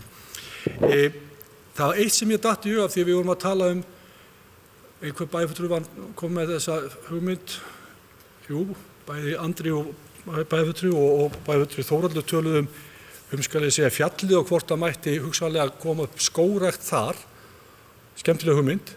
Og þá datt mér í hug af því að nú vilja allir fara að kolefnisjafna sig, allir bæjarbúar eru tilbúinir í það. Þetta ekki tilvalinn reitur fyrir Akureyringa ef menn kom upp því í fjallinu að menn myndu nota þetta til þess að Akureyringa gætu kolefnisjafna sig með því að kaupa eða borga fyrir uppsetningu á trjám þarna upp í fjalli. Bara velti því inn í þessa góðu hugmynd sem komin þetta. Aðeins líka ég verða að tjá mig umferðarmiðstöðin. Umferðarmiðstöðin ekki inn í fjallaráætlun, af því við erum með áætlun fyrir þetta ár og síðan næstu 3 ár þar eftir, þannig að áætlun sem við gerðum í árslok 2019 var fjallaráætlun, þar umferðarmiðstöðin ekki inn í, og það eitthvað sem við þurfum að taka þá inn í þessa langtíma áætlun. Ég kastaði því fram hér áðan að hún ætti kannski að vera inn á flugvölli vegna þess að þá var ég að horfa til þess að ríkið hefur talað það að þeir vilji tengja saman samgöngur á landi og lofti. Og þeir hafa mikið talað það og margir hafa talað það að þetta ætti heima inn við flugvöll. Hins vegar held ég að við séum alveg sammála því að það þurfa að vera einhver aðstæða fyrir innabæjarstrætón hér inn í miðbænum, og ég held að sé líka þá aðstæða fyrir landsbyggðarstrætón, þannig að það sé ekki að keyra allir á flugvöll, hann geti stoppað hér líka í miðbænum. Það hlýtur að verða að leysa það mál. En ég ætla kannski ekki að vera eyða miklu meiri tími í þetta. Ég var bara að koma þessari hugmynd minni sem ég veist afskaplega snjöll að koma þessum sjóði sem við getum komið upp okkur þegar við förum að fljúga á milli landa og fljúga frá Akureyri, Reykjavík og keyrum á milli og eyðum, komum með kolefnisspor og við getum jafnað því með trjárækt í fjallinu og slegið 2 flugur í einu höggi. Takk. Það bæjarfulltrúi Guðmundur Baldvin Guðmundsson lokið máli sínu. Næst tekur til máls bæjarfulltrúi Andri Teitsson.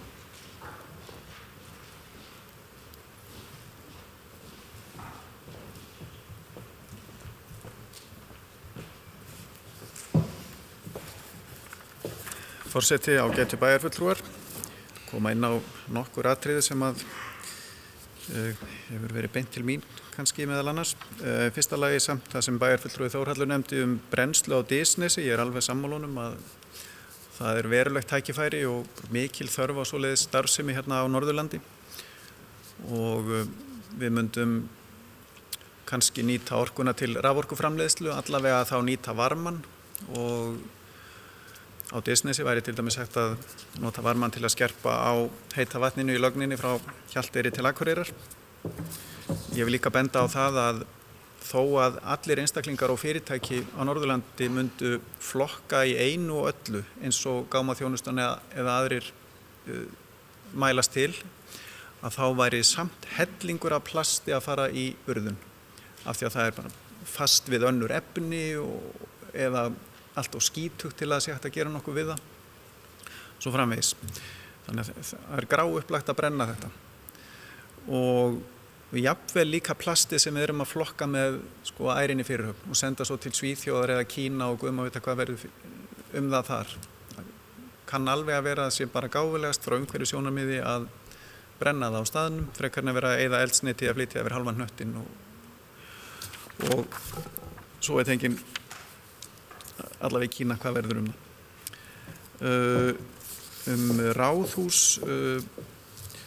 ég nefndi það sem svona bara mína persónulegu hugmynd hvort að það væri sniðugt að hugsa það sem eitthvað smærri einingu en ekki allt líkjandi. Ég bara bendi á svona eitthvað sem kannski víti til að varast eins og umræða höfuðstöðvar Landsbankans svona með mjög stóru hái Það var flugfélag var búið að teikna rosalegar höfuðstöðvar í Kópavogi, WOW Air og þetta svona, þarna kemur aftur sveigjanleikinn sem ég held að sé áhugaverður. Nú, bæjarfulltrúi Eva spurði vegagerðina hvort það væri búið að taka samtal þáttöku í hreinsun gatna. Ég er nýbúinn að fá þessar upplýsingar að vegagerðin hafi verið treg í taumi núna í sumar. Mér skilst að þau hafi tekið þátt í kostnaði að hreinsa sínar götur í fyrrasumar en svo mjög fljótt eftir það hafi farið í gang miklar framkvæmdir við Hjalteyrarlaugn og annað og allt verið útsvínað örfáum dögum seinna, þannig að eins og ég skil það þá hafi það kannski verið ástæðan fyrir að þau voru ekki alveg innkeypt fyrir að taka þátt í þessu núna, svona til að gæta fullra sanngirni.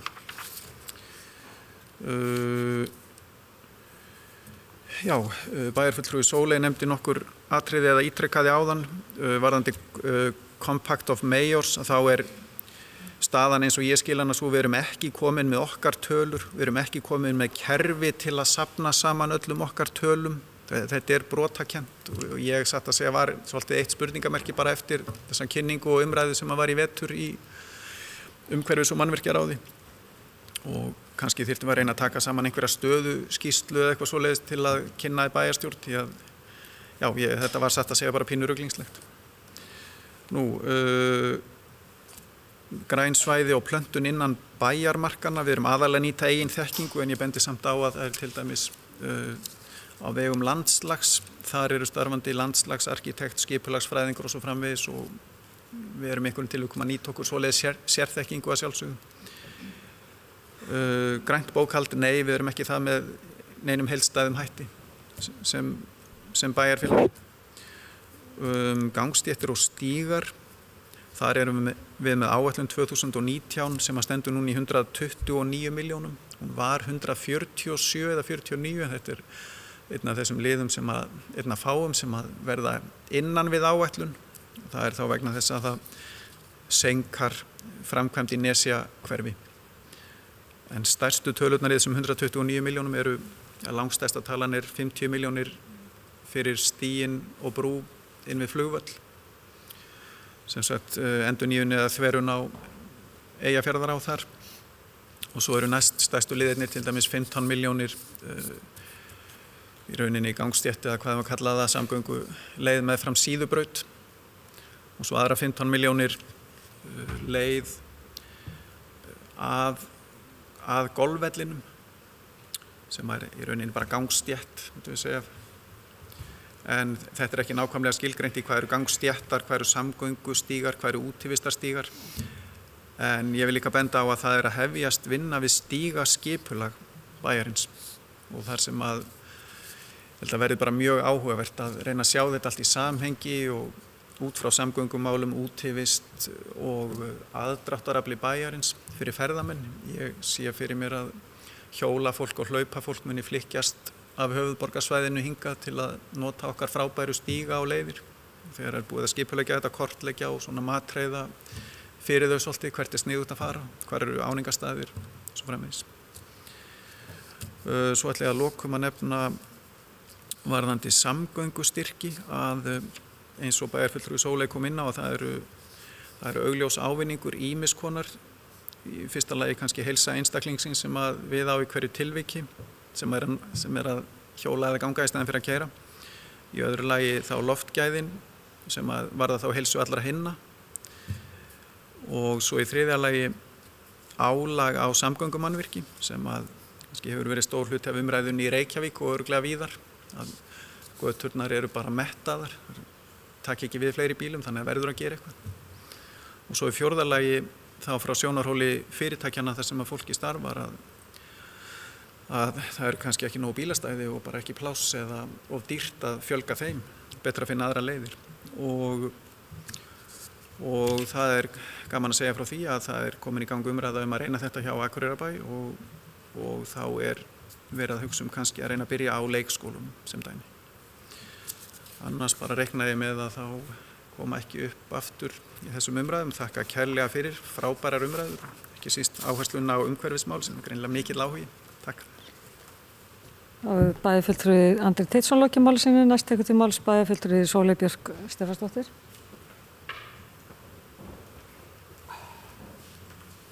Forseti, ágætu bæjarfulltrúar, það var ágætt að við samþykktum bara mættum tala 4 sinnum í hverju umræðu. Ég er ekki mikið að hemja mig hérna.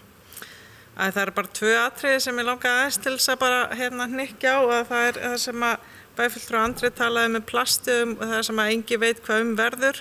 Að þá held ég að það viti það ansi margir að plast fer þessa dagana til Svíþjóðar, þar brennt til orkuvinnslu og sem að þykir bara ágætt af því að eins og ég sagði mikilvægast öllu að plasti fari ekki út í lífríkið og þarna það brennt við mikinn háan hita og brennist alveg upp til agna.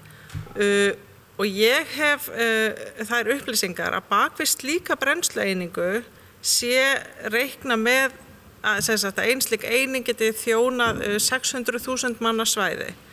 Og þess vegna hef ég svona pínu, ég ætla alls ekkert að tala niður einhver áformum brennslu í Disneysi, en það veit ég ekki nákvæmlega að hver það snýr. Og svo annað sem að er með þetta, sko, að flytja rusli til Svíþjóðar til brennslu, að þá hef ég líka haft þær upplýsingar að við flytjum mun meira af dóti inn heldur en við flytjum út og þar með séu þessi skip sem við erum að flytja þetta rusl með hvort sem að fara út. Þannig að það eru alls konar vinklar á sig sem þarf bara að hugsa og við munum gera það hvort sem að það tengist Disneysi og uppbyggingu þar eða ekki. Og svo ætla ég bara að segja einmitt, samgöngustíðarnir, það var ekki mikið til að monta sig af. Þú veist, að við varum eitthvað ægilega framalega, búin að gera ægilega góða hluti með að forgangsraða einhverjum ægilegum upphæðum í samgöngu, hjóla og göngustíg og svo er þetta bara einhver brú út í hinum endanum á bænum. Sem ég held að við værum að fara í eitthvað æðislegt átak uppbyggingu og hjóla og göngustíg, svo er þetta bara eitthvað svona. Af því að mér finnst bara mikilvægt að það kemur fram, af því að þú veist, þetta er ekkert eitthvað geggjað. Meira menn ekki segja bíl, takk. Bæjarfulltrúi Sóley Björk Stefánsdóttir lokið máli sinni, næst tekur til máls bæjarfulltrúi Rósa Njálsdóttir.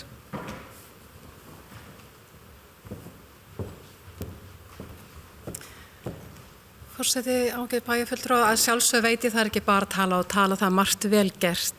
Og ég vil sérstaklega nefna Drottningabrautarstíginn til suðurs sem nær núna inn á Hrafnagil, það er alveg frábær stígur og öll strandlengjan inn í bæ. Það er vel gert og takk fyrir það.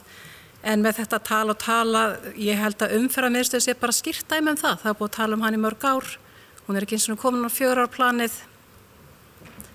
Þannig að við bara getum haldið áfram að ræða það.